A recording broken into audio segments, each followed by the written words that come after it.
At the Earth's core, Edgar Rice Burroughs. Prologue. In the first place, please bear in mind that I do not expect you to believe this story.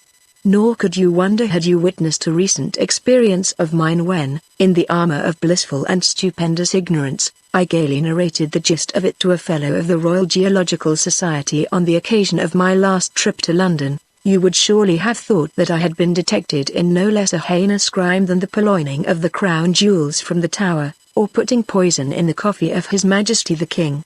The erudite gentleman in whom I confided congealed before I was half through! It is all that saved him from exploding, and my dreams of an honorary fellowship, gold medals, and a niche in the Hall of Fame faded into the thin, cold air of his Arctic atmosphere. But I believe the story, and so would you, and so would the learned fellow of the Royal Geological Society, had you and he heard it from the lips of the man who told it to me.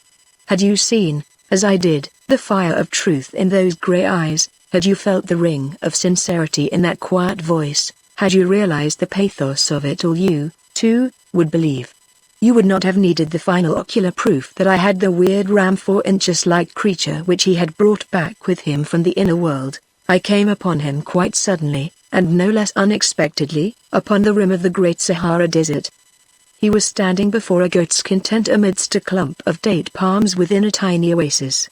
Close by was an Arab douar of some 8 or 10 tents. I had come down from the north to hunt lion. My party consisted of a dozen children of the desert. I was the only white man.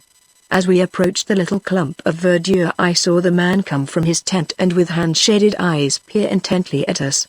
At sight of me he advanced rapidly to meet us. "A white man!" he cried. "May the good Lord be praised.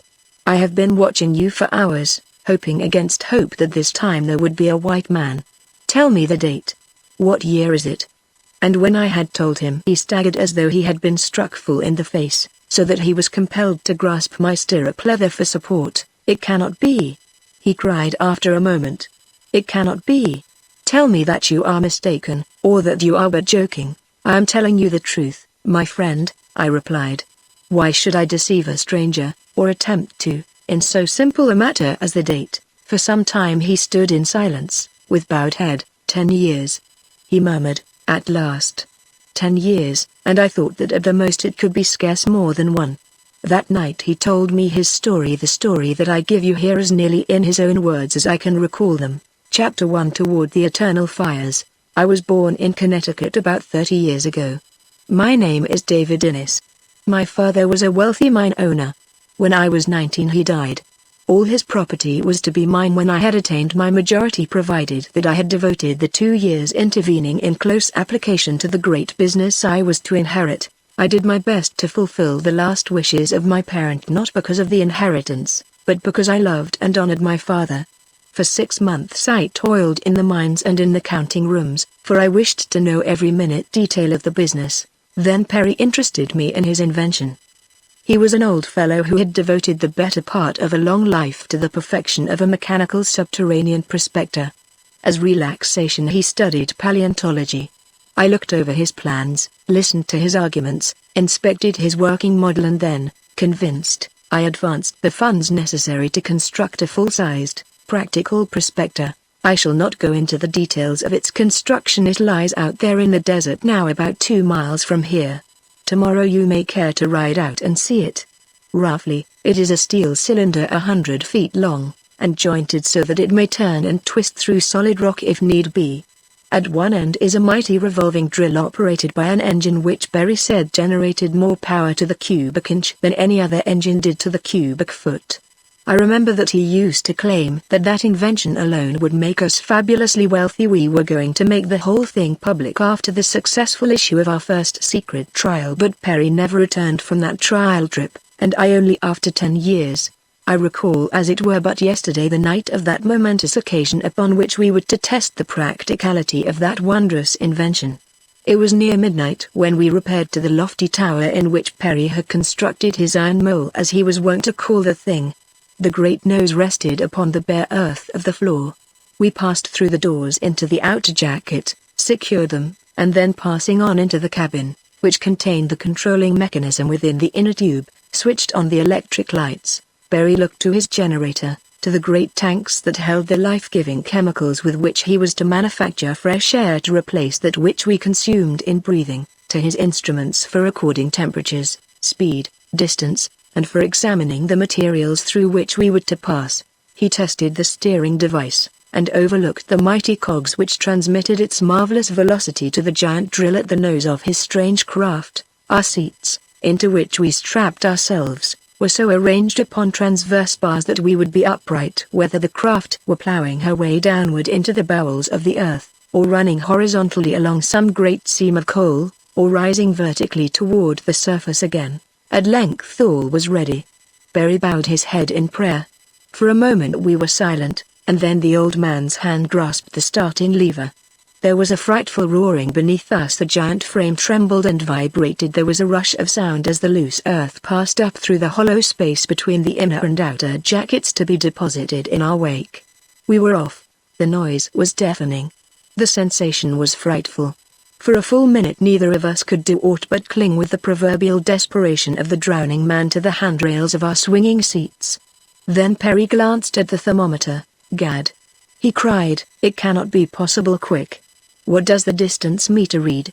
That and the speedometer were both on my side of the cabin, and as I turned to take a reading from the former I could see Perry muttering, 10 degrees rise, it cannot be possible. And then I saw him tug frantically upon the steering wheel.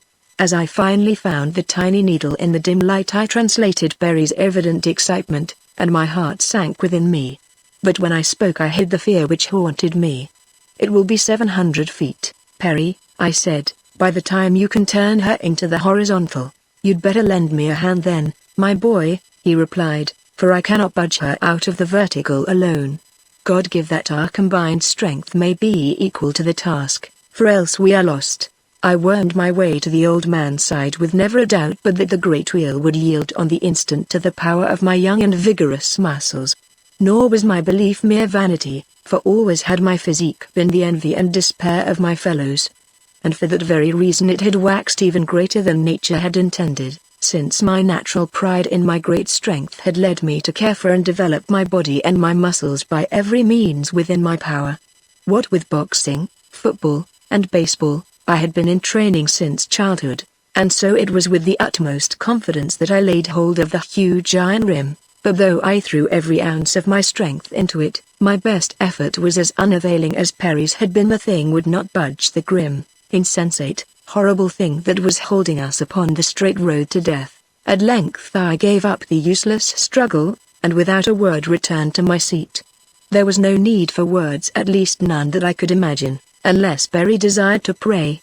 And I was quite sure that he would, for he never left an opportunity neglected where he might sandwich in a prayer. He prayed when he arose in the morning. He prayed before he ate. He prayed when he had finished eating, and before he went to bed at night he prayed again. In between he often found excuses to pray even when the provocation seemed far-fetched to my worldly eyes. Now that he was about to die I felt positive that I should witness a perfect orgy of prayer, if one may allude with such a simile to so solemn an act. But to my astonishment I discovered that with death staring him in the face Abner Perry was transformed into a new being.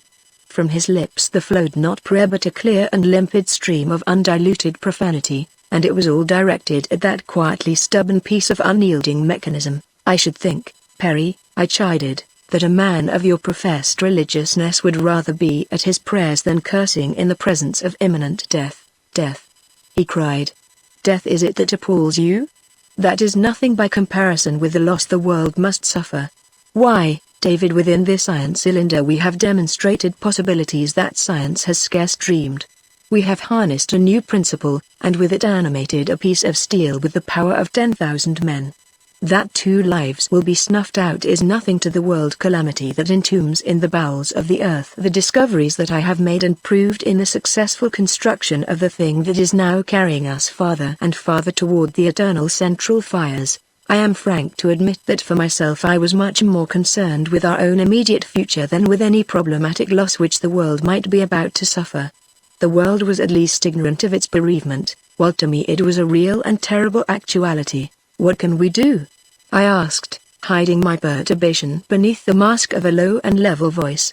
"We may stop here, and die of asphyxiation when our atmosphere tanks are empty," replied Perry, "or we may continue on with the slight hope that we may later sufficiently deflect the prospector from the vertical to carry us along the arc of a great circle which must eventually return us to the surface. If we succeed in so doing before we reach the higher internal temperature, we may even yet survive. There would seem to me to be about 1 chance in several million that we shall succeed, otherwise we shall die more quickly but no more surely than as though we sat supinely waiting for the torture of a slow and horrible death." I glanced at the thermometer. It registered 110 degrees. While we were talking, the mighty iron mole had bored its way over a mile into the rock of the Earth's crust. "Let us continue on, then," I replied. "It should soon be over at this rate." "You never intimated that the speed of this thing would be so high, Perry." "Didn't you know it?" "No," he answered. "I could not figure the speed exactly, for I had no instrument for measuring the mighty power of my generator. I reasoned, however, that we should make about 500 yards an hour, and we are making 7 miles an hour," I concluded for him, as I sat with my eyes upon the distance meter. "How thick is the Earth's crust, Perry?" I asked. "There are almost as many conjectures as to that as there are geologists," was his answer. "One estimates it 30 miles, because the internal heat, increasing at the rate of about 1 degree to each 60 to 70 feet depth, would be sufficient to fuse the most refractory substances at that distance beneath the surface. Another finds that the phenomena of precession and nutation require that the Earth, if not entirely solid, must at least have a shell not less than 800 to 1,000 miles in thickness. So there you are. You may take your choice. And if it should prove solid?" I asked. "It will be all the same to us in the end, David," replied Perry. "At the best our fuel will suffice to carry us but 3 or 4 days, while our atmosphere cannot last to exceed 3. Neither, then, is sufficient to bear us in the safety through 8,000 miles of rock to the Antipodes. If the crust is of sufficient thickness, we shall come to a final stop between 600 and 700 miles beneath the Earth's surface, but during the last 150 miles of our journey we shall be corpses. Am I correct?" I asked. "Quite correct, David. Are you frightened?" "I do not know. It all has come so suddenly that I scarce believe that either of us realizes the real terrors of our position. I feel that I should be reduced to panic, but yet I am not. I imagined that the shock has been so great as to partially stun our sensibilities." Again I turned to the thermometer. The mercury was rising with less rapidity. It was now but 140 degrees, although we had penetrated to a depth of nearly 4 miles. I told Perry, and he smiled. "We have shattered one theory at least," was his only comment, and then he returned to his self-assumed occupation of fluently cursing the steering wheel. I once heard a pirate swear, but his best efforts would have seemed like those of a tyro alongside of Perry's masterful and scientific imprecations. Once more I tried my hand at the wheel, but I might as well have essayed to swing the Earth itself. At my suggestion Perry stopped the generator, and as we came to rest I again threw all my strength into a supreme effort to move the thing even a hair's breadth, but the results were as barren as when we had been traveling at top speed. I shook my head sadly, and motioned to the starting lever. Perry pulled it toward him, and once again we were plunging downward toward eternity at the rate of 7 miles an hour. I sat with my eyes glued to the thermometer and the distance meter. The mercury was rising very slowly now, though even at 145 degrees it was almost unbearable within the narrow confines of our metal prison. About noon, or 12 hours after our start upon this unfortunate journey, we had bored to a depth of 84 miles. At which point the mercury registered 153 degrees Fahrenheit. Perry was becoming more hopeful, although upon what meager food he sustained his optimism I could not conjecture. From cursing he had turned to singing. I felt that the strain had at last affected his mind. For several hours we had not spoken except as he asked me for the readings of the instruments from time to time, and I announced them. My thoughts were filled with vain regrets. I recalled numerous acts of my past life which I should have been glad to have had a few more years to live down. There was the affair in the Latin Commons at Andover when Calhoun and I had put gunpowder in the stove and nearly killed one of the masters. And then, but what was the use? I was about to die and atone for all these things and several more. Already the heat was sufficient to give me a foretaste of the hereafter. A few more degrees and I felt that I should lose consciousness. What are the readings now, David? Perry's voice broke in upon my somber reflections. 90 miles and 153 degrees, I replied. Gad, but we've knocked that 30-mile crust theory into a cocked hat. He cried gleefully. Precious lot of good it will do us, I growled back. But my boy, he continued, doesn't that temperature reading mean anything to you? Why, it hasn't gone up in 6 miles. Think of it, son. Yes, I'm thinking of it, I answered, but what difference will it make when our air supply is exhausted whether the temperature is 153 degrees or 153,000? We'll be just as dead, and no one will know the difference, anyhow. But I must admit that for some unaccountable reason the stationary temperature did renew my waning hope. What I hoped for I could not have explained, nor did I try. The very fact, as Perry took pains to explain, of the blasting of several very exact and learned scientific hypotheses made it apparent that we could not know what lay before us within the bowels of the earth, and so we might continue to hope for the best, at least until we were dead, when hope would no longer be essential to our happiness. It was very good, and logical reasoning, and so I embraced it. At 100 miles the temperature had dropped to 152½ degrees. When I announced it, Perry reached over and hugged me. From then on until noon of the second day, it continued to drop until it became as uncomfortably cold as it had been unbearably hot before. At the depth of 240 miles our nostrils were assailed by almost overpowering ammonia fumes, and the temperature had dropped to 10 below zero. We suffered nearly 2 hours of this intense and bitter cold, until at about 245 miles from the surface of the earth we entered a stratum of solid ice, when the mercury quickly rose to 32 degrees. During the next 3 hours we passed through 10 miles of ice, eventually emerging into another series of ammonia-impregnated strata, where the mercury again fell to 10 degrees below zero. Slowly it rose once more until we were convinced that at last we were nearing the molten interior of the earth. At 400 miles the temperature had reached 153 degrees. Feverishly I watched the thermometer. Slowly it rose. Perry had ceased singing and was at last praying. Our hopes had received such a death blow that the gradually increasing heat seemed to our distorted imaginations much greater than it really was. For another hour I saw that pitiless column of mercury rise and rise until at 410 miles it stood at 153 degrees. Now it was that we began to hang upon those readings in almost breathless anxiety. 153 degrees had been the maximum temperature above the ice stratum. Would it stop at this point again, or would it continue its merciless climb? We knew that there was no hope, and yet with the persistence of life itself we continued to hope against practical certainty. Already the air tanks were at low ebb. There was barely enough of the precious gases to sustain us for another 12 hours. But would we be alive to know or care? It seemed incredible. At 420 miles I took another reading. Perry, I shouted. Perry, man. She's going down. She's going down. She's 152 degrees again, Gad. He cried. What can it mean? Can the earth be cold at the center? I do not know, Perry, I answered, but thank God, if I am to die it shall not be by fire. That is all that I have feared. I can face the thought of any death but that. Down, down went the mercury until it stood as low as it had 7 miles from the surface of the earth, and then of a sudden the realization broke upon us that death was very near. Perry was the first to discover it. I saw him fussing with the valves that regulate the air supply. And at the same time I experienced difficulty in breathing. My head felt dizzy, my limbs heavy. I saw Perry crumple in his seat. He gave himself a shake and sat erect again. Then he turned toward me. Goodbye, David, he said. I guess this is the end. And then he smiled and closed his eyes. Goodbye, Perry, and good luck to you, I answered, smiling back at him. But I fought off that awful lethargy. I was very young. I did not want to die. For an hour I battled against the cruelly enveloping death that surrounded me upon all sides.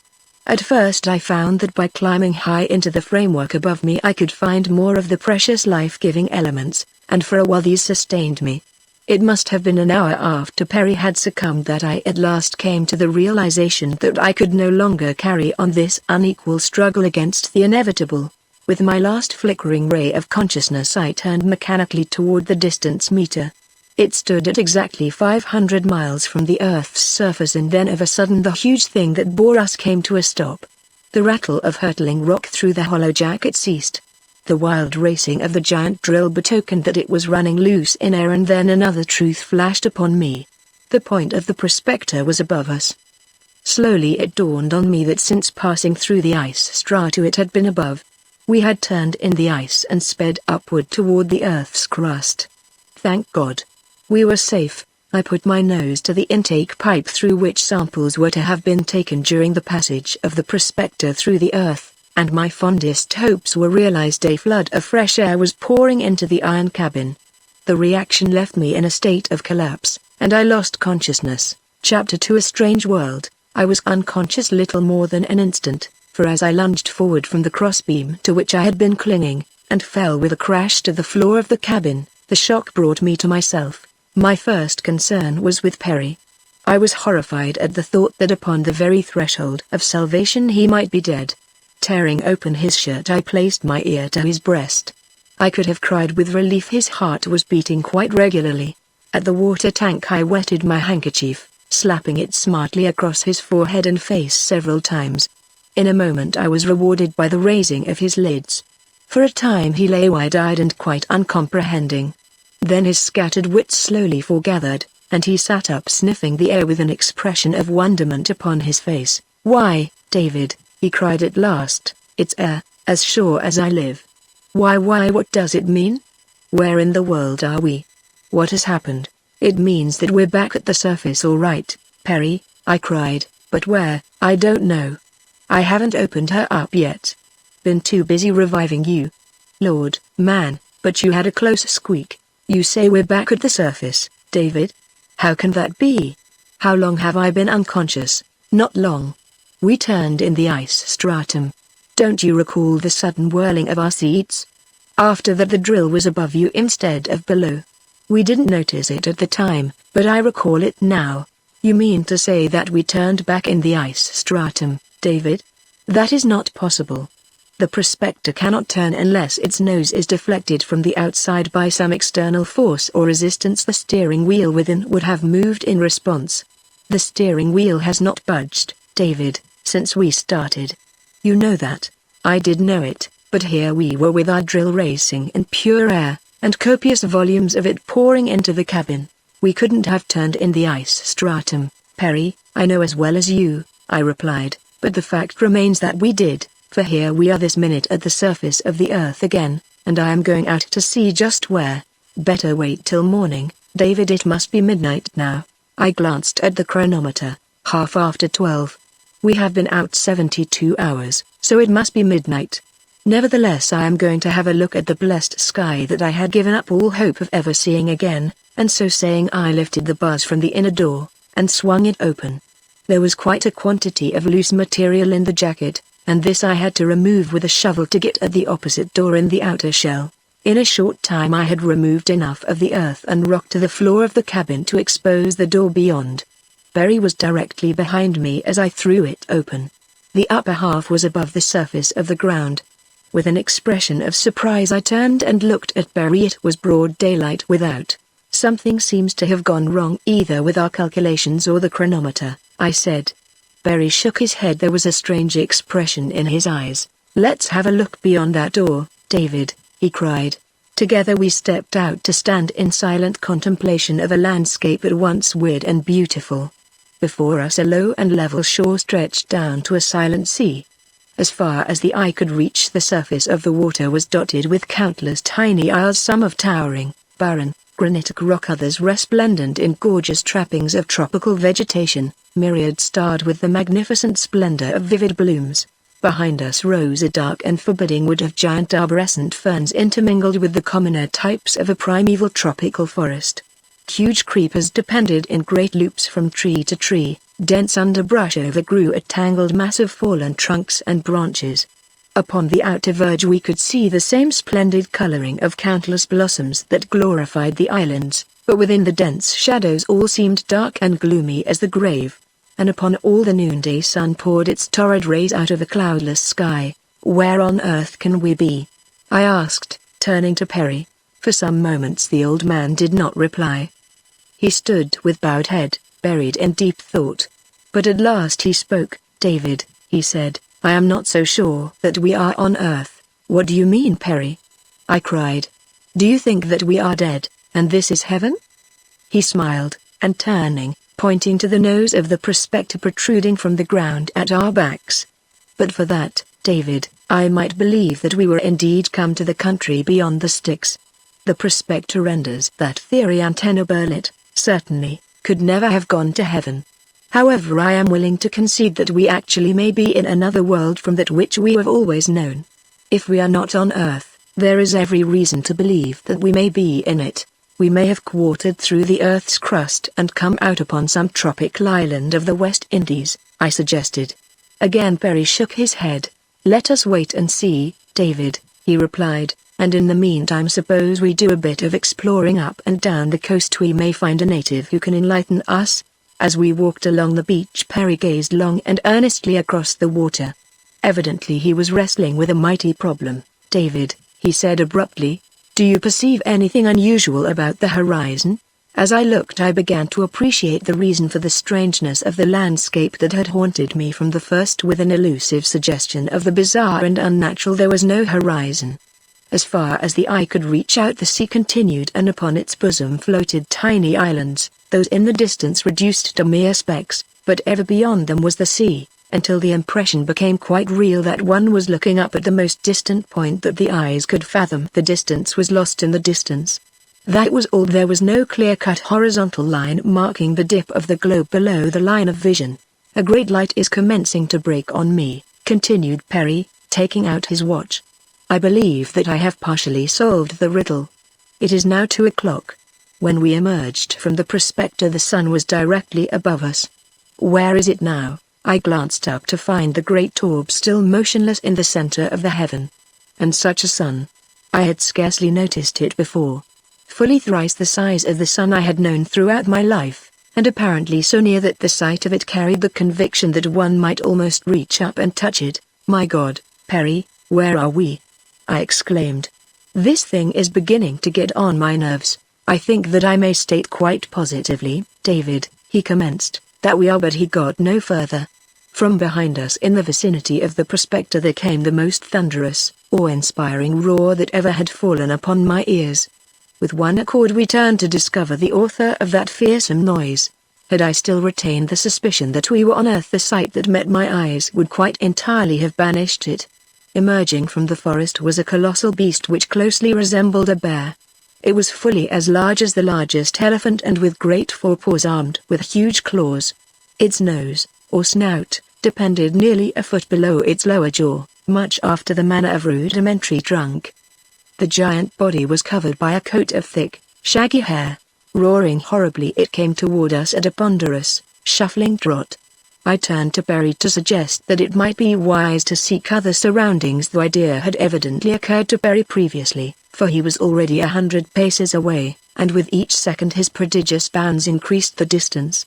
I had never guessed what latent speed possibilities the old gentleman possessed. I saw that he was headed toward a little point of the forest which ran out toward the sea not far from where we had been standing, and as the mighty creature, the sight of which had galvanized him into such remarkable action, was forging steadily toward me. I set off after Perry, though at a somewhat more decorous pace. It was evident that the massive beast pursuing us was not built for speed, so all that I considered necessary was to gain the trees sufficiently ahead of it to enable me to climb to the safety of some great branch before it came up. Notwithstanding our danger, I could not help but laugh at Perry's frantic capers as he essayed to gain the safety of the lower branches of the trees he now had reached. The stems were bare for a distance of some 15 feet at least on those trees which Perry attempted to ascend, for the suggestion of safety carried by the larger of the forest giants had evidently attracted him to them. A dozen times he scrambled up the trunks like a huge cat, only to fall back to the ground once more, and with each failure he cast a horrified glance over his shoulder at the oncoming brute, simultaneously emitting terror-stricken shrieks that awoke the echoes of the grim forest. At length he spied a dangling creeper about the bigness of one's wrist, and when I reached the trees, he was racing madly up it, hand over hand. He had almost reached the lowest branch of the tree from which the creeper depended when the thing parted beneath his weight and he fell sprawling at my feet. The misfortune now was no longer amusing, for the beast was already too close to us for comfort. Seizing Perry by the shoulder, I dragged him to his feet, and rushing to a smaller tree, one that he could easily encircle with his arms and legs, I boosted him as far up as I could, and then left him to his fate. For a glance over my shoulder revealed the awful beast almost upon me. It was the great size of the thing alone that saved me. Its enormous bulk rendered it too slow upon its feet to cope with the agility of my young muscles, and so I was enabled to dodge out of its way and run completely behind it before its slow wits could direct it in pursuit. The few seconds of grace that this gave me found me safely lodged in the branches of a tree a few paces from that in which Perry had at last found a haven. Did I say safely lodged? At the time I thought we were quite safe, and so did Perry. He was praying, raising his voice in thanksgiving at our deliverance, and had just completed a sort of paean of gratitude that the thing couldn't climb a tree when without warning it reared up beneath him on its enormous tail and hind feet, and reached those fearfully armed paws quite to the branch upon which he crouched. The accompanying roar was all but drowned in Perry's scream of fright, and he came near tumbling headlong into the gaping jaws beneath him, so precipitate was his impetuous haste to vacate the dangerous limb. It was with a deep sigh of relief that I saw him gain a higher branch in safety, and then the brute did that which froze us both anew with horror. Grasping the tree's stem with his powerful paws, he dragged down with all the great weight of his huge bulk and all the irresistible force of those mighty muscles. Slowly, but surely, the stem began to bend toward him. Inch by inch he worked his paws upward as the tree leaned more and more from the perpendicular. Perry clung chattering in a panic of terror. Higher and higher into the bending and swaying tree he clambered. More and more rapidly was the tree top inclining toward the ground. I saw now why the great brute was armed with such enormous paws. The use that he was putting them to was precisely that for which nature had intended them. The sloth-like creature was herbivorous, and to feed that mighty carcass entire trees must be stripped of their foliage. The reason for its attacking us might easily be accounted for on the supposition of an ugly disposition such as that which the fierce and stupid rhinoceros of Africa possesses. But these were later reflections. At the moment I was too frantic with apprehension on Perry's behalf to consider aught other than a means to save him from the death that loomed so close. Realizing that I could outdistance the clumsy brute in the open, I dropped from my leafy sanctuary intent only on distracting the thing's attention from Perry long enough to enable the old man to gain the safety of a larger tree. There were many close by which not even the terrific strength of that titanic monster could bend. As I touched the ground I snatched a broken limb from the tangled mass that matted the jungle-like floor of the forest and, leaping unnoticed behind the shaggy back, dealt the brute a terrific blow.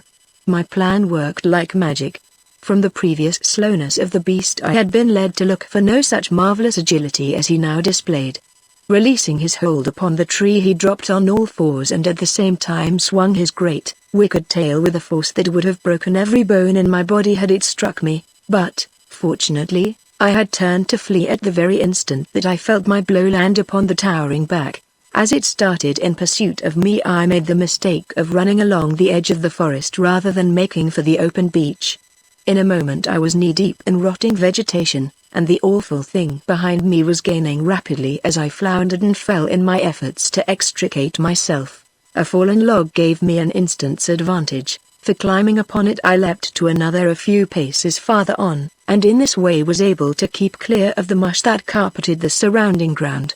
But the zigzag course that this necessitated was placing such a heavy handicap upon me that my pursuer was steadily gaining upon me. Suddenly from behind I heard a tumult of howls, and sharp, piercing barks, much the sound that a pack of wolves raises when in full cry.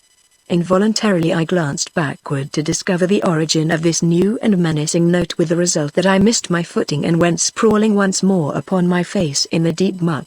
My mammoth enemy was so close by this time that I knew I must feel the weight of one of his terrible paws before I could rise, but to my surprise the blow did not fall upon me. The howling and snapping and barking of the new element which had been infused into the melee now seemed centered quite close behind me, and as I raised myself upon my hands and glanced around I saw what it was that had distracted the Dirith, as I afterward learned the thing is called, from my trail. It was surrounded by a pack of some 100 wolf-like creatures, wild dogs they seemed, that rushed growling and snapping in upon it from all sides, so that they sank their white fangs into the slow brute and were away again before it could reach them with its huge paws or sweeping tail. But these were not all that my startled eyes perceived. Chattering and gibbering through the lower branches of the trees came a company of man-like creatures, evidently urging on the dog pack. They were to all appearances strikingly similar in aspect to the Negro of Africa. Their skins were very black, and their features much like those of the more pronounced Negroid type, except that the head receded more rapidly above the eyes, leaving little or no forehead. Their arms were rather longer and their legs shorter in proportion to the torso than in man, and later I noticed that their great toes protruded at right angles from their feet because of their arboreal habits, I presume. Behind them trailed long, slender tails which they used in climbing quite as much as they did either their hands or feet. I had stumbled to my feet the moment that I discovered that the wolf dogs were holding the Dirith at bay. At sight of me several of the savage creatures left off worrying the great brute to come slinking with bared fangs toward me, and as I turned to run toward the trees again to seek safety among the lower branches, I saw a number of the man-apes sleeping and chattering in the foliage of the nearest tree. Between them and the beasts behind me there was little choice, but at least there was a doubt as to the reception these grotesque parodies on humanity would accord me, while there was none as to the fate which awaited me beneath the grinning fangs of my fierce pursuers. And so I raced on toward the trees, intending to pass beneath that which held the man-things and take refuge in another farther on. But the wolf dogs were very close behind me, so close that I had despaired of escaping them, when one of the creatures in the tree above swung down headforemost. His tail looped about a great limb, and grasping me beneath my armpits swung me in safety up among his fellows. That they fell to examining me with the utmost excitement and curiosity. They picked at my clothing, my hair, and my flesh. They turned me about to see if I had a tail, and when they discovered that I was not so equipped they fell into roars of laughter. Their teeth were very large and white and even, except for the upper canines which were a trifle longer than the others, protruding just a bit when the mouth was closed. When they had examined me for a few moments one of them discovered that my clothing was not a part of me, with the result that garment by garment they tore it from me amidst peals of the wildest laughter. Ape-like, they essayed to don the apparel themselves, but their ingenuity was not sufficient to the task and so they gave it up. In the meantime I had been straining my eyes to catch a glimpse of Perry, but nowhere about could I see him, although the clump of trees in which he had first taken refuge was in full view. I was much exercised by fear that something had befallen him, and though I called his name aloud several times there was no response. Tired at last of playing with my clothing the creatures threw it to the ground, and catching me, one on either side, by an arm, started off at a most terrifying pace through the treetops. Never have I experienced such a journey before or since. Even now I oftentimes awake from a deep sleep haunted by the horrid remembrance of that awful experience. From tree to tree the agile creatures sprang like flying squirrels, while the cold sweat stood upon my brow as I glimpsed the depths beneath, into which a single misstep on the part of either of my bearers would hurl me. As they bore me along, my mind was occupied with 1,000 bewildering thoughts. What had become of Perry? Would I ever see him again? What were the intentions of these half-human things into whose hands I had fallen? Were they inhabitants of the same world into which I had been born? No. It could not be. But yet where else? I had not left that earth, of that I was sure. Still neither could I reconcile the things which I had seen to a belief that I was still in the world of my birth. With a sigh I gave it up. Chapter 3: A Change of Masters. We must have traveled several miles through the dark and dismal wood when he came suddenly upon a dense village built high among the branches of the trees. As we approached it my escort broke into wild shouting which was immediately answered from within, and a moment later a swarm of creatures of the same strange race as those who had captured me poured out to meet us. Again I was the center of a wildly chattering horde. I was pulled this way and that, pinched, pounded, and thumped until I was black and blue. Yet I do not think that their treatment was dictated by either cruelty or malice. I was a curiosity, a freak, a new plaything, and their childish minds required the added evidence of all their senses to back up the testimony of their eyes. Presently they dragged me within the village, which consisted of several hundred rude shelters of boughs and leaves supported upon the branches of the trees. Between the huts, which sometimes formed crooked streets, were dead branches and the trunks of small trees which connected the huts upon one tree to those within adjoining trees, the whole network of huts and pathways forming an almost solid flooring a good 50 feet above the ground. I wondered why these agile creatures required connecting bridges between the trees, but later when I saw the motley aggregation of half-savage beasts which they kept within their village, I realized the necessity for the pathways.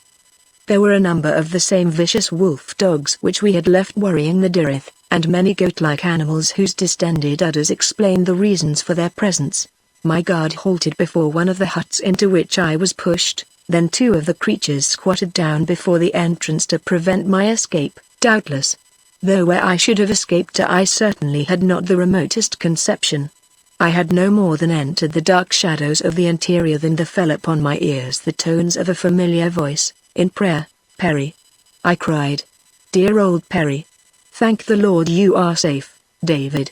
Can it be possible that you escaped? And the old man stumbled toward me and threw his arms about me. He had seen me fall before the Dirith, and then he had been seized by a number of the ape creatures and borne through the treetops to their village. His captors had been as inquisitive as to his strange clothing as had mine, with the same result. As we looked at each other we could not help but laugh. With a tail, David, remarked Perry, you would make a very handsome ape. Maybe we can borrow a couple, I rejoined. They seem to be quite the thing this season. I wonder what the creatures intend doing with us, Perry. They don't seem really savage. What do you suppose they can be? You were about to tell me where we are when that great hairy frigate bore down upon us. Have you really any idea at all? Yes, David, he replied, I know precisely where we are. We have made a magnificent discovery, my boy. We have proved that the earth is hollow. We have passed entirely through its crust to the inner world. Perry, you are mad. Not at all, David. For 250 miles our prospector bore us through the crust beneath our outer world. At that point it reached the center of gravity of the 500-mile thick crust. Up to that point we had been descending. Direction is, of course, merely relative.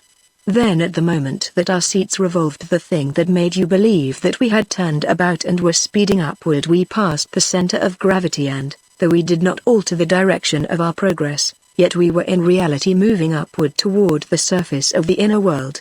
Does not the strange fauna and flora which we have seen convince you that you are not in the world of your birth? And the horizon, could it present the strange aspects which we both noted unless we were indeed standing upon the inside surface of a sphere? But the sun, Perry? I urged. How in the world can the sun shine through 500 miles of solid crust? It is not the sun of the outer world that we see here. It is another sun, an entirely different sun that casts its eternal noonday effulgence upon the face of the inner world. Look at it now, David, if you can see it from the doorway of this hut, and you will see that it is still in the exact center of the heavens. We have been here for many hours, yet it is still noon. And withal it is very simple, David. The earth was once a nebulous mass. It cooled, and as it cooled it shrank. At length a thin crust of solid matter formed upon its outer surface, a sort of shell, but within it was partially molten matter and highly expanded gases. As it continued to cool, what happened? Centrifugal force hurled the particles of the nebulous center toward the crust as rapidly as they approached a solid state. You have seen the same principle practically applied in the modern cream separator.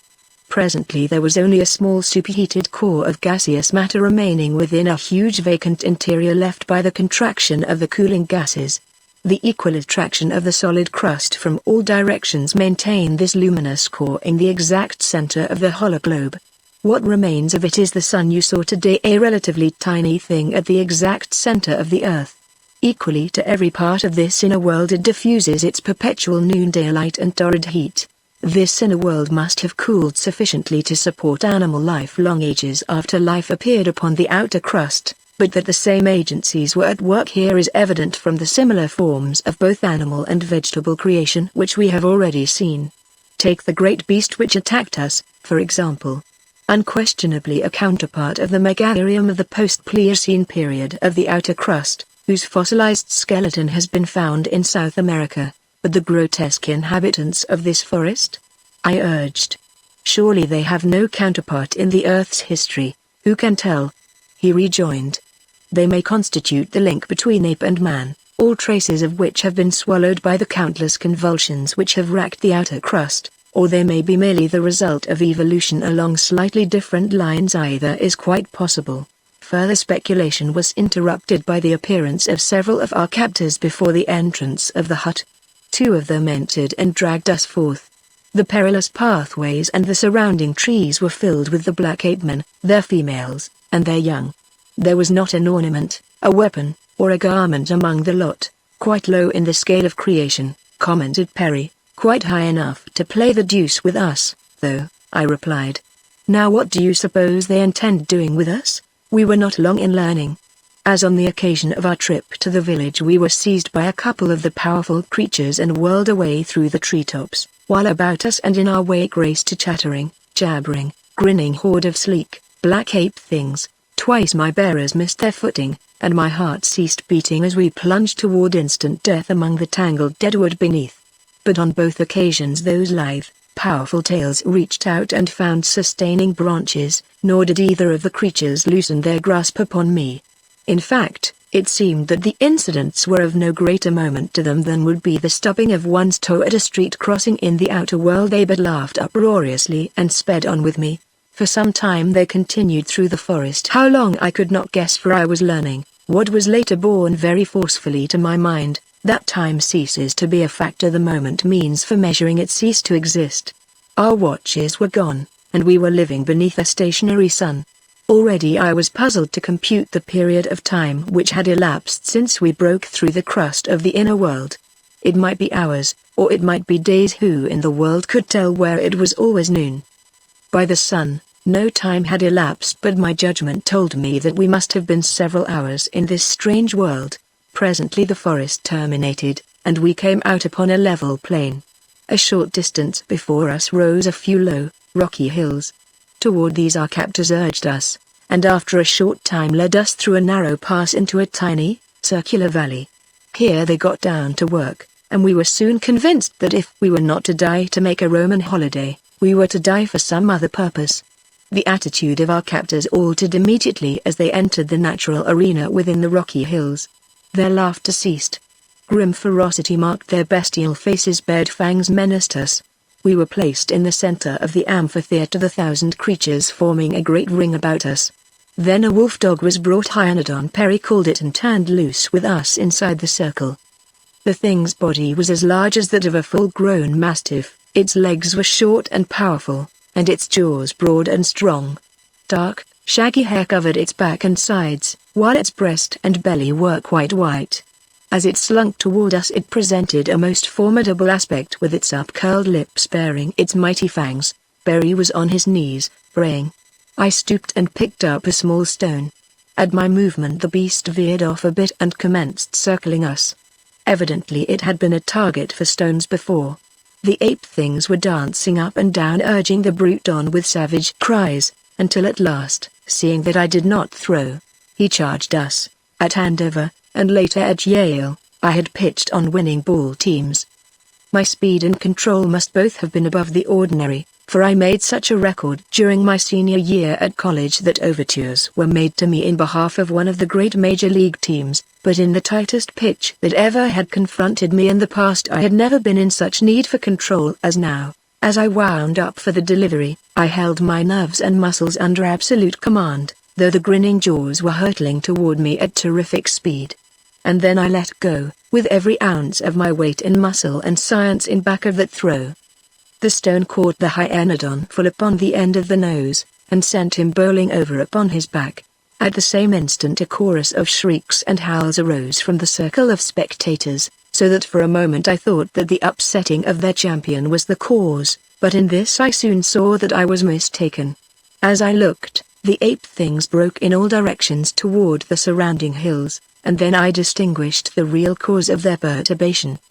Behind them, streaming through the pass which leads into the valley, came a swarm of hairy men, gorilla-like creatures armed with spears and hatchets, and bearing long, oval shields. Like demons they set upon the ape things, and before them the hyenodon, which had now regained its senses and its feet, fled howling with fright. Past us swept the pursued and the pursuers, nor did the hairy ones accord us more than a passing glance until the arena had been emptied of its former occupants. Then they returned to us, and one who seemed to have authority among them directed that we be brought with them. When we had passed out of the amphitheater onto the great plain, we saw a caravan of men and women, human beings like ourselves, and for the first time hope and relief filled my heart, until I could have cried out in the exuberance of my happiness. It is true that they were a half-naked, wild-appearing aggregation, but they at least were fashioned along the same lines as ourselves. There was nothing grotesque or horrible about them as about the other creatures in this strange, weird world, but as we came closer, our hearts sank once more, for we discovered that the poor wretches were chained neck to neck in a long line, and that the gorilla men were their guards. With little ceremony Perry and I were chained at the end of the line, and without further ado the interrupted march was resumed. Up to this time the excitement had kept us both up, but now the tiresome monotony of the long march across the sun-baked plain brought on all the agonies consequent to a long-denied sleep. On and on we stumbled beneath that hateful noonday sun. If we fell we were prodded with a sharp point. Our companions in chains did not stumble. They strode along proudly erect.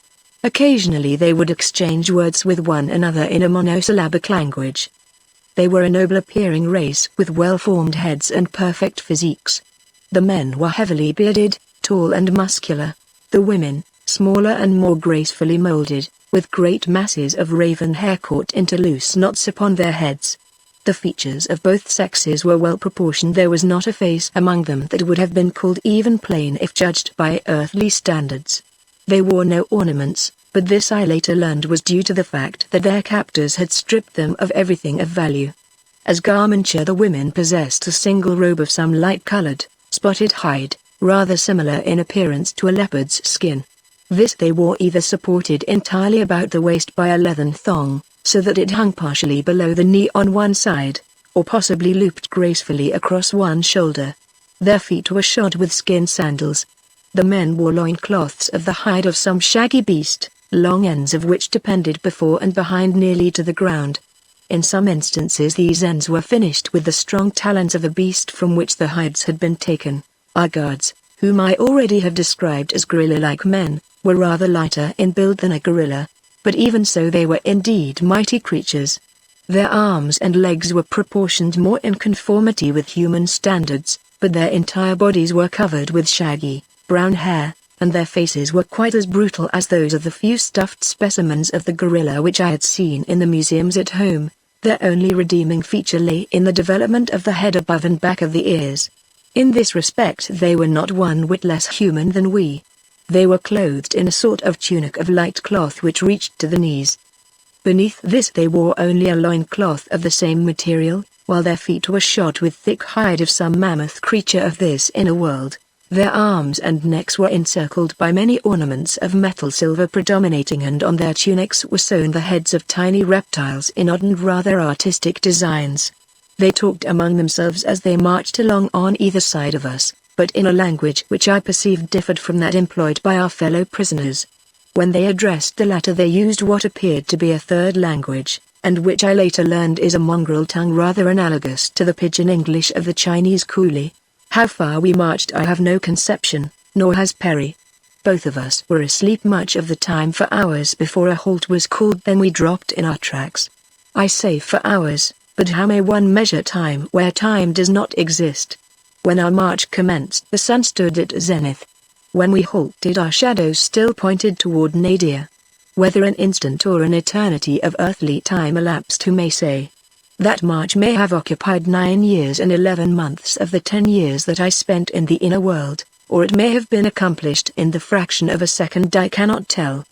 But this I do know, that since you have told me that 10 years have elapsed since I departed from this earth, I have lost all respect for time. I am commencing to doubt that such a thing exists other than in the weak, finite mind of man. Chapter 4. Diane the Beautiful. When our guards aroused us from sleep, we were much refreshed. They gave us food. Strips of dried meat it was, but it put new life and strength into us, so that now we too marched with high-held heads, and took noble strides. At least I did, for I was young and proud, but poor Perry hated walking.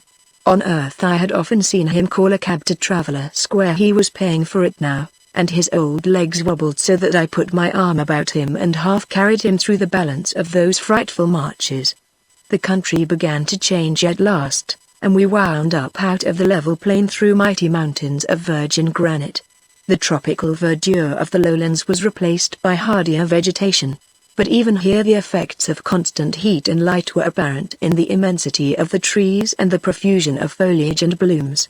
Crystal streams roared through their rocky channels, fed by the perpetual snows which we could see far above us. Above the snow-capped heights hung masses of heavy clouds. It was these, Berry explained, which evidently served the double purpose of replenishing the melting snows and protecting them from the direct rays of the sun. By this time we had picked up a smattering of the bastard language in which our guards addressed us, as well as making good headway in the rather charming tongue of our co-captives. Directly ahead of me in the chain gang was a young woman. 3 feet of chain linked us together in the forced companionship which I, at least, soon rejoiced in. For I found her a willing teacher, and from her I learned the language of her tribe, and much of the life and customs of the inner world, at least that part of it with which she was familiar. She told me that she was called Diane the Beautiful, and that she belonged to the tribe of Amots, which dwells in the cliffs above the Delaz, or shallow sea. How came you here? I asked her. I was running away from Jubal the Ugly One, she answered, as through that was explanation quite sufficient. Who is Jubal the Ugly One? I asked. And why did you run away from him? She looked at me in surprise. Why does a woman run away from a man? She answered my question with another. They do not, where I come from, I replied. Sometimes they run after them. But she could not understand. Nor could I get her to grasp the fact that I was of another world. She was quite as positive that creation was originated solely to produce her own kind and the world she lived in as are many of the outer world. But Jubal, I insisted. Tell me about him, and why you ran away to be chained by the neck and scourged across the face of a world. Jubal the Ugly One placed his trophy before my father's house. It was the head of a mighty Tanda. It remained there and no greater trophy was placed beside it. So I knew that Jubal the Ugly One would come and take me as his mate. None other so powerful wished me, or they would have slain a mightier beast and thus have won me from Jubal. My father is not a mighty hunter. Once he was, but a Sadak tossed him, and never again had he the full use of his right arm. My brother, Dacre the Strong One, had gone to the land of Seri to steal a mate for himself. Thus there was none, father, brother, or lover, to save me from Jubal the Ugly One, and I ran away and hid among the hills that skirt the land of Amots. And there these Sagoths found me and made me captive. What will they do with you? I asked. Where are they taking us? Again she looked her incredulity. I can almost believe that you are of another world, she said, for otherwise such ignorance were inexplicable. Do you really mean that you do not know that the Sagoths are the creatures of the Mahas, the mighty Mahas who think they own Pellucidar and all that walks or grows upon its surface, or creeps or burrows beneath, or swims within its lakes and oceans, or flies through its air? Next you will be telling me that you never before heard of the Mahas. I was loath to do it, and further incur her scorn. But there was no alternative if I were to absorb knowledge, so I made a clean breast of my pitiful ignorance as to the mighty Mahas. She was shocked. But she did her very best to enlighten me, though much that she said was as Greek would have been to her. She described the Mahas largely by comparisons. In this way they were like unto Thippidas, in that to the hairless lady, about all I gleaned of them was that they were quite hideous, had wings, and webbed feet, lived in cities built beneath the ground, could swim under water for great distances, and were very, very wise. The Sagoths were their weapons of offense and defense, and the races like herself were their hands and feet. They were the slaves and servants who did all the manual labor. The Mahas were the heads, the brains of the inner world. I long to see this wondrous race of supermen. Perry learned the language with me. When we halted, as we occasionally did, though sometimes the halts seemed ages apart, he would join in the conversation, as would Gak the hairy one, he who was chained just ahead of Diane the beautiful. Ahead of Gak was Hua the sly one. He too entered the conversation occasionally. Most of his remarks were directed toward Diane the beautiful. It didn't take half an eye to see that he had developed a bad case, but the girl appeared totally oblivious to his thinly veiled advances. Did I say thinly veiled? There is a race of men in New Zealand, or Australia, I have forgotten which, who indicate their preference for the lady of their affections by banging her over the head with a bludgeon. By comparison with this method, Hua's lovemaking might be called thinly veiled. At first it caused me to blush violently, although I have seen several old years out at Rector's, and in other less fashionable places off Broadway, and in Vienna, and Hamburg. But the girl, she was magnificent. It was easy to see that she considered herself as entirely above and apart from her present surroundings and company.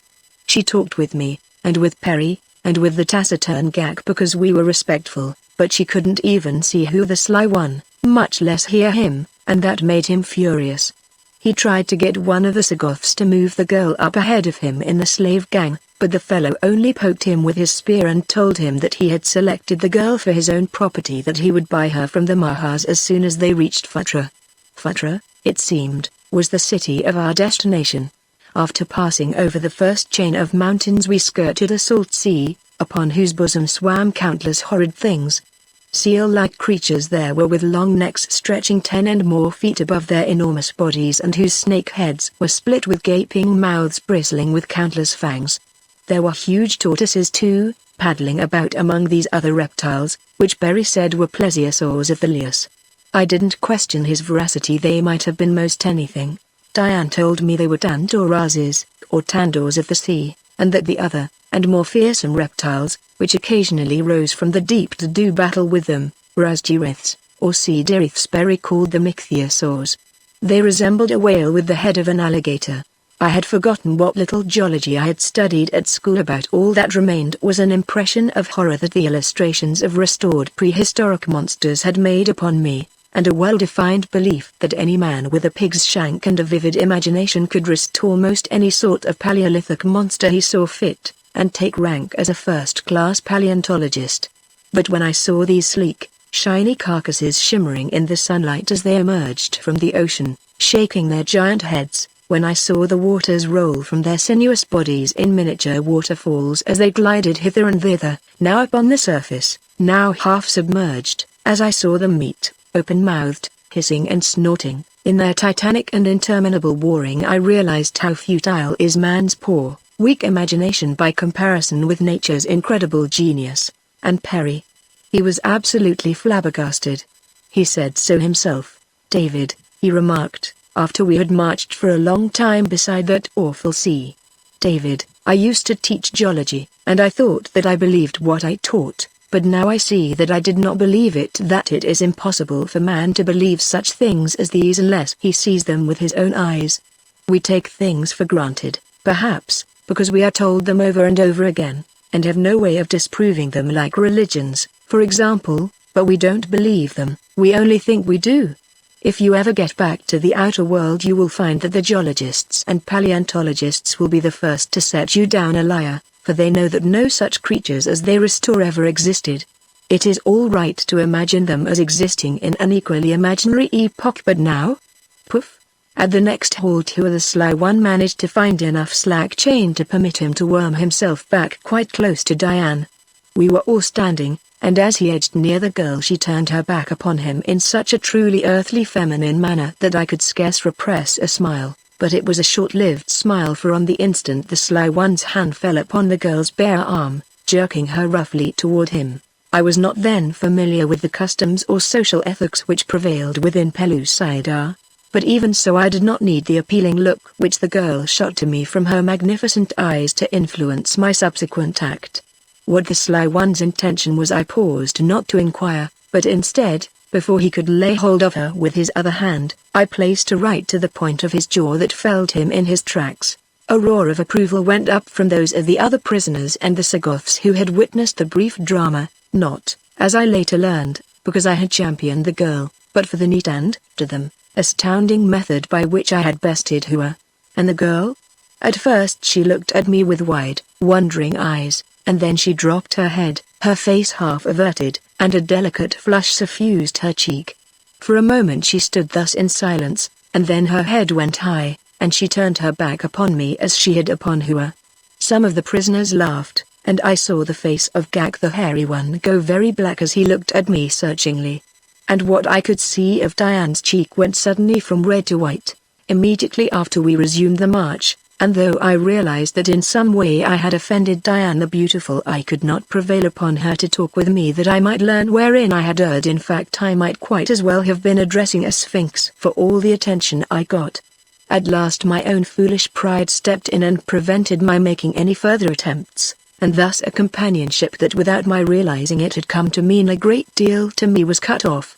Thereafter I confined my conversation to Perry, who did not renew his advances toward the girl, nor did he again venture near me. Again the weary and apparently interminable marching became a perfect nightmare of horrors to me. The more firmly fixed became the realization that the girl's friendship had meant so much to me, the more I came to miss it, and the more impregnable the barrier of silly pride.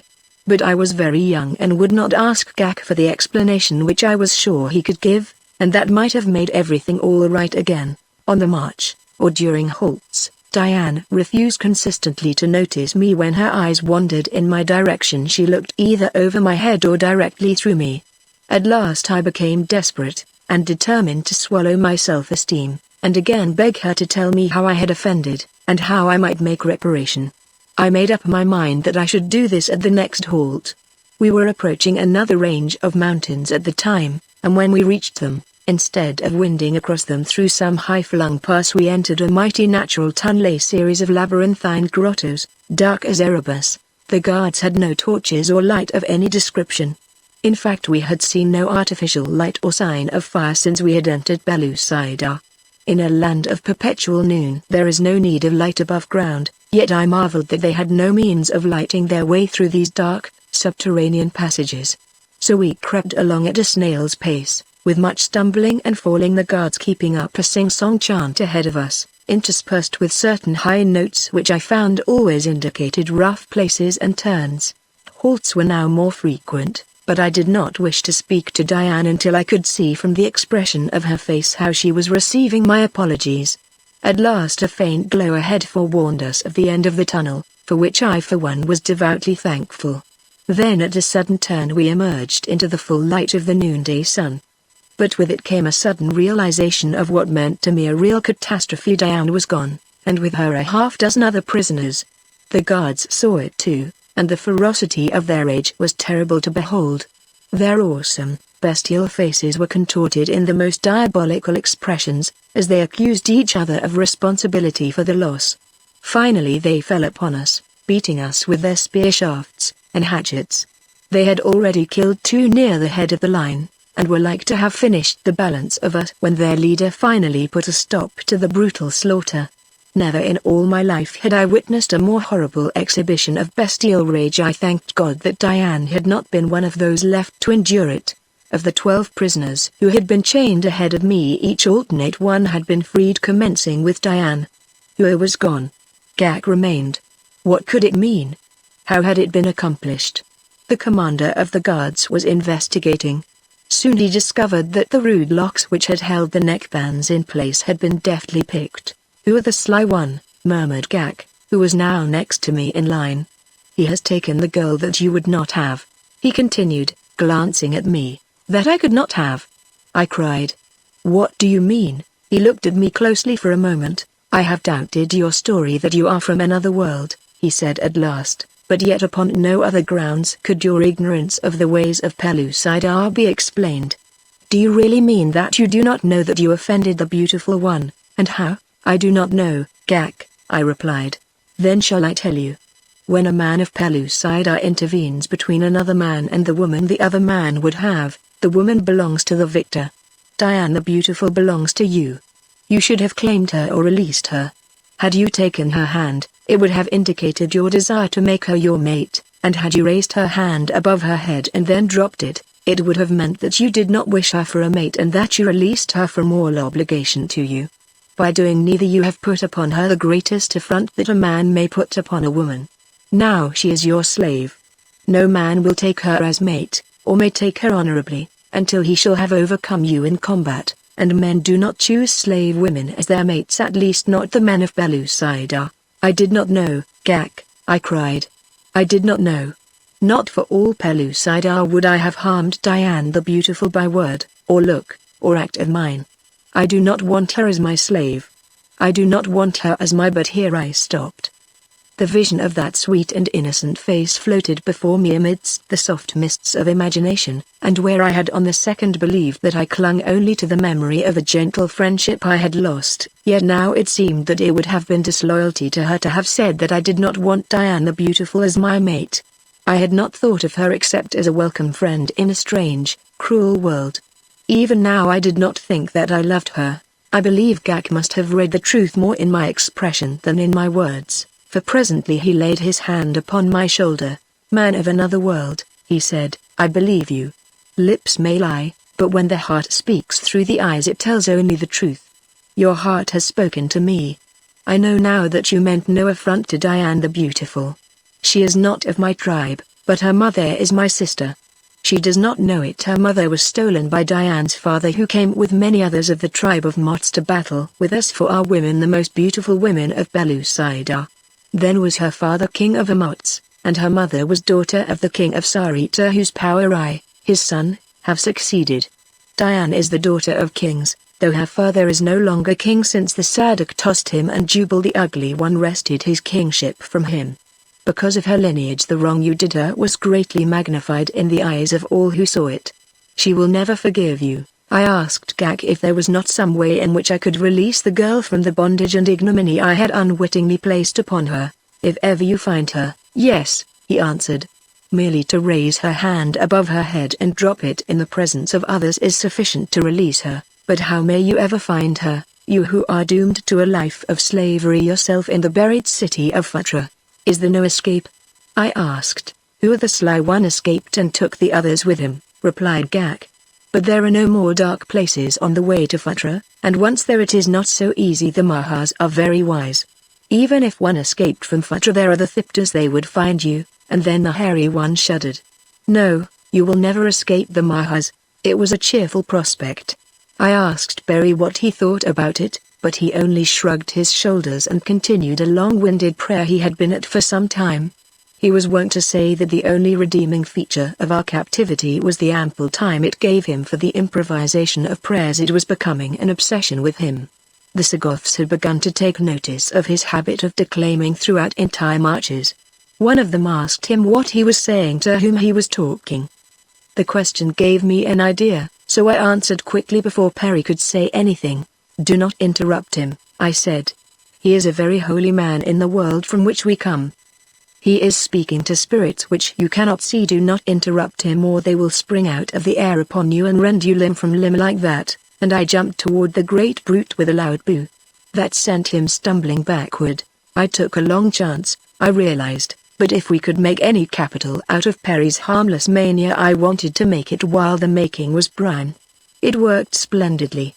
The Sagoths treated us both with marked respect during the balance of the journey, and then passed the word along to their masters, the Mahas. 2 marches after this episode we came to the city of Futra. The entrance to it was marked by 2 lofty towers of granite, which guarded a flight of steps leading to the buried city.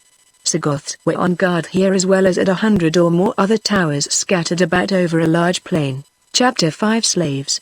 As we descended the broad staircase which led to the main avenue of Futra I caught my first sight of the dominant race of the inner world. Involuntarily I shrank back as one of the creatures approached to inspect us. A more hideous thing it would be impossible to imagine. The all-powerful Mahas of Pellucidar are great reptiles, some 6 or 8 feet in length, with long narrow heads and great round eyes. Their beak-like mouths are lined with sharp, white fangs, and the backs of their huge, lizard bodies are serrated into bony ridges from their necks to the end of their long tails.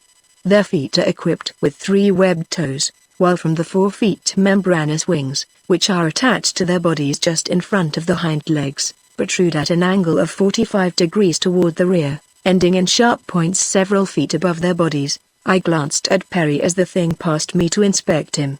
The old man was gazing at the horrid creature with wide astonished eyes.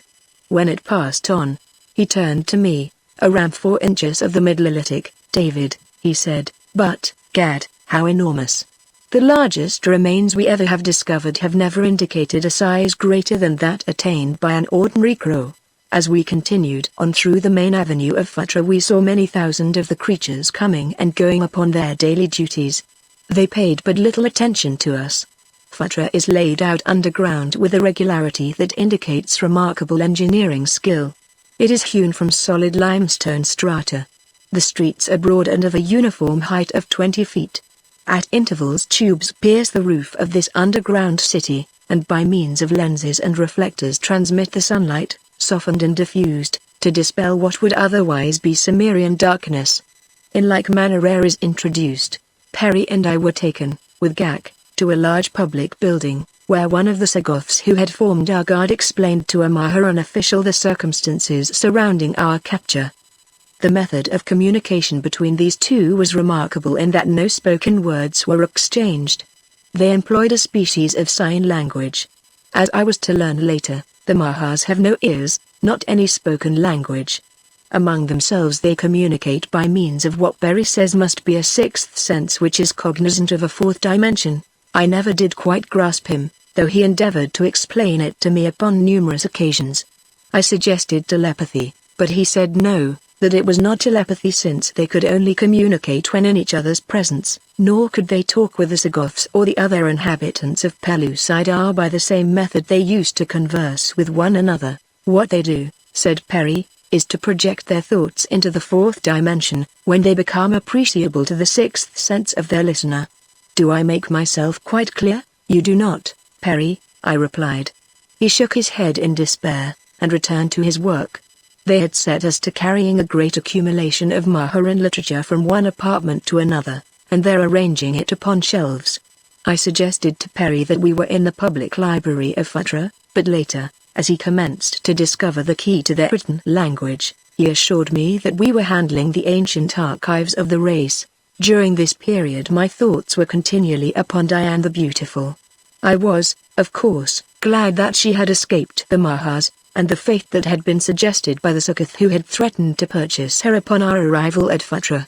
I often wondered if the little party of fugitives had been overtaken by the guards who had returned to search for them. Sometimes I was not so sure but that I should have been more contented to know that Diane was here in Phutra, than to think of her at the mercy of who the sly one. Gak, Perry, and I often talked together of possible escape, but the Sarian was so steeped in his lifelong belief that no one could escape from the Mahas except by a miracle, that he was not much aid to us. His attitude was of one who waits for the miracle to come to him. At my suggestion Perry and I fashioned some sorts of scraps of iron which we discovered among some rubbish in the cells where we slept, for we were permitted almost unrestrained freedom of action within the limits of the building to which we had been assigned. So great were the number of slaves who waited upon the inhabitants of Phutra that none of us was apartment to be overburdened with work, nor were our masters unkind to us.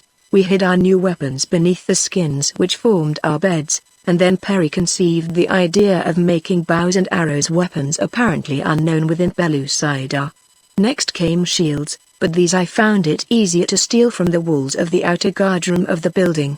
We had completed these arrangements for our protection after leaving Phutra when the Sagoths who had been sent to recapture the escaped prisoners returned with 4 of them, of whom Hua was one. Diane and 2 others had eluded them. It so happened that Hua was confined in the same building with us. He told Gak that he had not seen Diane or the others after releasing them within the dark grotto. What had become of them he had not the faintest conception. They might be wandering yet, lost within the labyrinthine tunnel, if not dead from starvation. I was now still further apprehensive as to the fate of Diane, and at this time, I imagine, came the first realization that my affection for the girl might be prompted by more than friendship. During my waking hours she was constantly the subject of my thoughts, and when I slept her dear face haunted my dreams. More than ever was I determined to escape the Mahas.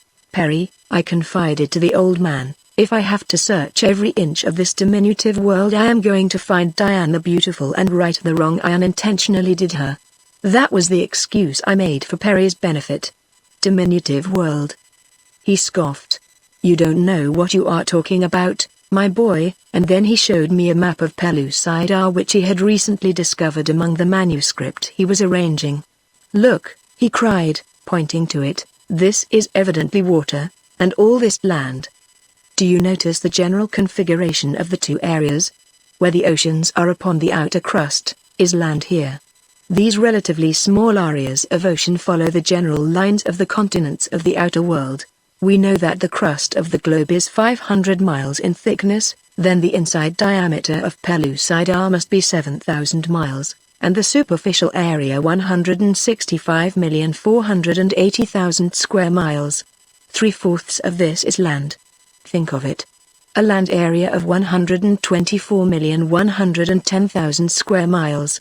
Our own world contains but 53 million square miles of land, the balance of its surface being covered by water. Just as we often compare nations by their relative land areas, so if we compare these two worlds in the same way, we have the strange anomaly of the larger world within a smaller one. Where within vast Pellucidar would you search for your Diane? Without stars, or moon, or changing sun, how could you find her even though you knew where she might be found? The proposition was a corker. It quite took my breath away, but I found that it left me all the more determined to attempt it. If Gak will accompany us, we may be able to do it, I suggested. Barry and I sought him out and put the question straight to him. Gak, I said, we are determined to escape from this bondage. Will you accompany us? They will set the Thipters upon us, he said, and then we shall be killed. But he hesitated. I would take the chance if I thought that I might possibly escape and return to my own people. Could you find your way back to your own land? Asked Perry. And could you aid David in his search for Diane? Yes. But how? Persisted Perry. Could you travel to strange country without heavenly bodies or a compass to guide you? Gak didn't know what Perry meant by heavenly bodies or a compass, but he assured us that you might blindfold any man of Pellucidar and carry him to the farthermost corner of the world, yet he would be able to come directly to his own home again by the shortest route. He seemed surprised to think that we found anything wonderful in it. Barry said it must be some sort of homing instinct such as is possessed by certain breeds of earthly pigeons. I didn't know, of course, but it gave me an idea. Then Diane could have found her way directly to her own people? I asked. Surely, replied Gak, unless some mighty beast of prey killed her. I was for making the attempted escape at once, but both Perry and Gak counseled waiting for some propitious accident which would ensure us some small degree of success. I didn't see what accident could befall a whole community in a land of perpetual daylight where the inhabitants had no fixed habits of sleep. Why, I am sure that some of the Mahas never sleep, while others may, at long intervals, crawl into the dark recesses beneath their dwellings and curl up in protracted slumber. Barry says that if Maha stays awake for 3 years he will make up all his lost sleep in a long year's snooze. That may be all true, but I never saw but 3 of them asleep, and it was the sight of these 3 that gave me a suggestion for our means of escape. I had been searching about far below the levels that we slaves were supposed to frequent, possibly 50 feet beneath the main floor of the building among a network of corridors and apartments, when I came suddenly upon 3 Mahas curled up upon a bed of skins. At first I thought they were dead, but later their regular breathing convinced me of my error. Like a flash the thought came to me of the marvelous opportunity these sleeping reptiles offered as a means of eluding the watchfulness of our captors and the Sagoth guards. Hastening back to Perry where he pored over a musty pile of, to me, meaningless hieroglyphics, I explained my plan to him. To my surprise he was horrified. It would be murder, David, he cried. Murder to kill a reptilian monster? I asked in astonishment. Here they are not monsters, David, he replied. Here they are the dominant race, we are the monsters, the lower orders. In Pellucidar our evolution has progressed along different lines than upon the outer earth. These terrible convulsions of nature time and time again wiped out the existing species, but for this fact some monster of the Saurozoic epoch might rule today upon our own world. We see here what might well have occurred in our own history had conditions been what they have been here. Life within Pellucidar is far younger than upon the outer crust. Here man has but reached a stage analogous to the Stone Age of our own world's history, but for countless millions of years these reptiles have been progressing. Possibly it is the sixth sense which I am sure they possess that has given them an advantage over the other and more frightfully armed of their fellows, but this we may never know. They look upon us as we look upon the beasts of our fields, and I learn from their written records that other races of Mahas feed upon men. They keep them in great droves, as we keep cattle. They breed them most carefully, and when they are quite fat, they kill and eat them. I shuddered. What is the horrible about it, David? The old man asked. They understand us no better than we understand the lower animals of our own world. Why, I have come across here very learned discussions of the question as to whether Gilaks, that is men, have any means of communication. One writer claims that we do not even reason, that our every act is mechanical, or instinctive. The dominant trace of Pellucidar, David, have not yet learned that men converse among themselves, or reason. Because we do not converse as they do, it is beyond them to imagine that we converse at all. It is thus that we reason in relation to the brutes of our own world. They know that the Sagoths have a spoken language, but they cannot comprehend it, or how it manifests itself, since they have no auditory apparatus. They believe that the motions of the lips alone convey the meaning. That the Sagoths can communicate with us is incomprehensible to them. Yes, David, he concluded, it would entail murder to carry out your plan. Very well then, Perry. I replied. I shall become a murderer. He got me to go over the plan again most carefully, and for some reason which was not at the time clear to me insisted upon a very careful description of the apartments and corridors I had just explored. I wonder, David, he said at length, as you are determined to carry out your wild scheme, if we could not accomplish something of very real and lasting benefit for the human race of Pellucidar at the same time. Listen, I have learned a much of the most surprising nature from these archives of the Mahas. That you may not appreciate my plan, I shall briefly outline the history of the race. Once the males were all powerful, but ages ago the females, little by little, assumed the mastery. For other ages no noticeable change took place in the race of Mahas. It continued to progress under the intelligent and beneficent rule of the ladies. Science took vast strides. This was especially true of the sciences which we know as biology and eugenics. Finally a certain female scientist announced the fact that she had discovered a method whereby eggs might be fertilized by chemical means after they were laid. All true reptiles, you know, are hatched from eggs. What happened? Immediately the necessity for males ceased to exist. The race was no longer dependent upon them. More ages elapsed until at the present time we find a race consisting exclusively of females. But here is the point. The secret of this chemical formula is kept by a single race of Mahas. It is in the city of Futra, and unless I am greatly in error I judge from your description of the vaults through which you passed today that it lies hidden in the cellar of this building. For two reasons they hide it away and guard it jealously. First, because upon it depends the very life of the race of Mahas, and second, owing to the fact that when it was public property as at first so many were experimenting with it that the danger of overpopulation became very grave. David, if we can escape, and at the same time take with us this great secret, what will we not have accomplished for the human race within Pellucidar? The very thought of it fairly overpowered me. Why, we too would be the means of placing the men of the inner world in their rightful place among created things.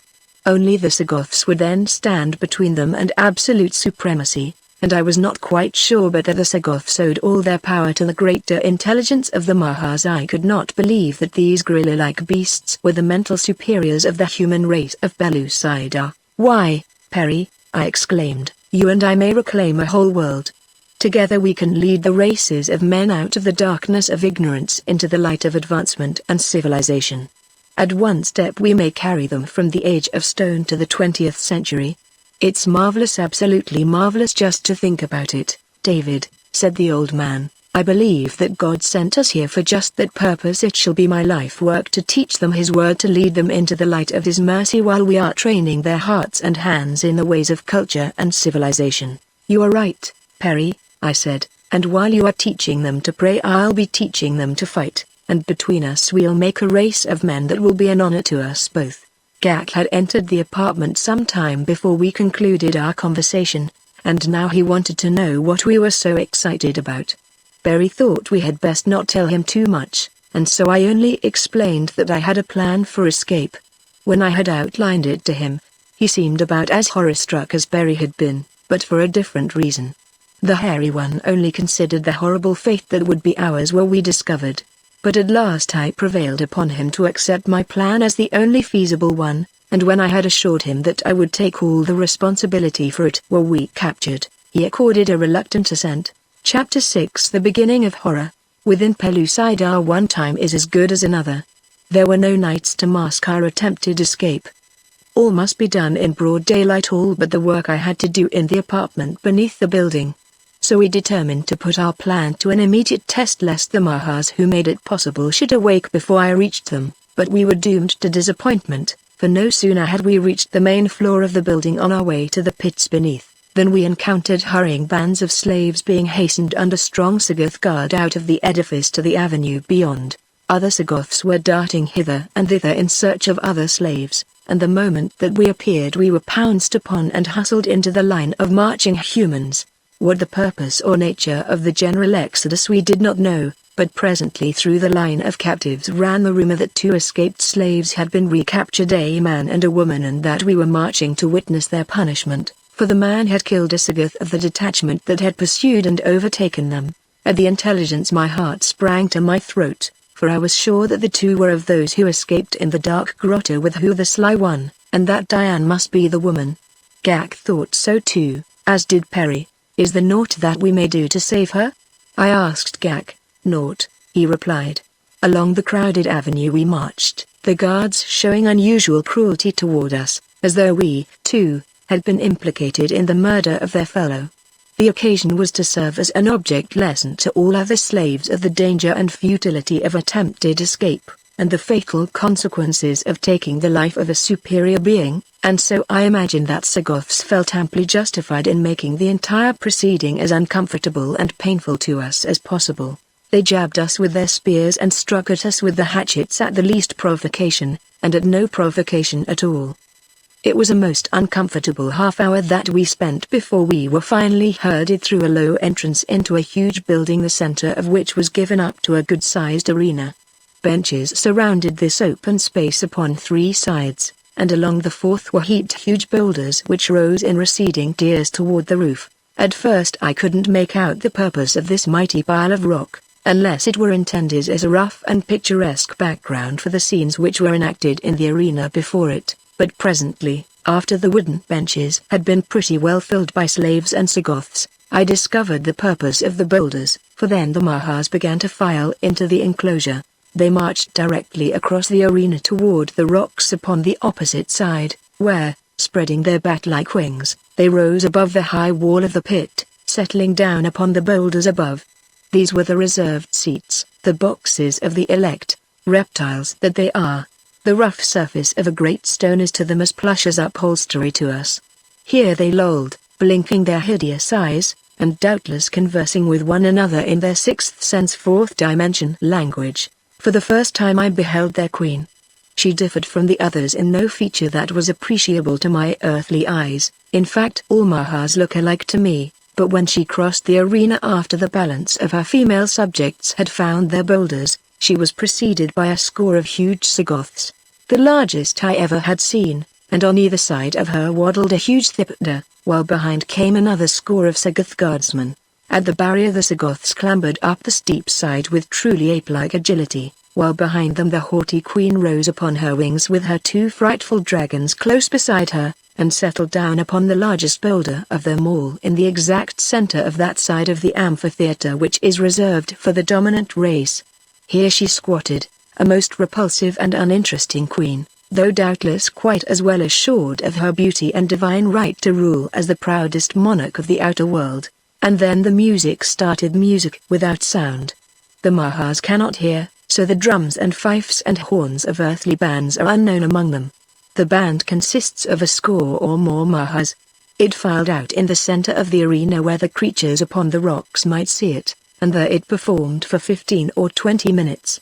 Their technique consisted in waving their tails and moving their heads in a regular succession of measured movements, resulting in a cadence which evidently pleased the eye of the Maha as the cadence of our own instrumental music pleases our ears. Sometimes the band took measured steps in unison to one side or the other, or backward and again forward. It all seemed very silly and meaningless to me, but at the end of the first piece the Mahas upon the rocks showed the first indications of enthusiasm that I had seen displayed by the dominant race of Pellucidar. They beat their great wings up and down, and smote their rocky perches with their mighty tails until the ground shook. Then the band started another piece, and all was again as silent as the grave. That was one great beauty about Maha music. If you didn't happen to like a piece that was being played, all you had to do was shut your eyes. When the band had exhausted its repertory, it took wing and settled upon the rocks above and behind the queen. Then the business of the day was on. A man and woman were pushed into the arena by a couple of Sagoth guardsmen. I leaned forward in my seat to scrutinize the female, hoping against hope that she might prove to be another than Diane the Beautiful. Her back was toward me for a while, and the sight of the great mass of raven hair piled high upon her head filled me with alarm. Presently a door in one side of the arena wall was opened to admit a huge, shaggy, bull-like creature. "Oboes," whispered Perry, excitedly. His kind roamed the outer crust with the cave bear and the mammoth ages and ages ago. We have been carried back 1,000,000 years, David, to the childhood of a planet. Is it not wondrous? But I saw only the raven hair of a half-naked girl, and my heart stood still in dumb misery at the sight of her, nor had I any eyes for the wonders of natural history. But for Perry and Gak I should have leapt to the floor of the arena and shared whatever fate lay in store for this priceless treasure of the Stone Age. With the advent of the bows they call the thing a thag within Pellucidar, 2 spears were tossed into the arena at the feet of the prisoners. It seemed to me that a bin shooter would have been as effective against the mighty monster as these pitiful weapons. As the animal approached the two, bellowing and pawing the ground with the strength of many earthly bulls, another door directly beneath us was opened, and from it issued the most terrific roar that ever had fallen upon my outraged ears. I could not at first see the beast from which emanated this fearsome challenge, but the sound had the effect of bringing the 2 victims around with a sudden start, and then I saw the girl's face. She was not Diane. I could have wept for relief. And now, as the 2 stood frozen in terror, I saw the author of that fearsome sound creeping stealthily into view. It was a huge tiger such as hunted the great bows through the jungles primeval when the world was young. In contour and markings it was not unlike the noblest of the Bengals of our own world, but as its dimensions were exaggerated to colossal proportions, so too were its colorings exaggerated. Its vivid yellows fairly screamed aloud, its whites were as eider down, its blacks glossy as the finest anthracite coal, and its coat long and shaggy as a mountain goat. That it is a beautiful animal there is no gainsaying, but if its size and colors are magnified here within Pellucidar, so is the ferocity of its disposition.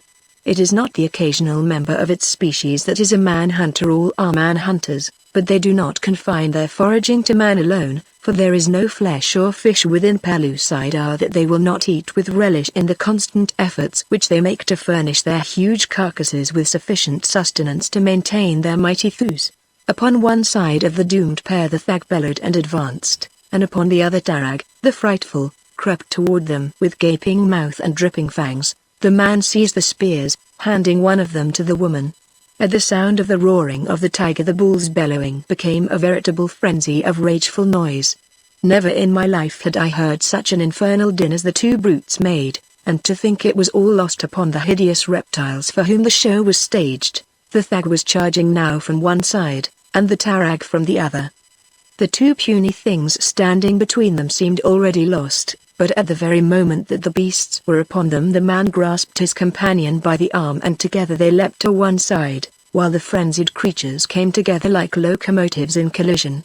There ensued a battle royal which for sustained and frightful ferocity transcends the power of imagination or description. Time and again the colossal bull tossed the enormous tiger high into the air, but each time that the huge cat touched the ground he returned to the encounter with apparently undiminished strength, and seemingly increased ire. For a while the man and woman busied themselves only with keeping out of the way of the 2 creatures, but finally I saw them separate and each creep stealthily toward one of the combatants. The tiger was now upon the bull's broad back, clinging to the huge neck with powerful fangs while its long, strong talons ripped the heavy hide into shreds and ribbons. For a moment the bull stood bellowing and quivering with pain and rage, its cloven hooves widespread, its tail lashing viciously from side to side, and then, in a mad orgy of bucking, it went careening about the arena in frenzied attempt to unseat its rending rider. It was with difficulty that the girl avoided the first mad rush of the wounded animal. All its efforts to rid itself of the tiger seemed futile, until in desperation it threw itself upon the ground, rolling over and over. A little of this so disconcerted the tiger, knocking its breath from it, I imagine, that it lost its hold, and then, quick as a cat, the great thang was up again and had buried those mighty horns deep in the tarag's abdomen, pinning him to the floor of the arena. The great cat clawed at the shaggy head until eyes and ears were gone, and naught but a few strips of ragged, bloody flesh remained upon the skull.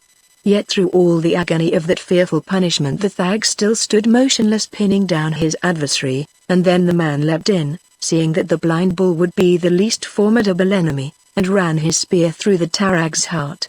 As the animal's fierce clawing ceased, the bull raised his gory, sightless head, and with a horrid roar ran headlong across the arena.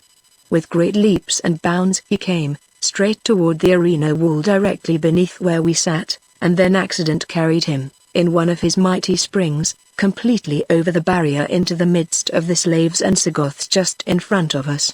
Swinging his bloody horns from side to side, the beast cut a wide swath before him straight upward toward our seats.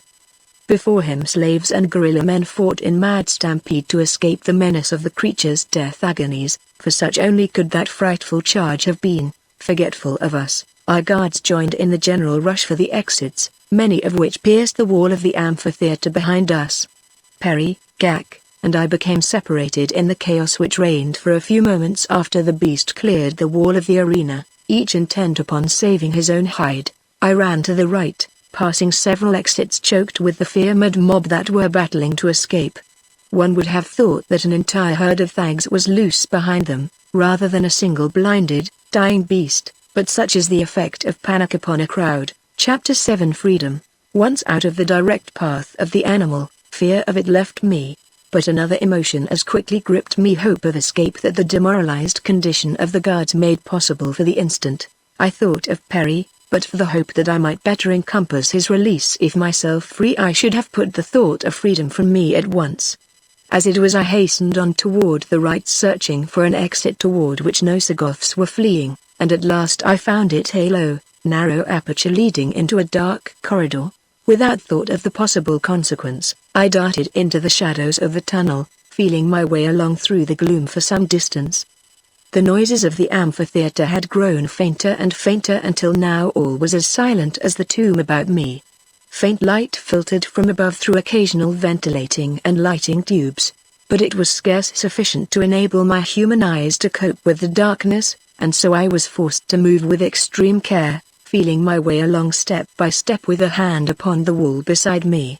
Presently the light increased, and a moment later, to my delight, I came upon a flight of steps leading upward, at the top of which the brilliant light of the noonday sun shone through an opening in the ground. Cautiously I crept up the stairway to the tunnel's end, and peering out saw the broad plain of Futra before me. The numerous lofty, granite towers which marked the several entrances to the subterranean city were all in front of me behind. The plain stretched level and unbroken to the nearby foothills. I had come to the surface, then, beyond the city, and my chances for escape seemed much enhanced. My first impulse was to await darkness before attempting to cross the plain, so deeply implanted are habits of thought, but of a sudden I recollected the perpetual noonday brilliance which envelopes Belusidar, and with a smile I stepped forth into the daylight. Rank grass, waist-high, grows upon the plain of Futra, the gorgeous flowering grass of the inner world, each particular blade of which is tipped with a tiny, five-pointed blossom, brilliant little stars of varying colors that twinkle in the green foliage to add still another charm to the weird, yet lovely, landscape. But then the only aspect which attracted me was the distant hills in which I hoped to find sanctuary, and so I hastened on, trampling the myriad beauties beneath my hurrying feet. Berry says that the force of gravity is less upon the surface of the inner world than upon that of the outer. He explained it all to me once, but I was never particularly brilliant in such matters, and so most of it has escaped me. As I recall it, the difference is due in some part to the counter-attraction of that portion of the Earth's crust directly opposite the spot upon the face of Pellucidar at which one's calculations are being made. Be that as it may, it always seemed to me that I moved with greater speed and agility within Pellucidar than upon the outer surface. There was a certain airy lightness of step that was most pleasing, and a feeling of bodily detachment which I can only compare with that occasionally experienced in dreams. And as I crossed Futra's flower-bespangled plain that time, I seemed almost to fly, though how much of the sensation was due to Perry's suggestion and how much to actuality I am sure I do not know. The more I thought of Perry, the less pleasure I took in my newfound freedom. There could be no liberty for me within Pellucidar unless the old man shared it with me, and only the hope that I might find some way to encompass his release kept me from turning back to Futra. Just how I was to help Perry I could scarce imagine, but I hoped that some fortuitous circumstance might solve the problem for me. It was quite evident, however, that little less than a miracle could aid me, for what could I accomplish in this strange world, naked and unarmed? It was even doubtful that I could retrace my steps to Futra should I once pass beyond view of the plain, and even were it possible, what aid could I bring to Perry no matter how far I wandered? The case looked more and more hopeless the longer I viewed it. Yet with a stubborn persistency I forged ahead toward the foothills. Behind me no sign of pursuit developed, before me I saw no living thing. It was as though I moved through a dead and forgotten world. I have no idea, of course, how long it took me to reach the limit of the plain, but at last I entered the foothills, following a pretty little canyon upward toward the mountains.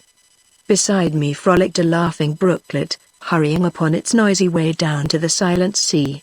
In its quieter pools I discovered many small fish, of 4 or 5 pound weight I should imagine. In appearance, except as to size and color, they were not unlike the whale of our own seas. As I watched them playing about I discovered, not only that they suckled their young, but that at intervals they rose to the surface to breathe as well as to feed upon certain grasses and a strange, scarlet lichen which grew upon the rocks just above the waterline. It was this last habit that gave me the opportunity I craved to capture one of these herbivorous cetaceans, that is what Perry calls them, and make as good a meal as one can on raw, warm-blooded fish, but I had become rather used, by this time, to the eating of food in its natural state, though I still balked on the eyes and entrails, much to the amusement of Gak, to whom I always passed these delicacies. Crouching beside the brook, I waited until one of the diminutive purple whales rose to nibble at the long grasses which overhung the water, and then, like the beast of prey that man really is, I sprang upon my victim, appeasing my hunger while he yet wriggled to escape. Then I drank from the clear pool, and after washing my hands and face continued my flight.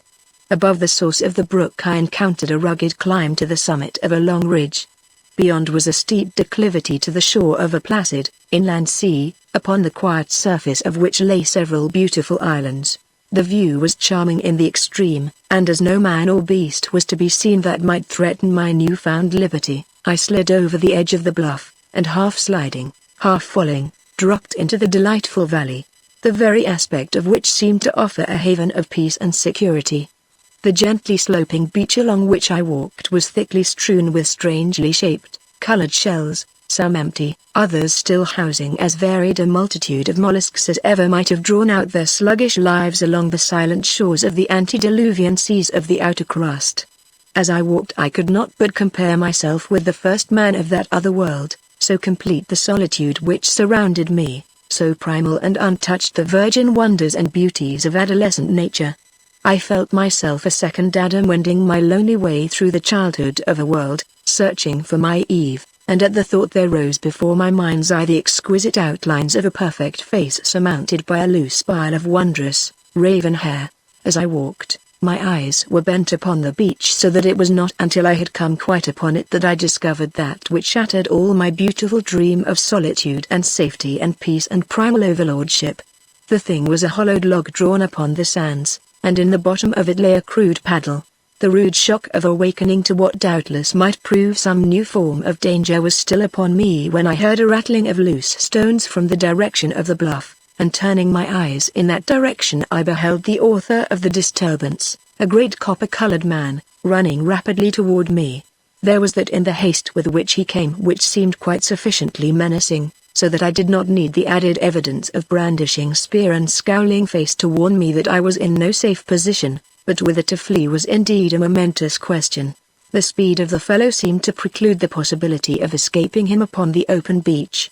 There was but a single alternative. The rude skiff, and with a celerity which equaled his, I pushed the thing into the sea, and as it floated gave a final shove and clambered in over the end. A cry of rage rose from the owner of the primitive craft, and an instant later his heavy, stone-tipped spear grazed my shoulder and buried itself in the bow of the boat beyond. Then I grasped the paddle, and with feverish haste urged the awkward, wobbly thing out upon the surface of the sea. A glance over my shoulder showed me that the copper-colored one had plunged in after me and was swimming rapidly in pursuit. His mighty strokes bade fair to close up the distance between us in short order, for at best I could make but slow progress with my unfamiliar craft, which nosed stubbornly in every direction but that which I desired to follow, so that fully half my energy was expended in turning its blunt prow back into the course. I had covered some 100 yards from shore when it became evident that my pursuer must grasp the stern of the skiff within the next half-dozen strokes. In a frenzy of despair, I bent to the grandfather of all paddles in a hopeless effort to escape, and still the copper giant behind me gained and gained. His hand was reaching upward for the stern when I saw a sleek, sinuous body shoot from the depths below. The man saw it too, and the look of terror that overspread his face assured me that I need have no further concern as to him, for the fear of certain death was in his look. And then about him coiled the great, slimy folds of a hideous monster of that prehistoric deep, a mighty serpent of the sea, with fanged jaws, and darting forked tongue, with bulging eyes, and bony protuberances upon head and snout that formed short, stout horns. As I looked at that hopeless struggle my eyes met those of the doomed man, and I could have sworn that in his eye saw an expression of hopeless appeal. But whether I did or not, there swept through me a sudden compassion for the fellow. He was indeed a brother man, and that he might have killed me with pleasure had he caught me was forgotten in the extremity of his danger. Unconsciously I had ceased paddling as the serpent rose to engage my pursuer, so now the skiff still drifted close beside the two.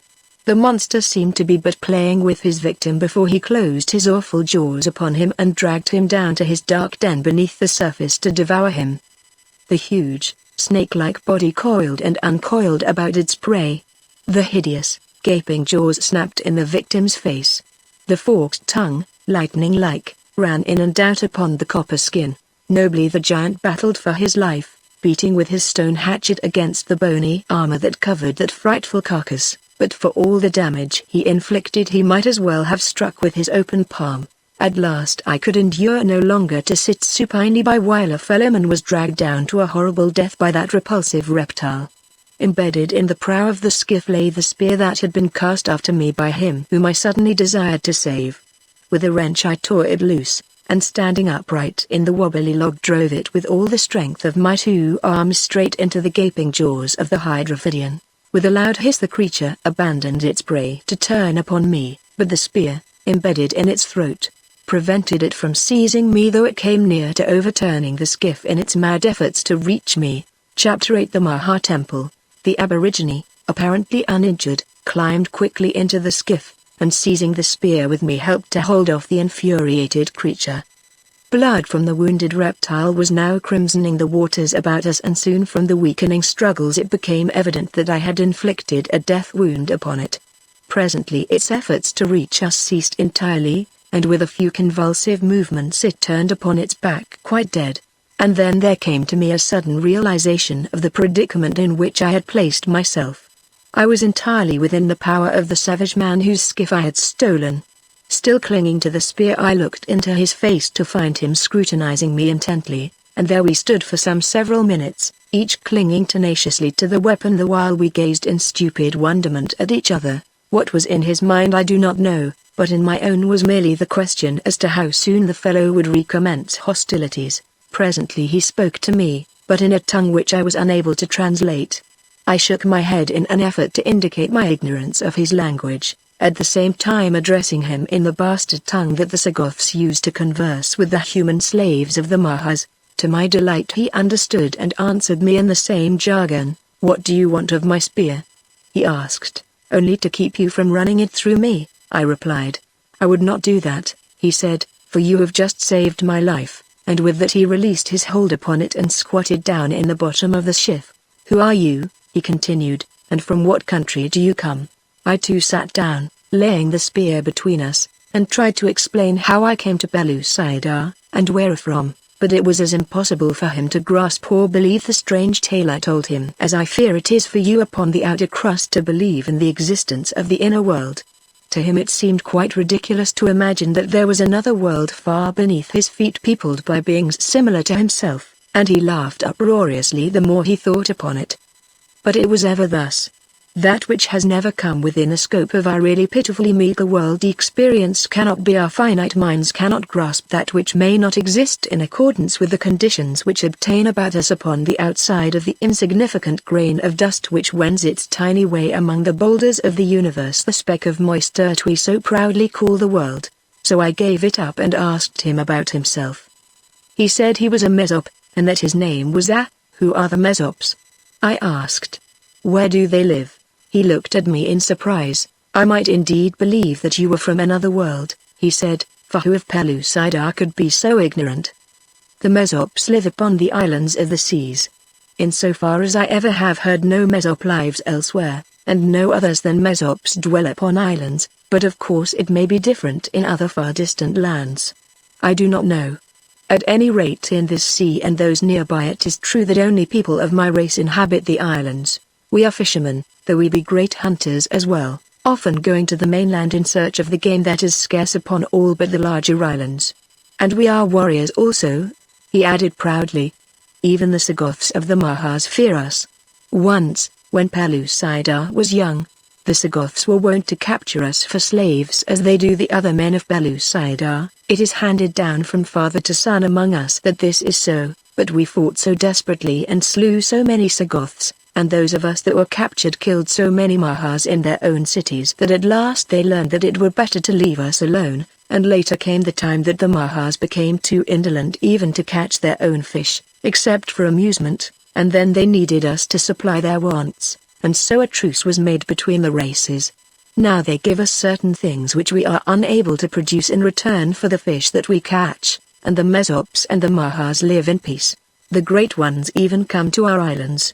It is there, far from the prying eyes of their own Sagoths, that they practice their religious rites in the temples they have builded there with our assistance. If you live among us you will doubtless see the manner of their worship, which is strange indeed, and most unpleasant for the poor slaves they bring to take part in it. As I talked I had an excellent opportunity to inspect him more closely. He was a huge fellow, standing I should say 6 feet 6 or 7 inches. Well developed and of a coppery red, not unlike that of our own North American Indian, nor were his features dissimilar to theirs. He had the aquiline nose found among many of the higher tribes, the prominent cheekbones, and black hair and eyes, but his mouth and lips were better molded. All in all, I was an impressive and handsome creature, and he talked well too, even in the miserable makeshift language we were compelled to use. During our conversation I had taken the paddle and was propelling the skiff with vigorous strokes toward a large island that lay some half-mile from the mainland. The skill with which he handled his crude and awkward craft elicited my deepest admiration, since it had been so short a time before that I had made such pitiful work of it. As we touched the pretty, level beach I leapt out and I followed him. Together we dragged the skiff far up into the bushes that grew beyond the sand. We must hide our canoes, explained for the Mesops of Luana are always at war with us and would steal them if they found them. He nodded toward an island further out at sea, and at so great a distance that it seemed but a blur hanging in the distant sky. The upward curve of the surface of Pellucidar was constantly revealing the impossible to the surprised eyes of the outer earthly. To see land and water curving upward in the distance until it seemed to stand on edge where it melted into the distant sky, and to feel that seas and mountains hung suspended directly above one's head required such a complete reversal of the perceptive and reasoning faculties as almost to stupefy one. No sooner had we hidden the canoe than I plunged into the jungle, presently emerging into a narrow but well-defined trail which wound hither and thither much after the manner of the highways of all primitive folk. But there was one peculiarity about this Mesop trail which I was later to find distinguished them from all other trails that I ever have seen within or without the earth. It would run on, plain and clear and well defined, to end suddenly in the midst of a tangle of matted jungle. Then I would turn directly back in his tracks for a little distance, spring into a tree, climb through it to the other side, drop onto a fallen log, leap over a low bush and alight once more upon a distinct trail which he would follow back for a short distance only to turn directly about and retrace his steps until after a mile or less this new pathway ended as suddenly and mysteriously as the former section. Then he would pass again across some media which would reveal no spoor, to take up the broken thread of the trail beyond. As the purpose of this remarkable avenue dawned upon me, I could not but admire the native shrewdness of the ancient progenitor of the Mesops, who hit upon this novel plan to throw his enemies from his track and delay or thwart them in their attempts to follow him to his deep-buried cities. To you of the outer earth it might seem a slow and tortuous method of traveling through the jungle. But were you of Pellucidar, you would realize that time is no factor where time does not exist.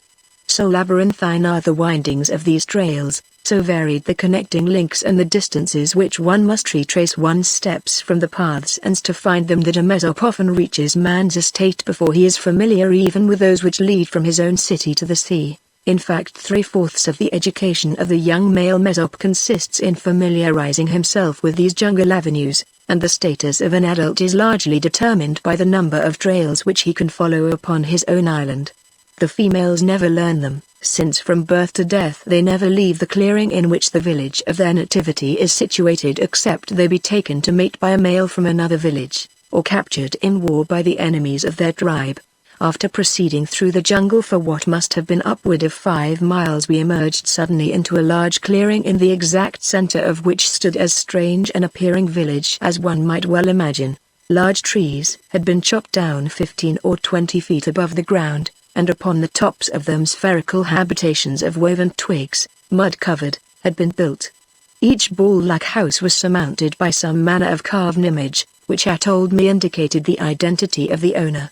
Horizontal slits, 6 inches high and 2 or 3 feet wide, served to admit light and ventilation. The entrances to the house were through small apertures in the bases of the trees and thence upward by rude ladders through the hollow trunks to the rooms above. The houses varied in size from 2 to several rooms. The largest that I entered was divided into 2 floors and 8 apartments. All about the village, between it and the jungle, lay beautifully cultivated fields in which the Mesops raised such cereals, fruits, and vegetables as they required. Women and children were working in these gardens as we crossed toward the village. At sight of us they saluted deferentially, but to me they paid not the slightest attention. Among them and about the outer verge of the cultivated area were many warriors. These too saluted us, by touching the points of their spears to the ground directly before them. I conducted me to a large house in the center of the village, the house with 8 rooms, and taking me up into it gave me food and drink. There I met his mate, a comely girl with a nursing baby in her arms.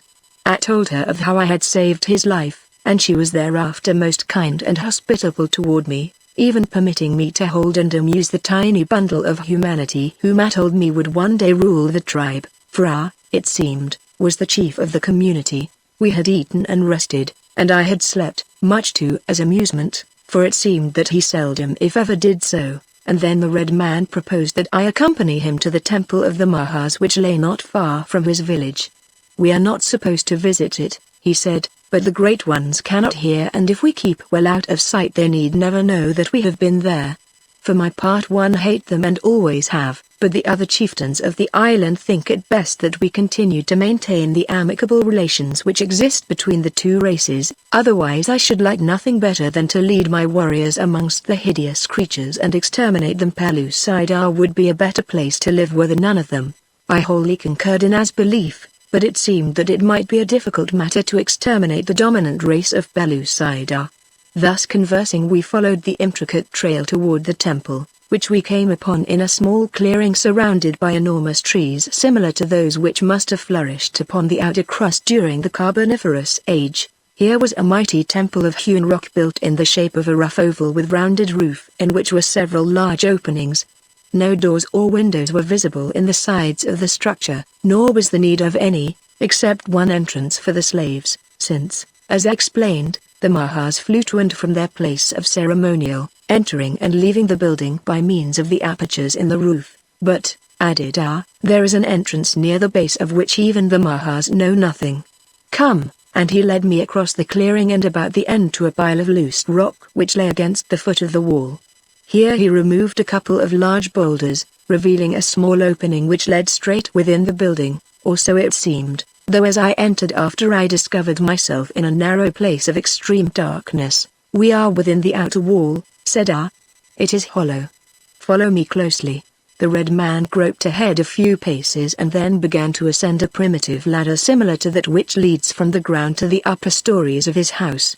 We ascended for some 40 feet when the interior of the space between the walls commenced to grow lighter, and presently we came opposite an opening in the inner wall which gave us an unobstructed view of the entire interior of the temple.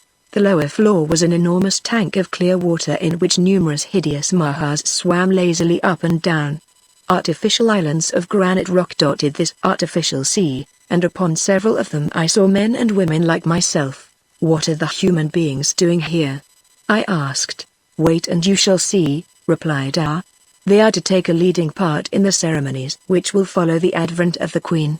You may be thankful that you are not upon the same side of the wall as they. Scarcely had he spoken than we heard a great fluttering of wings above, and a moment later a long procession of the frightful reptiles of Pellucidar winged slowly and majestically through the large central opening in the roof and circled in stately manner about the temple. There were several Mahas first, and then at least 20 awe-inspiring pterodactyl thipters, they are called within Pellucidar. Behind these came the Queen, flanked by other thipters as she had been when she entered the amphitheater at Phutra. 3 times they wheeled about the interior of the oval chamber, to settle finally upon the damp, cold boulders that fringed the outer edge of the pool. In the center of one side the largest rock was reserved for the Queen, and here she took her place surrounded by her terrible guard. All lay quiet for several minutes after settling to their places. One might have imagined them in silent prayer. The poor slaves upon the diminutive islands watched the horrid creatures with wide eyes. The men, for the most part, stood erect and stately with folded arms, awaiting their doom, but the women and children clung to one another, hiding behind the males. They are a noble-looking race, these cave men of Pellucidar, and if our progenitors were as they, the human race of the outer crust has deteriorated rather than improved with the march of the ages. All they lack is opportunity. We have opportunity, and little else. Now the Queen moved. She raised her ugly head, looking about. Then very slowly she crawled to the edge of her throne and slid noiselessly into the water. Up and down the long tank she swam, turning at the ends as you have seen captive seals turn in their tiny tanks, turning upon their backs and diving below the surface. Nearer and nearer to the island she came until at last she remained at rest before the largest, which was directly opposite her throne. Raising her hideous head from the water she fixed her great, round eyes upon the slaves. They were fat and sleek, for they had been brought from a distant Maha city where human beings are kept in droves, and bred and fattened, as we breed and fatten beef cattle. The Queen fixed her gaze upon a plump young maiden. Her victim tried to turn away, hiding her face in her hands and kneeling behind a woman, but the reptile, with unblinking eyes, stared on with such fixity that I could have sworn her vision penetrated the woman, and the girl's arms to reach at last the very center of her brain. Slowly the reptile's head commenced to move to and fro, but the eyes never ceased to bore toward the frightened girl, and then the victim responded. She turned wide, fear-haunted eyes toward the Maha Queen. Slowly she rose to her feet, and then as though dragged by some unseen power she moved as one in a trance straight toward the reptile. Her glassy eyes fixed upon those of her captor. To the water's edge she came, nor did she even pause, but stepped into the shallows beside the little island. On she moved toward the Maha, who now slowly retreated as though leading her victim on. The water rose to the girl's knees, and still she advanced, chained by that clammy eye. Now the water was at her waist, now her armpits. Her fellows upon the island looked on in horror, helpless to avert her doom, in which they saw a forecast of their own.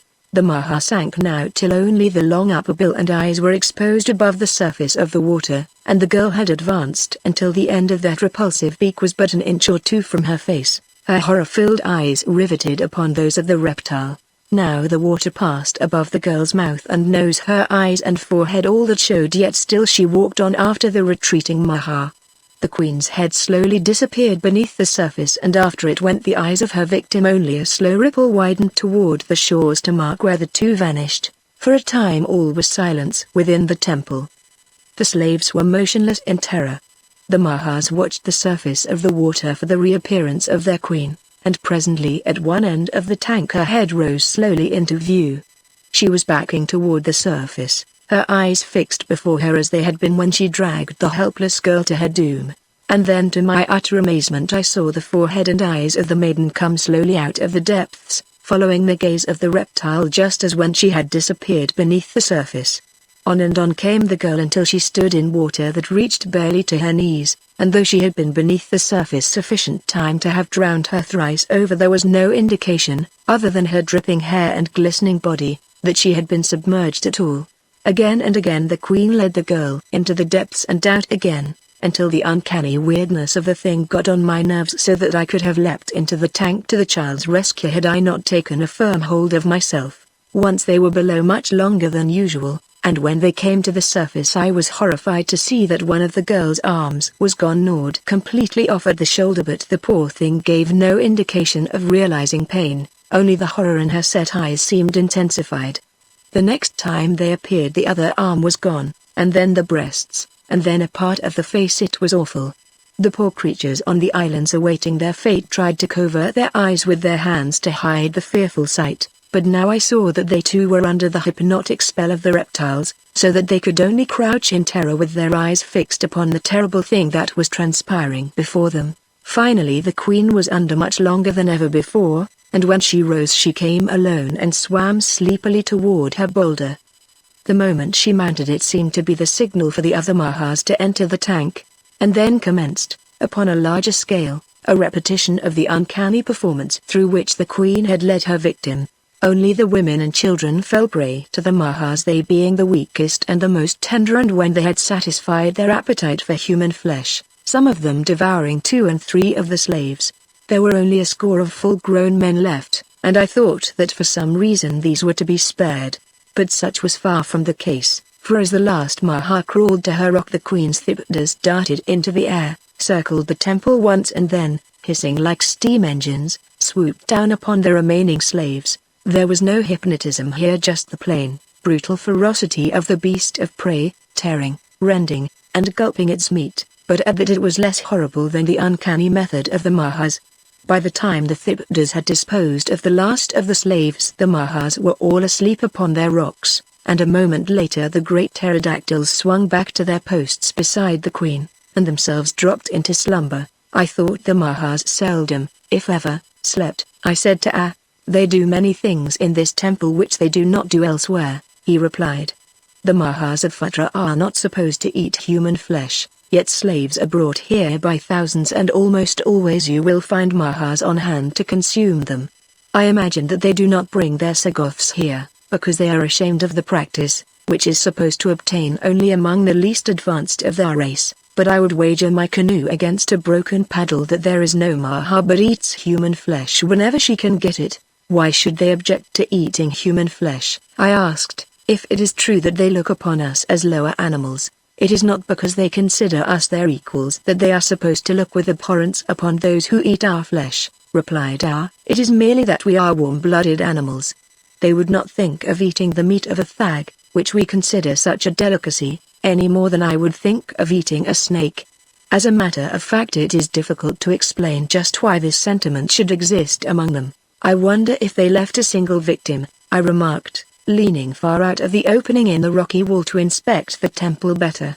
Directly below me the water lapped the very side of the wall, there being a break in the boulders at this point as there was at several other places about the side of the temple. My hands were resting upon a small piece of granite which formed a part of the wall, and all my weight upon it proved too much for it. It slipped and I lunged forward. There was nothing to save myself and I plunged headforemost into the water below. Fortunately the tank was deep at this point, and I suffered no injury from the fall, but as I was rising to the surface my mind filled with the horrors of my position as I thought of the terrible doom which awaited me the moment the eyes of the reptiles fell upon the creature that had disturbed their slumber. As long as I could I remained beneath the surface, swimming rapidly in the direction of the islands that I might prolong my life to the utmost. At last I was forced to rise for air, and as I cast a terrified glance in the direction of the Mahas and the Thibdas I was almost stunned to see that not a single one remained upon the rocks where I had last seen them, nor as I searched the temple with my eyes could I discern any within it. For a moment I was puzzled to account for the thing, until I realized that the reptiles, being deaf, could not have been disturbed by the noise my body made when it hit the water, and that as there is no such thing as time within Pellucidar there was no telling how long I had been beneath the surface. It was a difficult thing to attempt to figure out by earthly standards this matter of elapsed time, but when I set myself to it I began to realize that I might have been submerged a second or a month or not at all. You have no conception of the strange contradictions and impossibilities which arise when all methods of measuring time, as we know them upon earth, are non-existent. I was about to congratulate myself upon the miracle which had saved me for the moment, when the memory of the hypnotic powers of the Mahas filled me with apprehension lest they be practicing their uncanny art upon me to the end that I merely imagined that I was alone in the temple. At the thought cold sweat broke out upon me from every pore, and as I crawled from the water onto one of the tiny islands I was trembling like a leaf. You cannot imagine the awful horror which even the simple thought of the repulsive Mahas of Pellucidar induces in the human mind, and to feel that you are in their power, that they are crawling, slimy, and abhorrent, to drag you down beneath the waters and devour you. It is frightful, but they did not come, and at last I came to the conclusion that I was indeed alone within the temple. How long I should be alone was the next question to assail me as I swam frantically about once more in search of a means to escape. Several times I called to A, but he must have left after I tumbled into the tank, for I received no response to my cries. Doubtless he had felt as certain of my doom when he saw me topple from our hiding place as I had, and lest he too should be discovered, had hastened from the temple and back to his village. I knew that there must be some entrance to the building beside the doorways in the roof, for it did not seem reasonable to believe that the thousands of slaves which were brought here to feed the Mahas the human flesh they craved would all be carried through the air, and so I continued my search until at last it was rewarded by the discovery of several loose granite blocks in the masonry at one end of the temple. A little effort proved sufficient to dislodge enough of these stones to permit me to crawl through into the clearing, and a moment later I had scurried across the intervening space to the dense jungle beyond. Here I sank panting and trembling upon the matted grasses beneath the giant trees, for I felt that I had escaped from the grinning fangs of death out of the depths of my own grave. Whatever dangers lay hidden in this island jungle, there could be none so fearsome as those which I had just escaped. I knew that I could meet death bravely enough if it but came in the form of some familiar beast or man, anything other than the hideous and uncanny Mahas. Chapter 9: The Face of Death. I must have fallen asleep from exhaustion.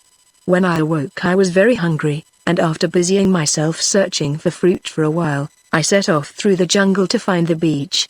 I knew that the island was not so large but that I could easily find the sea if I did but move in a straight line. But there came the difficulty, as there was no way in which I could direct my course and hold it. The sun, of course, being always directly above my head, and the trees so thickly set that I could see no distant object which might serve to guide me in a straight line. As it was, I must have walked for a great distance, since I ate 4 times and slept twice before I reached the sea, but at last I did so, and my pleasure at the sight of it was greatly enhanced by the chance discovery of a hidden canoe among the bushes through which I had stumbled just prior to coming upon the beach. I can tell you that it did not take me long to pull that awkward craft down to the water and shove it far out from shore. My experience with her had taught me that if I were to steal another canoe I must be quick about it and get far beyond the owner's reach as soon as possible. I must have come out upon the opposite side of the island from that at which end I had entered it, for the mainland was nowhere in sight. For a long time I paddled around the shore, though well out, before I saw the mainland in the distance. At the sight of it I lost no time in directing my course toward it. for I had long since made up my mind to return to Fatra and give myself up that I might be once more with Perry and Gak the Hairy One. I felt that I was a fool ever to have attempted to escape alone, especially in view of the fact that our plans were already well formulated to make a break for freedom together. Of course I realized that the chances of the success of our proposed venture were slim indeed, but I knew that I never could enjoy freedom without Perry so long as the old man lived, and I had learned that the probability that I might find him was less than slight. Had Perry been dead, I should gladly have pitted my strength and wit against the savage and primordial world in which I found myself. I could have lived in seclusion within some rocky cave until I had found the means to outfit myself with the crude weapons of the Stone Age, and then set out in search of her whose image had now become the constant companion of my waking hours, and the central and beloved figure of my dreams.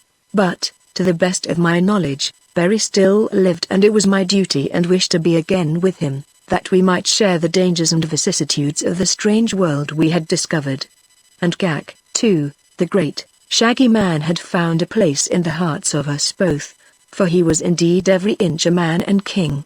Uncouth, perhaps, and brutal, too, if judged too harshly by the standards of effete 20th century civilization, but withal that noble, dignified, chivalrous, and lovable. Chance carried me to the very beach upon which I had discovered his canoe, and a short time later I was scrambling up the steep bank to retrace my steps from the plain of Fatra. But my troubles came when I entered the canyon beyond the summit, for here I found that several of them centered at the point where I crossed the divide, and which one I had traversed to reach the pass I could not for the life of me remember. It was all a matter of chance, and so I set off down that which seemed the easiest going, and in this I made the same mistake that many of us do in selecting the path along which we shall follow out the course of our lives, and again learned that it is not always best to follow the line of least resistance.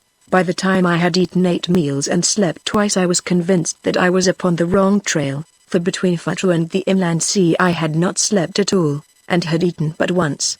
To retrace my steps to the summit of the divide and explore another canyon seemed the only solution of my problem, but a sudden widening and levelness of the canyon just before me seemed to suggest that it was about to open into a level country, and with the lure of discovery strong upon me I decided to proceed but a short distance further before I turned back. The next turn of the canyon brought me to its mouth, and before me I saw an narrow plain leading down to an ocean. At my right the side of the canyon continued to the water's edge, the valley lying to my left, and the foot of it running gradually into the sea, where it formed a broad level beach. Clumps of strange trees dotted the landscape here and there almost to the water, and rank grass and ferns grew between. From the nature of the vegetation I was convinced that the land between the ocean and the foothills was swampy, though directly before me it seemed dry enough all the way to the sandy strip along which the restless waters advanced and retreated. Curiosity prompted me to walk down to the beach, for the scene was very beautiful. As I passed along beside the deep and tangled vegetation of the swamp I thought that I saw a movement of the ferns at my left, but though I stopped a moment to look it was not repeated, and if anything lay hidden my eyes could not penetrate the dense foliage to discern it. Presently I stood upon the beach looking out over the wide and lonely sea across whose forbidding bosom no human being had yet ventured, to discover what strange and mysterious lands lay beyond, or what its invisible islands held of riches, wonders, or adventure. What savage faces, what fierce and formidable beasts were this very instant watching the lapping of the waves upon its farther shore? How far did it extend? Perry had told me that the seas of Pellucidar were small in comparison with those of the outer crust, but even so this great ocean might stretch its broad expanse for thousands of miles. For countless ages it had rolled up and down its countless miles of shore, and yet today it remained all unknown beyond the tiny strip that was visible from its beaches. The fascination of speculation was strong upon me. It was as though I had been carried back to the birth time of our own outer world to look upon its lands and seas ages before man had traversed either. Here was a new world, all untouched. It called to me to explore it. I was dreaming of the excitement and adventure which lay before us could Perry and I but escape the Mahas, when something, a slight noise I imagine, drew my attention behind me. As I turned, romance, adventure, and discovery in the abstract took wing before the terrible embodiment of all three in concrete form that I beheld advancing upon me. A huge, slimy amphibian it was, with toad-like body and the mighty jaws of an alligator. Its immense carcass must have weighed tons, and yet it moved swiftly and silently toward me. Upon one hand was the bluff that ran from the canyon to the sea, on the other the fearsome swamp from which the creature had sneaked upon me. Behind lay the mighty untracked sea, and before me in the center of the narrow way that led to safety stood this huge mountain of terrible and menacing flesh. A single glance at the thing was sufficient to assure me that I was facing one of those long-extinct, prehistoric creatures whose fossilized remains are found within the outer crust as far back as the Triassic Formation, a gigantic labyrinthodon. And there I was, unarmed, and, with the exception of a loincloth, as naked as I had come into the world. I could imagine how my first ancestor felt that distant, prehistoric morn that he encountered for the first time the terrifying progenitor of the thing that had me cornered now beside the restless, mysterious sea. Unquestionably he had escaped, or I should not have been within Pellucidar or elsewhere, and I wished at that moment that he had handed down to me with the various attributes that I presumed I have inherited from him, the specific application of the instinct of self-preservation which saved him from the fate which loomed so close before me today. To seek escape in the swamp or in the ocean would have been similar to jumping into a den of lions to escape one upon the outside.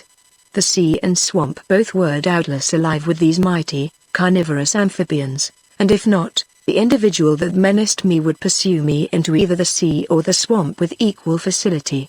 There seemed nothing to do but stand supinely and await my end. I thought of Barry, how he would wonder what had become of me. I thought of my friends of the outer world, and of how they all would go on living their lives in total ignorance of the strange and terrible fate that had overtaken me, or unguessing the weird surroundings which had witnessed the last frightful agony of my extinction. And with these thoughts came a realization of how unimportant to the life and happiness of the world is the existence of any one of us. We may be snuffed out without an instant's warning, and for a brief day our friends speak of us with subdued voices. The following morning, while the first worm is busily engaged in testing the construction of our coffin, they are teeing up for the first hole to suffer more acute sorrow over a sliced ball than they did over our, to us, untimely demise. The labyrinthodon was coming more slowly now.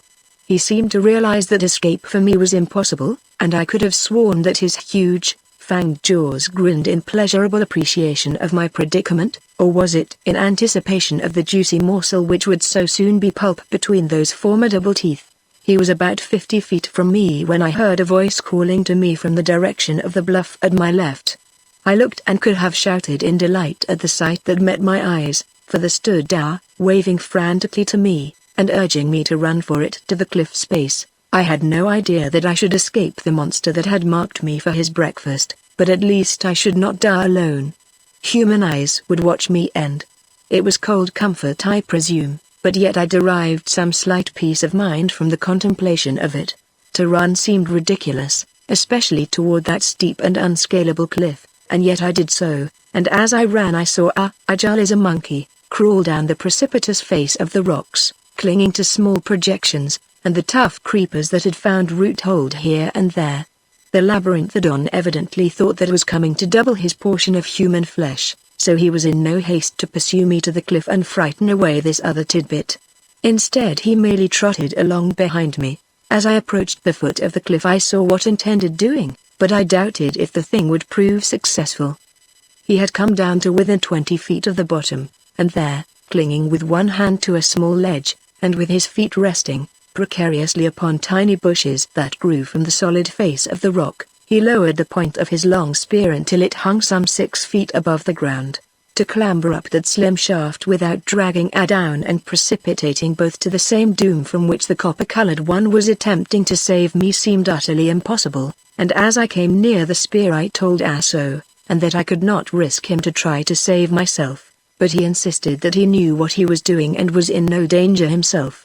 The danger is still yours, he called, for unless you move much more rapidly than you are now, the Scythic will be upon you and drag you back before ever you are halfway up the spear. He can rear up and reach you with ease anywhere below where I stand. Well, I should know his own business, I thought, and so I grasped the spear and clambered up toward the red man as rapidly as I could, being so far removed from my simian ancestors as I am.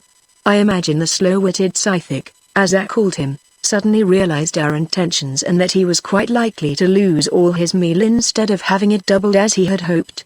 When he saw me clambering up that spear, he let out a hiss that fairly shook the ground, and came charging after me at a terrific rate.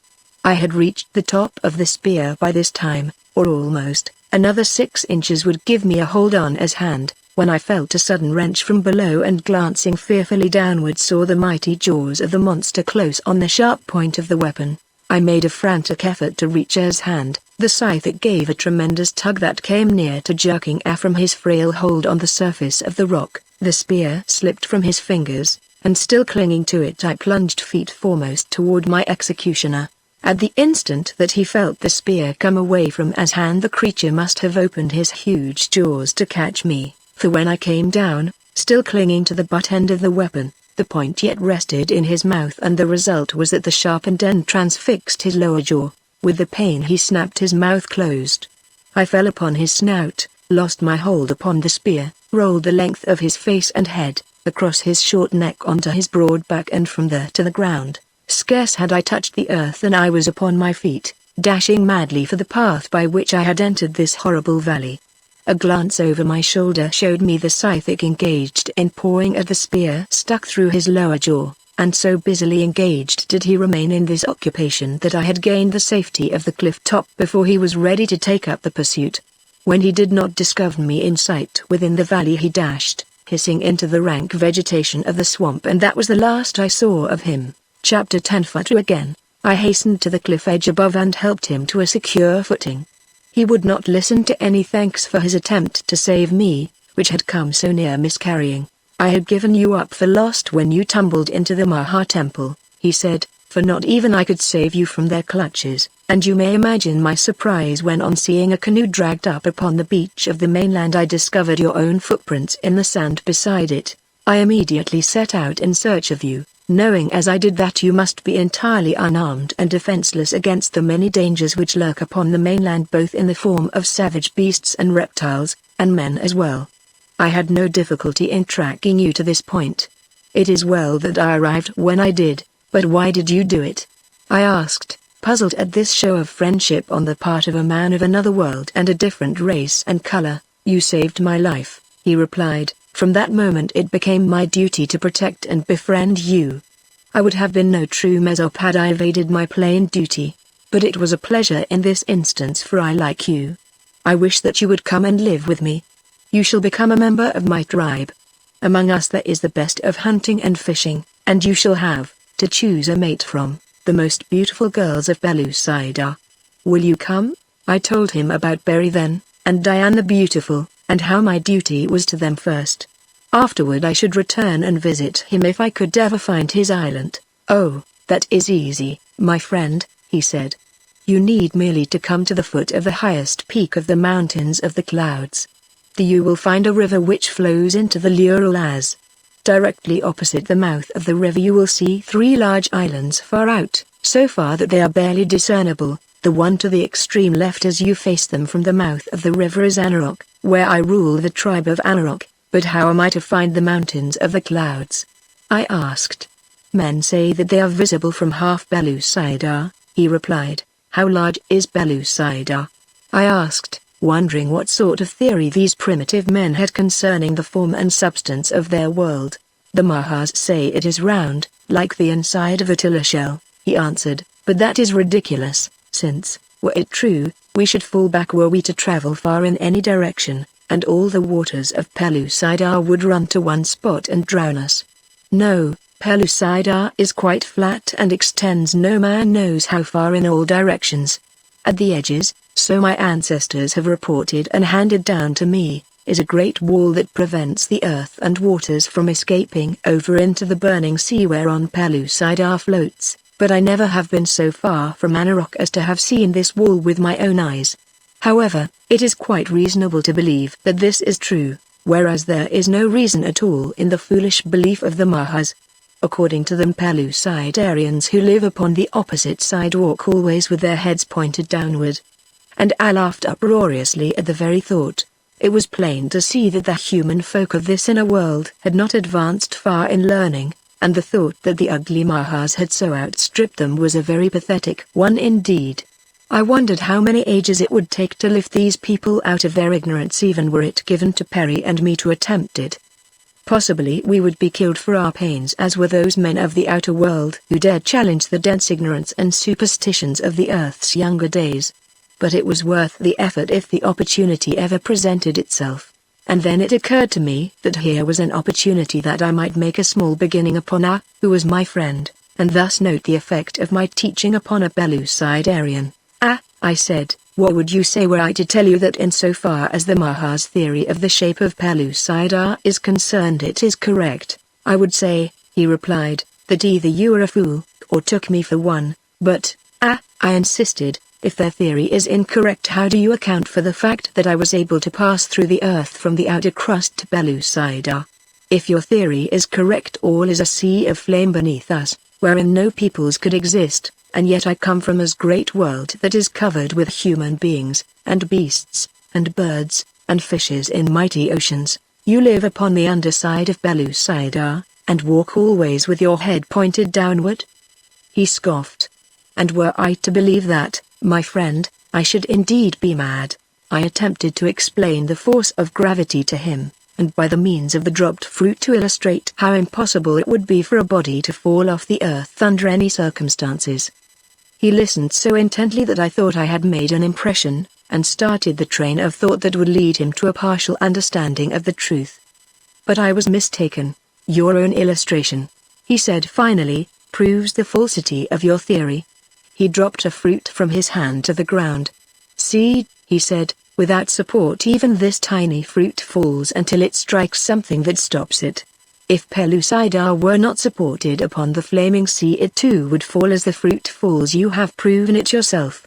He had me. That time you could see it in his eye. It seemed a hopeless job and I gave it up, temporarily at least, for when I contemplated the necessity explanation of our solar system and the universe, I realized how futile it would be to attempt to picture to any other Pellucidarian the sun, the moon, the planets, and the countless stars. Those born within the inner world could no more conceive of such things than can we of the outer crust, reduced to factors appreciable to our finite minds, such terms as space and eternity. Well, I laughed, whether we be walking with our feet up or down, here we are, and the question of greatest importance is not so much where we came from as where we are going now. For my part, one wish that you could guide me to Futra, where I may give myself up to the Mahas once more, that my friends and I may work out the plan of escape which the Sagoths interrupted when they gathered us together and drove us to the arena to witness the punishment of the slaves who killed the guardsmen. I wish now that I had not left the arena, for by this time my friends and I might have made good our escape, whereas this delay may mean the wrecking of all our plans, which depended for their consummation upon the continued sleep of the 3 Mahas who lay in the pit beneath the building in which we were confined. You would return to captivity? Cried my friends are there, I replied, the only friends I have in Pellucidar, except yourself. What else may I do under the circumstances? He thought for a moment in silence. Then he shook his head sorrowfully. It is what a brave man and a good friend should do, he said, yet it seems most foolish, for the Mahas will most certainly condemn you to death for running away, and so you will be accomplishing nothing for your friends by returning. Never in all my life have I heard of a prison returning to the Mahas of his own free will. There are but few who escape them, though some do, and these would rather die than be recaptured. I see no other way, I said, though I can assure you that I would rather go to Sheol after Perry than to Futra.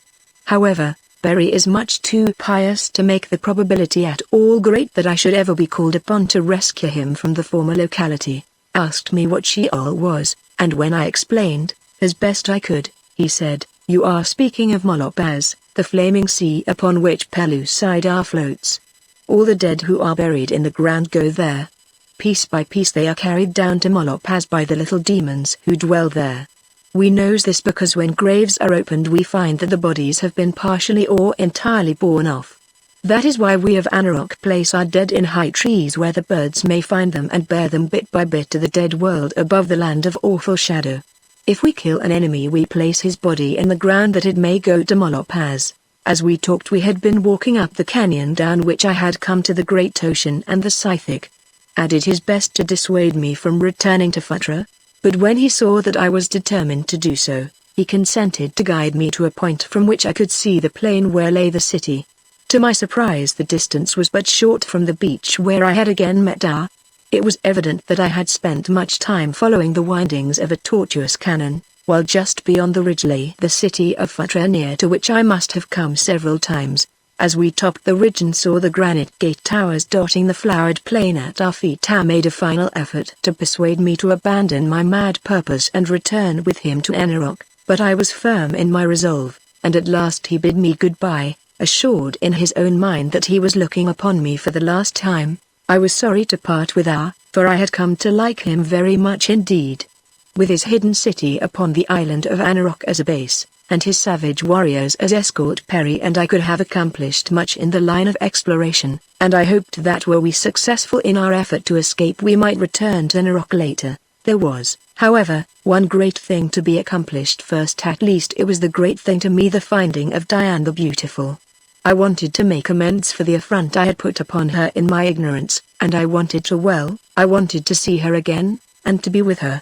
Down the hillside I made my way into the gorgeous field of flowers, and then across the rolling land toward the shadowless columns that guard the ways to buried Phutra. At a quarter-mile from the nearest entrance I was discovered by the Sigoth guard, and in an instant 4 of the guerrilla men were dashing toward me. Though they brandished their long spears and yelled like wild Comanches, I paid not the slightest attention to them, walking quietly toward them as though unaware of their existence. My manner had the effect upon them that I had hoped, and as we came quite near together they ceased their savage shouting. It was evident that they had expected me to turn and flee at sight of them, thus presenting that which they most enjoyed, a moving human target at which to cast their spears. "What do you hear?" shouted one. And then as he recognized me, "Ho! It is the slave who claims to be from another world, he who escaped when the Thag ran amok within the amphitheater. But why do you return, having once made good your escape?" "I did not escape," I replied.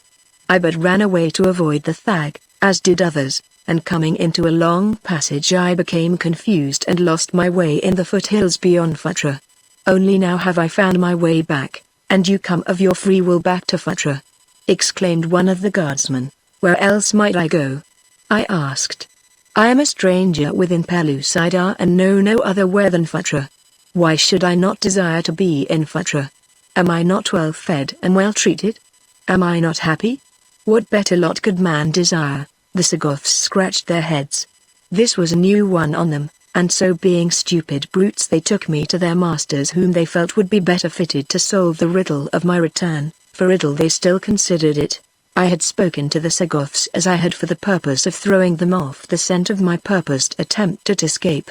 If they thought that I was so satisfied with my lot within Phutra that I would voluntarily return when I had once had so excellent an opportunity to escape, they would never for an instant imagine that I could be occupied in arranging another escape immediately upon my return to the city. So they led me before a slimy Maha who clung to a slimy rock within the large room that was the thing's office. With cold, reptilian eyes the creature seemed to bore through the thin veneer of my deceit and read my inmost thoughts. It heeded the story which the Sagoths told of my return to Phutra, watching the gorilla men's lips and fingers during the recital. Then it questioned me through one of the Sagoths. "You say that you returned to Phutra of your own free will, because you think yourself better off here than elsewhere. Do you not know that you may be the next chosen to give up your life in the interests of the wonderful scientific investigations that our learned ones are continually occupied with?" I hadn't heard of anything of that nature, but I thought best not to admit it. "I could be in no more danger here," I said, "than naked and unarmed in the savage jungles or upon the lonely plains of Pellucidar. I was fortunate, I think, to return to Phutra at all. As it was I barely escaped death within the jaws of a huge Scythic. No, I am sure that I am safer in the hands of intelligent creatures such as rule Phutra. At least such would be the case in my own world, where human beings like myself rule supreme. There the higher races of man extend protection and hospitality to the stranger within their gates, and being a stranger here I naturally assumed that a like courtesy would be accorded me. The Maha looked at me in silence for some time after I ceased speaking, and the Sukath had translated my words to his master. The creature seemed deep in thought. Presently he communicated some message to the Sukath. The latter turned, and motioning me to follow him, left the presence of the reptile. Behind and on either side of me marched the balance of the guard. What are they going to do with me? I asked the fellow at my right. You are to appear before the learned ones who will question you regarding this strange world from which you say you come. After a moment's silence he turned to me again. Do you happen to know, he asked, what the Mahas do to slaves who lie to them? No, I replied, nor does it interest me, as I have no intention of lying to the Mahas. Then be careful that you don't repeat the impossible tale you told Soltita just now. Another world, indeed, where human beings rule, he concluded in fine scorn. But it is the truth, I insisted. From where else then did I come? I am not of Belusaida. Anyone with half an eye could see that. It is your misfortune then, he remarked dryly, that you may not be judged by one with but half an eye. What will they do with me? I asked. If they do not have a mind to believe me, you may be sentenced to the arena, or go to the pits to be used in research work by the learned ones, he replied. And what will they do with me there? I persisted. No one knows except the Mahas and those who go to the pits with them, but as the latter never return, their knowledge does them but little good. It is said that the learned ones cut up their subjects while they are yet alive, thus learning many useful things. However, I should not imagine that it would prove very useful to him who was being cut up, but of course this is all but conjecture. The chances are that ere long you will know much more about it than I, and he grinned as he spoke. The Sagoths have a well-developed sense of humor. And suppose it is the arena, I continued. What then? You saw the two who met the Tarag and the Thag the time that you escaped? He said, yes, your end in the arena would be similar to what was intended for them, he explained, though of course the same kinds of animals might not be employed. It is sure death in either event? I asked. What becomes of those who go below with the learned ones I do not know, nor does any other, he replied. But those who go to the arena may come out alive and thus regain their liberty, as did the two whom you saw. They gained their liberty. And how? It is the custom of the Mahas to liberate those who remain alive within the arena after the beasts depart or are killed. Thus it has happened that several mighty warriors from far distant lands, whom we have captured on our slave raids, have battled the brutes turned in upon them and slain them, thereby winning their freedom. In the instance which you witnessed, the beasts killed each other, but the result was the same. The man and woman were liberated, furnished with weapons, and started on their homeward journey. Upon the left shoulder of each a mark was burned, the mark of the Mahas, which will forever protect these two from slaving parties. There is a slender chance for me then if I be sent to the arena, and none at all if the learned ones drag me to the pits. You are quite right, he replied. But do not felicitate yourself too quickly should you be sent to the arena, for there is scarce 1 in 1,000 who comes out alive. To my surprise they returned me to the same building in which I had been confined with Perry and Gag before my escape. At the doorway I was turned over to the guards there. He will doubtless be called before the investigators shortly, said he who had brought me back, so have him in readiness. The guards in whose hands I now found myself, upon hearing that I had returned of my own volition to Fatu, evidently felt that it would be safe to give me liberty within the building as had been the custom before I had escaped, and so I was told to return to whatever duty had been mine formerly. My first act was to hunt up Perry, whom I found poring as usual over the great tomes that he was supposed to be merely dusting and rearranging upon new shelves. As I entered the room he glanced up and nodded pleasantly to me, only to resume his work as though I had never been away at all. I was both astonished and hurt at his indifference. And to think that I was risking death to return to him purely from a sense of duty and affection. Why, Perry, I exclaimed, haven't you a word for me after my long absence? Long absence? He repeated in evident astonishment. What do you mean? Are you crazy, Perry? Do you mean to say that you have not missed me since that time we were separated by the charging Thag within the arena? That time, he repeated. Why man, I have but just returned from the arena. You reached here almost as soon as I. Had you been much later I should indeed have been worried, and as it is I had intended asking you about how you escaped the beast as soon as I had completed the translation of this most interesting passage. Perry, you are mad, I exclaimed. Why, the Lord only knows how long I have been away. I have been to other lands, discovered a new race of humans within Pellucidar, seen the Mahas at their worship in their hidden temple, and barely escaped with my life from them and from a great labyrinthodon that I met afterward, following my long and tedious wanderings across an unknown world. I must have been away for months, Perry, and now you barely look up from your work when I return and insist that we have been separated but a moment. Is that any way to treat a friend? I'm surprised at you, Perry, and if I'd thought for a moment that you cared no more for me than this, I should not have returned to chance death at the hands of the Mahas for your sake. The old man looked at me for a long time before he spoke. There was a puzzled expression upon his wrinkled face, and a look of hurt sorrow in his eyes. David, my boy, he said, how could you for a moment doubt my love for you? There is something strange here that I cannot understand. I know that I am not mad, and I am equally sure that you are not, but how in the world are we to account for the strange hallucinations that each of us seems to harbor relative to the passage of time since last we saw each other? You are positive that months have gone by, while to me it seems equally certain that not more than an hour ago I sat beside you in the amphitheater. Can it be that both of us are right and at the same time both are wrong? First tell me what time is, and then maybe I can solve our problem. Do you catch my meaning? I didn't and said so. Yes, continued the old man, we are both right. To me, bent over my book here, there has been no lapse of time. I have done little or nothing to waste my energies and so have required neither food nor sleep, but you, on the contrary, have walked and fought and wasted strength and tissue which must needs be rebuilt by nutriment and food, and so, having eaten and slept many times since last you saw me, you naturally measure the lapse of time largely by these acts.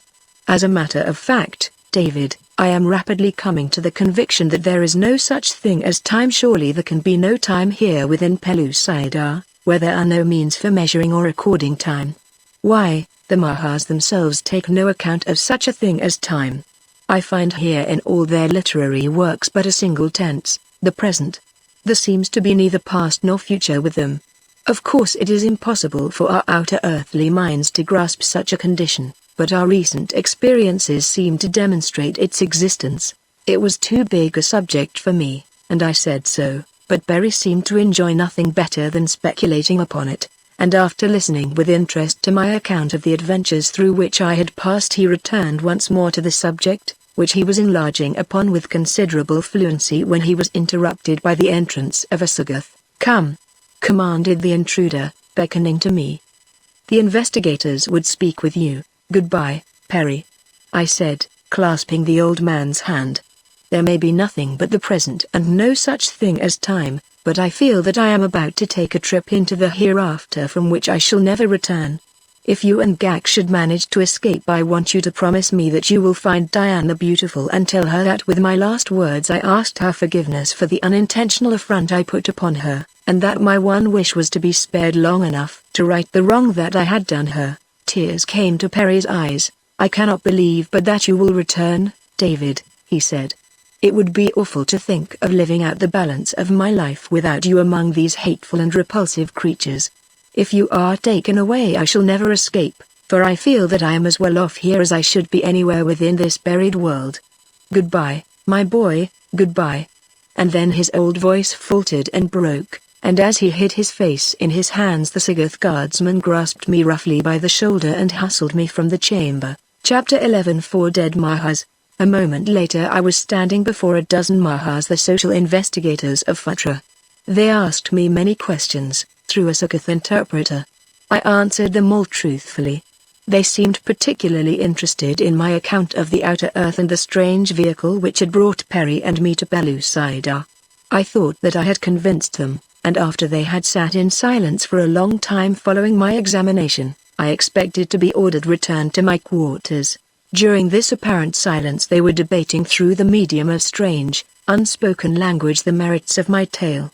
At last the head of the tribunal communicated the result of their conference to the officer in charge of the Sagoth guard. Come, he said to me, you are sentenced to the experimental pits for having dared to insult the intelligence of the mighty ones with the ridiculous tale you have had the temerity to unfold to them. "Do you mean that they do not believe me?" I asked, totally astonished. "Believe you?" He laughed. "Do you mean to say that you expected anyone to believe so impossible a lie?" It was hopeless, and so I walked in silence beside my guard down through the dark corridors and runways toward my awful doom. At a low level we came upon a number of lighted chambers in which we saw many Mahas engaged in various occupations. To one of these chambers my guard escorted me, and before leaving they chained me to a side wall. There were other humans similarly chained. Upon a long table lay a victim even as I was ushered into the room. Several Mahas stood about the poor creature holding him down so that he could not move. Another, grasping a sharp knife with her three-toed forefoot, was laying open the victim's chest and abdomen. No anesthetic had been administered and the shrieks and groans of the tortured man were terrible to hear. This, indeed, was vivisection with a vengeance. Cold sweat broke out upon me as I realized that soon my turn would come. And to think that where there was no such thing as time, I might easily imagine that my suffering was enduring for months before death finally released me. The Mahas had paid not the slightest attention to me as I had been brought into the room. So deeply immersed were they in their work that I am sure they did not even know that the Sagoths had entered with me. The door was close by. Would that I could reach it. But those heavy chains precluded any such possibility. I looked about for some means of escape from my bonds. Upon the floor between me and the Mahas lay a tiny surgical instrument which one of them must have dropped. It looked not unlike a button hook, but it was much smaller, and its point was sharpened.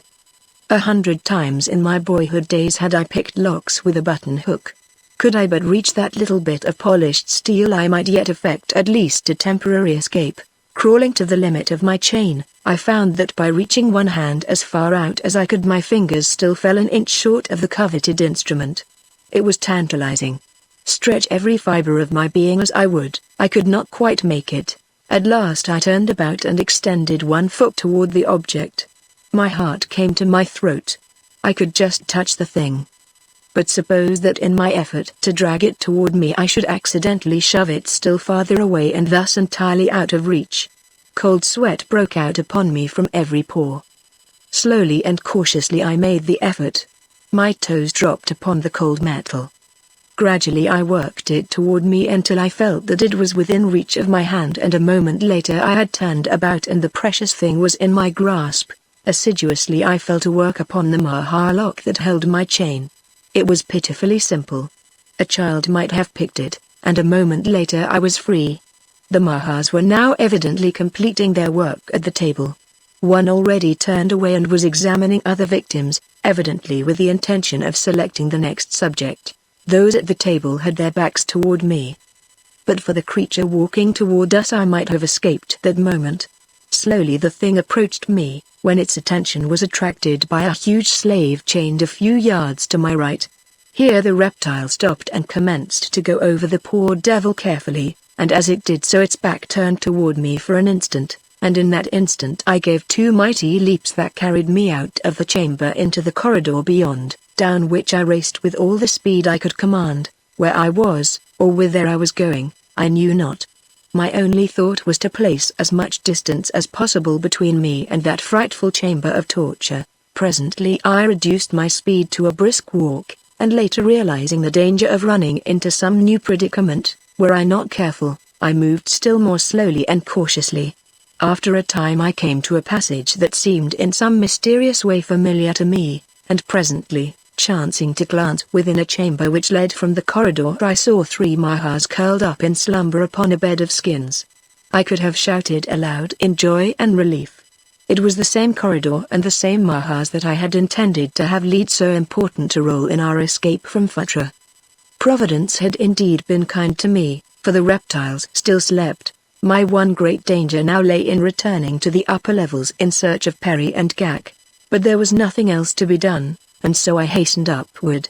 When I came to the frequented portions of the building, I found a large burden of skins in a corner, and these I lifted to my head, carrying them in such a way that ends and corners fell down about my shoulders, completely hiding my face.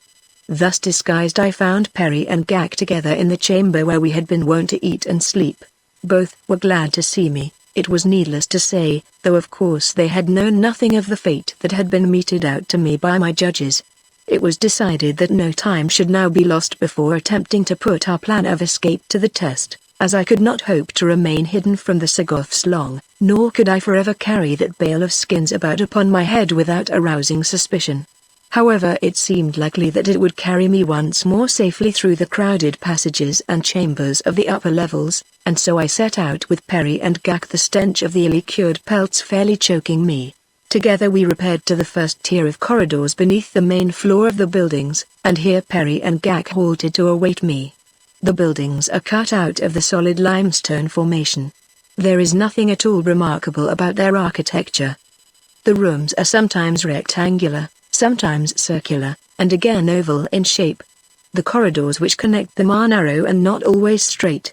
The chambers are lighted by diffused sunlight reflected through tubes similar to those by which the avenues are lighted. The lower the tiers of chambers, the darker. Most of the corridors are entirely unlighted. The Mahas can see quite well in semi-darkness. Down to the main floor we encountered many Mahas, Sagoths, and slaves, but no attention was paid to us as we had become a part of the domestic life of the building. There was but a single entrance leading from the place into the avenue, and this was well guarded by Sagoths. This doorway alone were we forbidden to pass. It is true that we were not supposed to enter the deeper corridors and apartments except on special occasions when we were instructed to do so, but as we were considered a lower order without intelligence, there was little reason to fear that we could accomplish any harm by so doing, and so we were not hindered as we entered the corridor which led below. Wrapped in a skin I carried 3 swords, and the 2 bows, and the arrows which Perry and I had fashioned. As many slaves bore skin-wrapped burdens to and fro, my load attracted no comment. Where I left Gak and Perry there were no other creatures in sight, and so I withdrew 1 sword from the package, and leaving the balance of the weapons with Perry, started on alone toward the lower levels. Having come to the apartment in which the 3 Mahas slept, I entered silently on tiptoe, forgetting that the creatures were without the sense of hearing. With a quick thrust through the heart I disposed of the first, but my second thrust was not so fortunate, so that before I could kill the next of my victims it had hurled itself against the third, who sprang quickly up, facing me with wide distended jaws. But fighting is not the occupation which the race of Mahas loves, and when the thing saw that I already had dispatched 2 of its companions, and that my sword was red with their blood, it made a dash to escape me. But I was too quick for it, and so, half hopping, half flying, it scurried down another corridor with me close upon its heels. Its escape meant the utter ruin of our plan, and in all probability my instant death.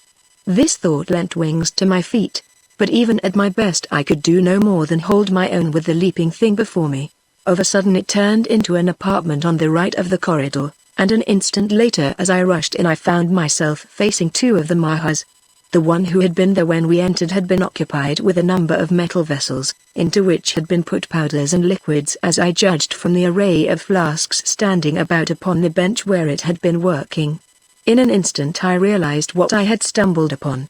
It was the very room for the finding of which Perry had given me minute directions. It was the buried chamber in which was hidden the great secret of the race of Mahas. And on the bench beside the flasks lay the skin-bound book which held the only copy of the thing I was to have sought, after dispatching the 3 Mahas in their sleep. There was no exit from the room other than the doorway in which I now stood facing the 2 frightful reptiles. Cornered, I knew that they would fight like demons, and they were well equipped to fight if fight they must.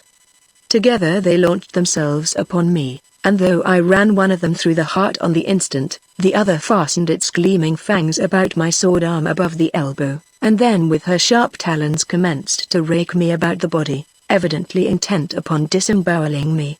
I saw that it was useless to hope that I might release my arm from that powerful, vise-like grip which seemed to be severing my arm from my body.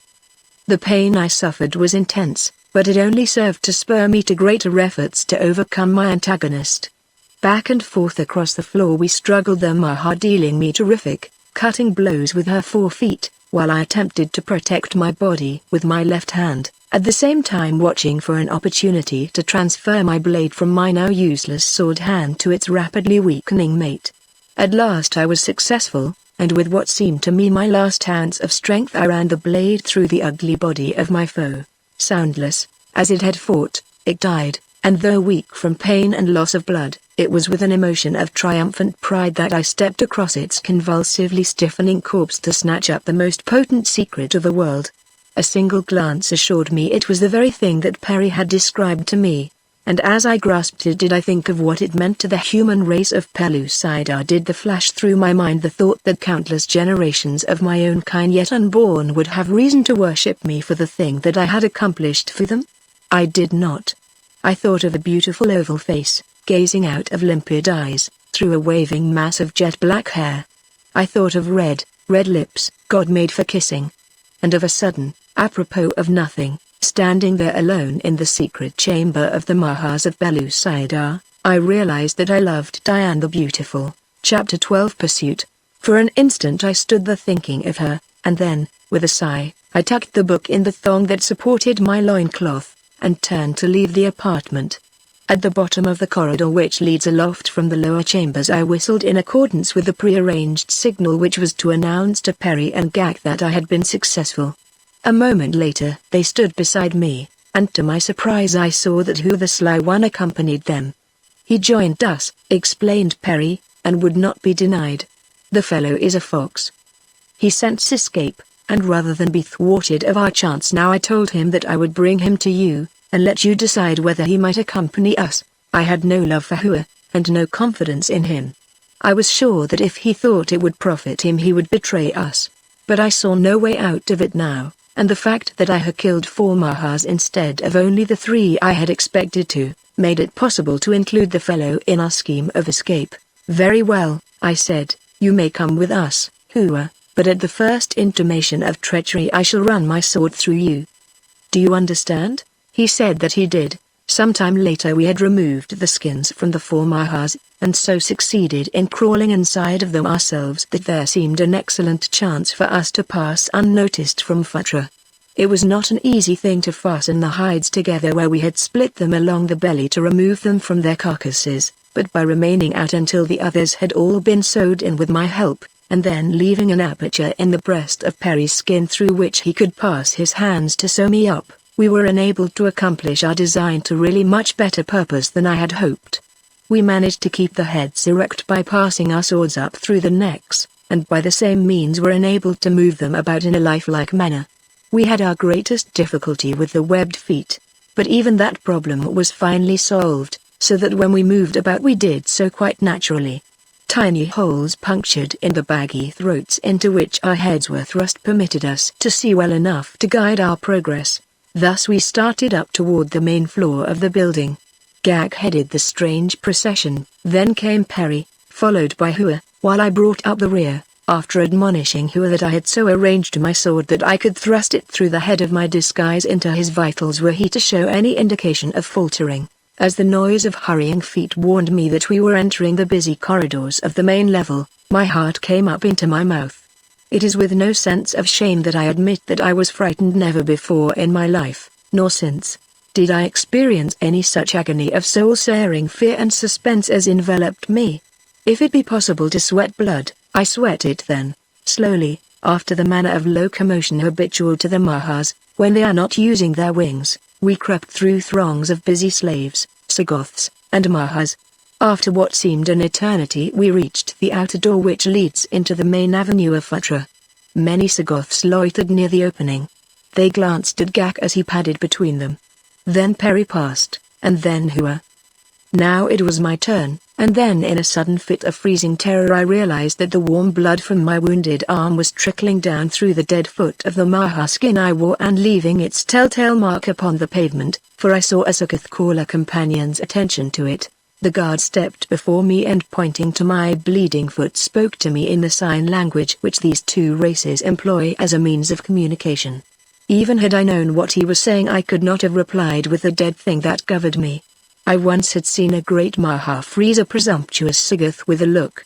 It seemed my only hope, and so I tried it. Stopping in my tracks I moved my sword so that it made the dead head appear to turn inquiring eyes upon the gorilla man. For a long moment I stood perfectly still, eyeing the fellow with those dead eyes. Then I lowered the head and started slowly on. For a moment all hung in the balance, but before I touched him the guard stepped to one side, and I passed on out into the avenue. On we went up the broad street, but now we were safe for the very numbers of our enemies that surrounded us on all sides. Fortunately, there was a great concourse of Mahas repairing to the shallow lake which lies a mile or more from the city. They go there to indulge their amphibian proclivities in diving for small fish, and enjoying the cool depths of the water. It is a freshwater lake, shallow, and free from the larger reptiles which make the use of the great seas of Pellucidar impossible for any but their own kind. In the thick of the crowd we passed up the steps and out onto the plain. For some distance Gak remained with the stream that was traveling toward the lake, but finally, at the bottom of a little gully he halted, and there we remained until all had passed and we were alone. Then, still in our disguises, we set off directly away from Phutra. The heat of the vertical rays of the sun was fast making our horrible prisons unbearable, so that after passing a low divide, and entering a sheltering forest, we finally discarded the Mahaskins that had brought us thus far in safety. I shall not weary you with the details of that bitter and galling flight. How we traveled at a dog run until we dropped in our tracks. How we were beset by strange and terrible beasts. How we barely escaped the cruel fangs of lions and tigers the size of which would dwarf into pitiful insignificance the greatest felines of the outer world. On and on we raced, our one thought to put as much distance between ourselves and Phutra as possible. Gak was leading us to his own land, the land of Sari. No sign of pursuit had developed, and yet we were sure that somewhere behind us relentless Sagoths were dogging our tracks. Gak said they never failed to hunt down their quarry until they had captured it or themselves been turned back by a superior force. Our only hope, he said, lay in reaching his tribe, which was quite strong enough in their mountain fastness to beat off any number of Sagoths. At last, after what seemed months, and may, I now realize, have been years, we came in sight of the dun escarpment which buttressed the foothills of Sari. At almost the same instant, Hua, who looked ever quite as much behind as before, announced that he could see a body of men far behind us topping a low ridge in our wake. It was the long-expected pursuit. I asked Gak if we could make Sari in time to escape them. We may, he replied, but you will find that the Sagoths can move with incredible swiftness, and as they are almost tireless they are doubtless much fresher than we. Then he paused, glancing at Perry. I knew what he meant. The old man was exhausted. For much of the period of our flight either Gak or I had half supported him on the march. With such a handicap, less fleet pursuers than the Sagoths might easily overtake us before we could scale the rugged heights which confronted us. You and Hu go on ahead, I said. Perry and I will make it if we are able. We cannot travel as rapidly as you two, and there is no reason why all should be lost because of that. It can't be helped, we have simply to face it. I will not desert a companion, was Gak's simple reply. I hadn't known that this great, hairy, primeval man had any such nobility of character stowed away inside him. I had always liked him, but now to my liking was added honor and respect. Yes, and love. But still I urged him to go on ahead, insisting that if he could reach his people he might be able to bring out a sufficient force to drive off the Sagoths and rescue Perry and myself. No, he wouldn't leave us. And that was all there was to it, but he suggested that Hua might hurry on and warn the Sarians of the king's danger. It didn't require much urging to start Hua. The naked idea was enough to send him leaping on ahead of us into the foothills which we now had reached. Barry realized that he was jeopardizing Gak's life and mine, and the old fellow fairly begged us to go on without him, although I knew that he was suffering a perfect anguish of terror at the thought of falling into the hands of the Sagoths. Gak finally solved the problem, in part, by lifting Perry in his powerful arms and carrying him. While the act cut down Gak's speed, he still could travel faster thus than when half supporting the stumbling old man. Chapter 13. The Sly One. The Sagoths were gaining on us rapidly, for once they had sighted us they had greatly increased their speed. On and on we stumbled up the narrow canyon that Gak had chosen to approach the heights of Sari. On either side rose precipitous cliffs of gorgeous, party-colored rock, while beneath our feet a thick mountain grass formed a soft and noiseless carpet. Since we had entered the canyon we had had no glimpse of our pursuers, and I was commencing to hope that they had lost our trail and that we would reach the now rapidly nearing cliffs in time to scale them before we should be overtaken.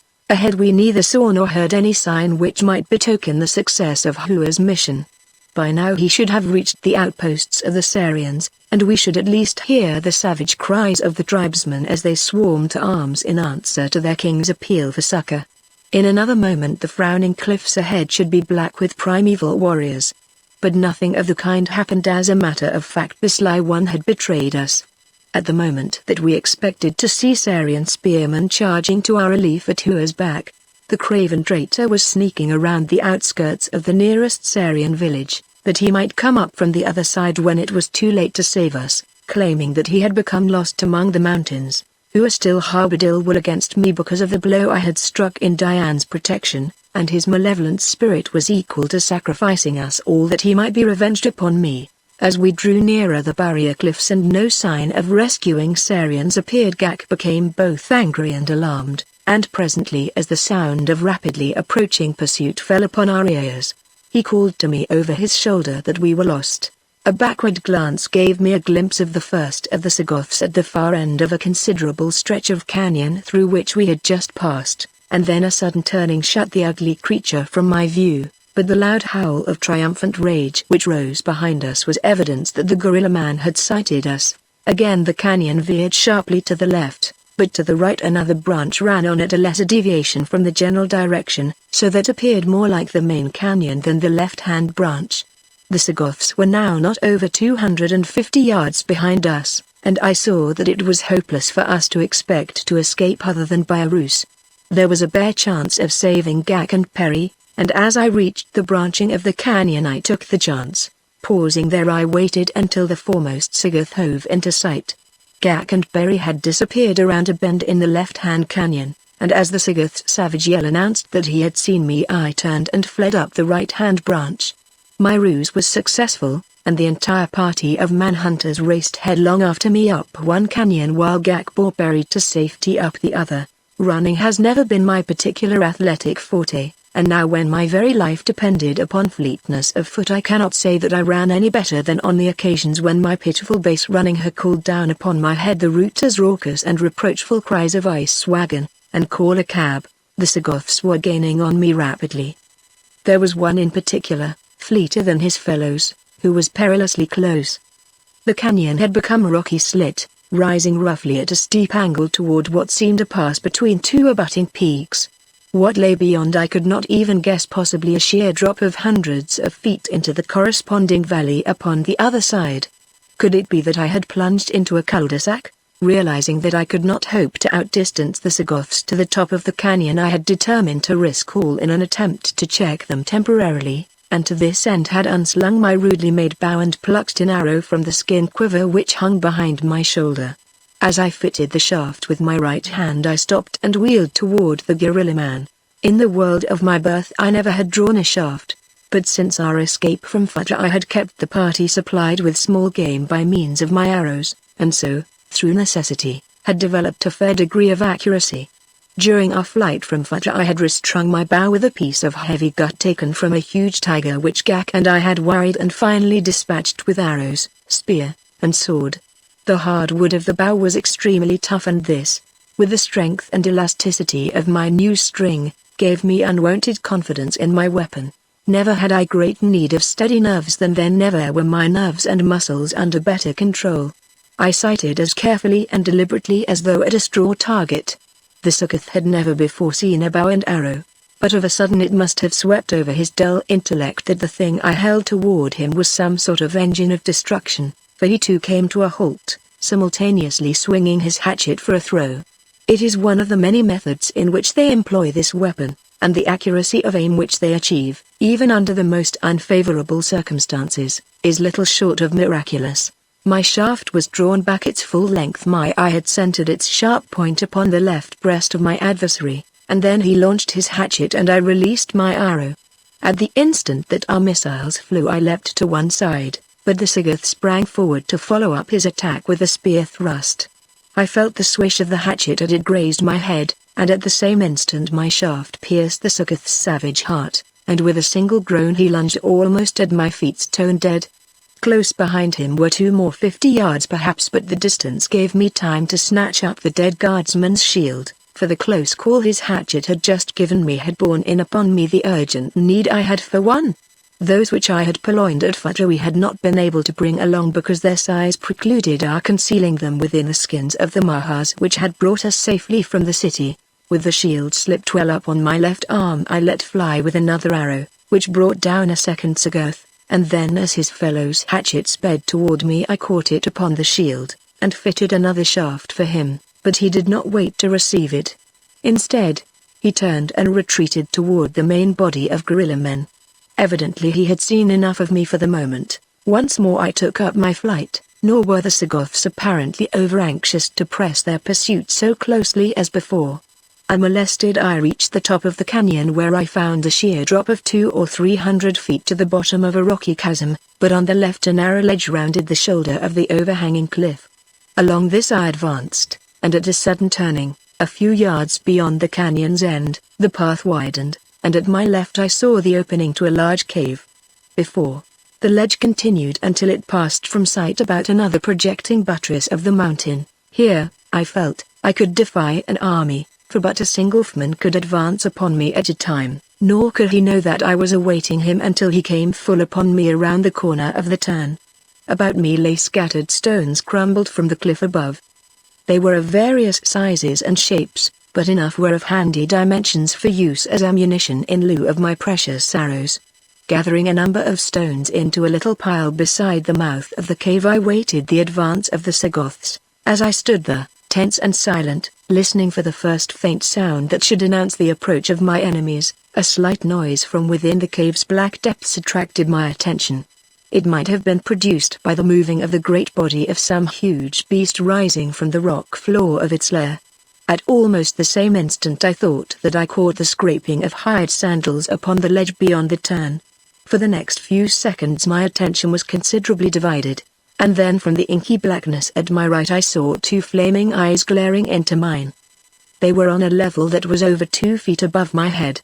It is true that the beast who owned them might be standing upon a ledge within the cave, or that it might be rearing up upon its hind legs, but I had seen enough of the monsters of Pellucidar to know that I might be facing some new and frightful titan whose dimensions and ferocity eclipsed those of any I had seen before. Whatever it was coming slowly toward the entrance of the cave, and now, deep and forbidding, it uttered a low and ominous growl. I waited no longer to dispute possession of the ledge with the thing which owned that voice. The noise had not been loud. I doubt if the Sagoths heard it at all, but the suggestion of latent possibilities behind it was such that I knew it would only emanate from a gigantic and ferocious beast. As I backed along the ledge I soon was past the mouth of the cave, where I no longer could see those fearful flaming eyes, but an instant later I caught sight of the fiendish face of a Sagoth as it warily advanced beyond the cliff's turn on the far side of the cave's mouth. As the fellow saw me he leapt along the ledge in pursuit, and after him came as many of his companions as could crowd upon each other's heels. At the same time the beast emerged from the cave, so that he and the Sagoths came face to face upon that narrow ledge. The thing was an enormous cave bear, rearing its colossal bulk fully 8 feet at the shoulder, while from the tip of its nose to the end of its stubby tail it was fully 12 feet in length. As it sighted the Sagoths it emitted a most frightful roar, and with open mouth charged full upon them. With a cry of terror the foremost guerrilla man turned to escape, but behind him he ran full upon his onrushing companions. The horror of the following seconds is indescribable. The Sagoth nearest the cave bear, finding his escape blocked, turned and leapt deliberately to an awful death upon the jagged rocks 300 feet below. Then those giant jaws reached out and gathered in the next. There was a sickening sound of crushing bones, and the mangled corpse was dropped over the cliff's edge. Nor did the mighty beast even pause in his steady advance along the ledge. Shrieking Sagoths were now leaping madly over the precipice to escape him, and the last I saw he rounded the turn still pursuing the demoralized remnant of the man-hunters. For a long time I could hear the horrid roaring of the brute intermingled with the screams and shrieks of his victims, until finally the awful sounds dwindled and disappeared in the distance. Later I learned from Gak, who had finally come to his tribesmen and returned with a party to rescue me, that the Wraith, as it is called, pursued the Sagoths until it had exterminated the entire band. Gak was, of course, positive that I had fallen prey to the terrible creature, which, within Pellucidar, is truly the king of beasts. Not caring to venture back into the canyon, where I might fall prey either to the cave bear or the Sagoths, I continued on along the ledge, believing that by following around the mountain I could reach the land of Sari from another direction. But I evidently became confused by the twisting and turning of the canyons and gullies, for I did not come to the land of Sari then, nor for a long time thereafter. Chapter 14 The Garden of Eden. With no heavenly guide, it is little wonder that I became confused and lost in the labyrinthine maze of those mighty hills. What, in reality, I did was to pass entirely through them and come out above the valley upon the farther side. I know that I wandered for a long time, until tired and hungry I came upon a small cave in the face of the limestone formation which had taken the place of the granite farther back. The cave which took my fancy lay halfway up the precipitous side of a lofty cliff. The way to it was such that I knew no extremely formidable beast could frequent it, nor was it large enough to make a comfortable habitat for any but the smaller mammals or reptiles. Yet it was with the utmost caution that I crawled within its dark interior. Here I found a rather large chamber, lighted by a narrow cleft in the rock above which let the sunlight filter in insufficient quantities partially to dispel the utter darkness which I had expected. The cave was entirely empty, nor were there any signs of its having been recently occupied. The opening was comparatively small, so that after considerable effort I was able to lug up a boulder from the valley below which entirely blocked it. Then I returned again to the valley for an armful of grasses, and on this trip was fortunate enough to knock over a North Opie, the diminutive horse of Pellucidar, a little animal about the size of a fox terrier, which abounds in all parts of the inner world. Thus, with food and bedding I returned to my lair, where after a meal of raw meat, to which I had now become quite accustomed, I dragged the boulder before the entrance and curled myself upon a bed of grass as a naked, primeval, caveman, as savagely primitive as my prehistoric progenitors. I awoke rested but hungry, and pushing the boulder aside crawled out upon the little rocky shelf which was my front porch. Before me spread a small but beautiful valley, through the center of which a clear and sparkling river wound its way down to an inland sea, the blue waters of which were just visible between the two mountain ranges which embraced this little paradise. The sides of the opposite hills were green with verdure, for a great forest clothed them to the foot of the red and yellow and copper green of the towering crags which formed their summit. The valley itself was carpeted with a luxuriant grass, while here and there patches of wild flowers made great splashes of vivid color against the prevailing green. Dotted over the face of the valley were little clusters of palm-like trees, 3 or 4 together as a rule. Beneath these stood antelope, while others grazed in the open, or wandered gracefully to a nearby ford to drink. There were several species of this beautiful animal, the most magnificent somewhat resembling the giant eland of Africa, except that their spiral horns form a complete curve backward over their ears and then forward again beneath them, ending in sharp and formidable points some 2 feet before the face and above the eyes. In size they remind one of a purebred Hereford bull, yet they are very agile and fast.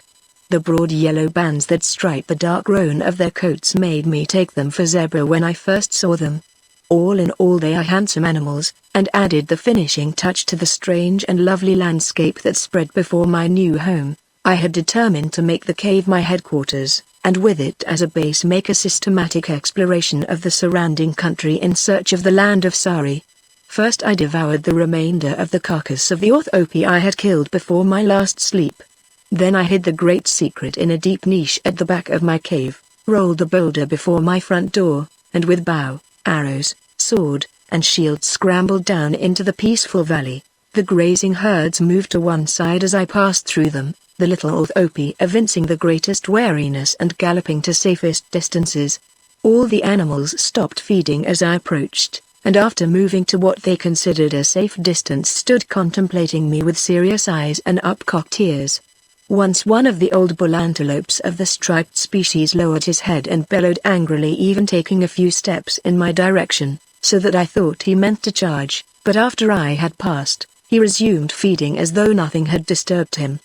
Near the lower end of the valley I passed a number of tapirs, and across the river saw a great sadok, the enormous double-horned progenitor of the modern rhinoceros. At the valley's end the cliffs upon the left ran out into the sea, so that to pass around them as I desired to do it was necessary to scale them in search of a ledge along which I might continue my journey. Some 50 feet from the base I came upon a projection which formed a natural path along the face of the cliff, and this I followed out over the sea toward the cliff's end. Here the ledge inclined rapidly upward toward the top of the cliffs, the stratum which formed it evidently having been forced up at this steep angle when the mountains behind it were born. As I climbed carefully up the ascent, my attention suddenly was attracted aloft by the sound of strange hissing, and what resembled the flapping of wings. And at the first glance there broke upon my horrified vision the most frightful thing I had seen even within Pellucidar. It was a giant dragon such as is pictured in the legends and fairy tales of Earthfolk. Its huge body must have measured 40 feet in length, while the bat-like wings that supported it in midair had a spread of fully 30. Its gaping jaws were armed with long, sharp teeth, and its claw equipped with horrible talons. The hissing noise which had first attracted my attention was issuing from its throat, and seemed to be directed at something beyond and below me which I could not see.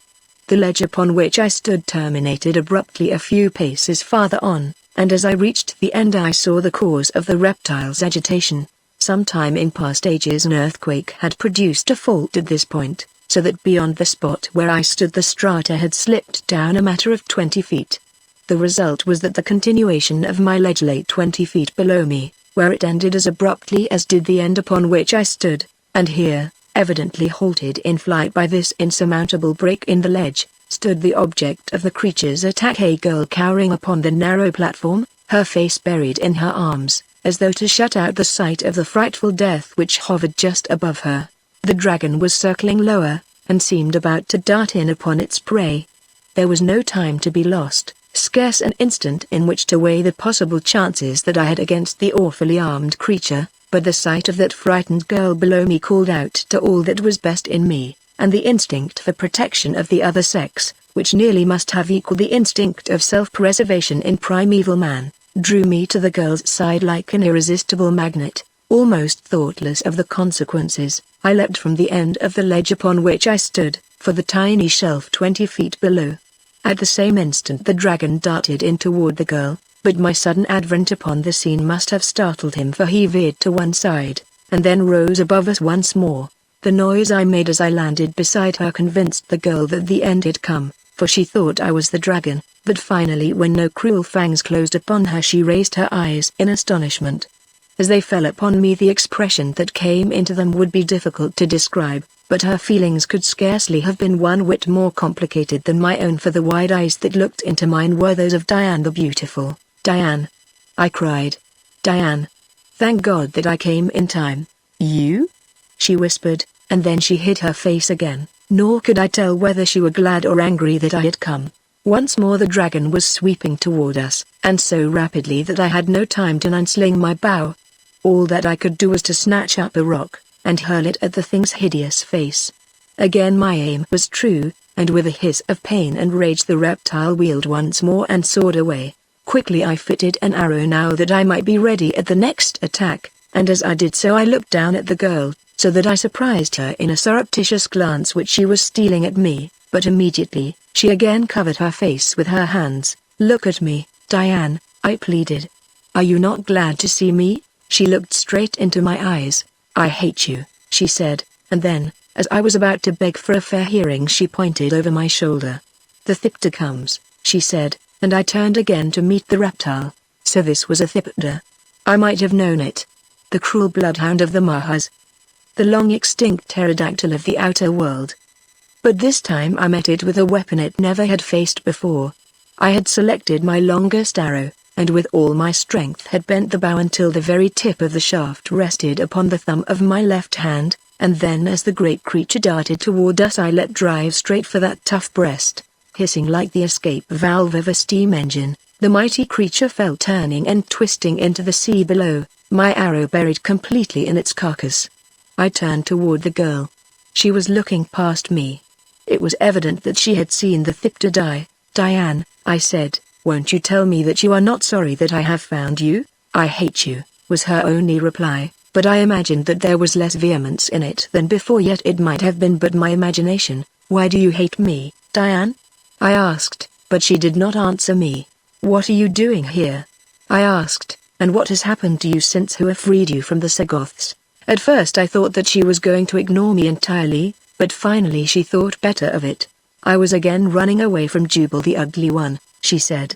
"After I escaped from the Sagoths I made my way alone back to my own land, but on account of Jubal I did not dare enter the villages or let any of my friends know that I had returned for fear that Jubal might find out.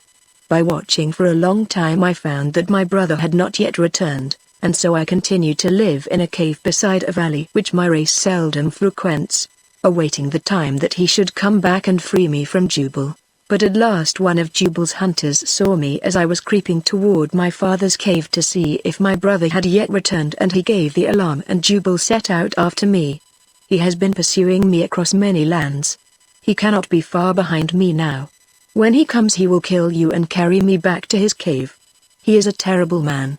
I have gone as far as I can go, and there is no escape," and she looked hopelessly up at the continuation of the ledge 20 feet above us. "But he shall not have me," she suddenly cried, with great vehemence. "The sea is there," she pointed over the edge of the cliff, "and the sea shall have me rather than Jubal." "But I have you now, Diane," I cried, "nor shall Jubal, nor any other have you, for you are mine," and I seized her hand, nor did I lift it above her head and let it fall in token of release. She had risen to her feet, and was looking straight into my eyes with level gaze. "I do not believe you," she said. "For if you meant it you would have done this when the others were present to witness it. Then I should truly have been your mate. Now there is no one to see you do it, for you know that without witnesses your act does not bind you to me," and she withdrew her hand from mine and turned away. I tried to convince her that I was sincere, but she simply couldn't forget the humiliation that I had put upon her on that other occasion. "If you mean all that you say you will have ample chance to prove it," she said, "if Jubal does not catch and kill you. I am in your power, and the treatment you accord me will be the best proof of your intentions toward me. I am not your mate, and again I tell you that I hate you, and that I should be glad if I never saw you again." Diane certainly was candid. There was no gainsaying that. In fact, I found candor and directness to be quite a marked characteristic of the cavemen of Belusida. Finally I suggested that we make some attempt to gain my cave, where we might escape the searching Jubal, for I am free to admit that I had no considerable desire to meet the formidable and ferocious creature, of whose mighty prowess Diane had told me when I first met her. He it was who, armed with a puny knife, had met and killed a cave bear in a hand-to-hand struggle. It was Jubal who could cast his spear entirely through the armored carcass of the Sadok at 50 paces. It was he who had crushed the skull of a charging Dirith with a single blow of his war club. No, I was not pining to meet the Ugly One, and it was quite certain that I should not go out and hunt for him, but the matter was taken out of my hands very quickly, as is often the way, and I did meet Jubal the Ugly One face to face. This is how it happened. I had led Diane back along the ledge the way she had come, searching for a path that would lead us to the top of the cliff, for I knew that we could then cross over to the edge of my own little valley, where I felt certain we should find a means of ingress from the cliff top. As we proceeded along the ledge I gave Diane minute directions for finding my cave against the chance of something happening to me. I knew that she would be quite safely hidden away from pursuit once she gained the shelter of my lair, and the valley would afford her ample means of sustenance. Also, I was very much piqued by her treatment of me. My heart was sad and heavy, and I wanted to make her feel badly by suggesting that something terrible might happen to me, that I might, in fact, be killed. But it didn't work worth a cent, at least as far as I could perceive. Diane simply shrugged those magnificent shoulders of hers, and murmured something to the effect that one was not rid of trouble so easily as that. For a while I kept still. I was utterly squelched. And to think that I had twice protected her from attack the last time, risking my life to save hers. It was incredible that even a daughter of the Stone Age could be so ungrateful, so heartless. But maybe her heart partook of the qualities of her epoch. Presently we found a rift in the cliff which had been widened and extended by the action of the water draining through it from the plateau above. It gave us a rather rough climb to the summit, but finally we stood upon the level mesa which stretched back for several miles to the mountain range. Behind us lay the broad inland sea, curving upward in the horizonless distance to merge into the blue of the sky, so that for all the world it looked as though the sea lapped back to arch completely over us and disappear beyond the distant mountains at our backs. The weird and uncanny aspect of the seascapes of Pellucide our book description. At our right lay a dense forest, but to the left the country was open and clear to the plateau's further verge. It was in this direction that our way led, and we had turned to resume our journey when Diane touched my arm.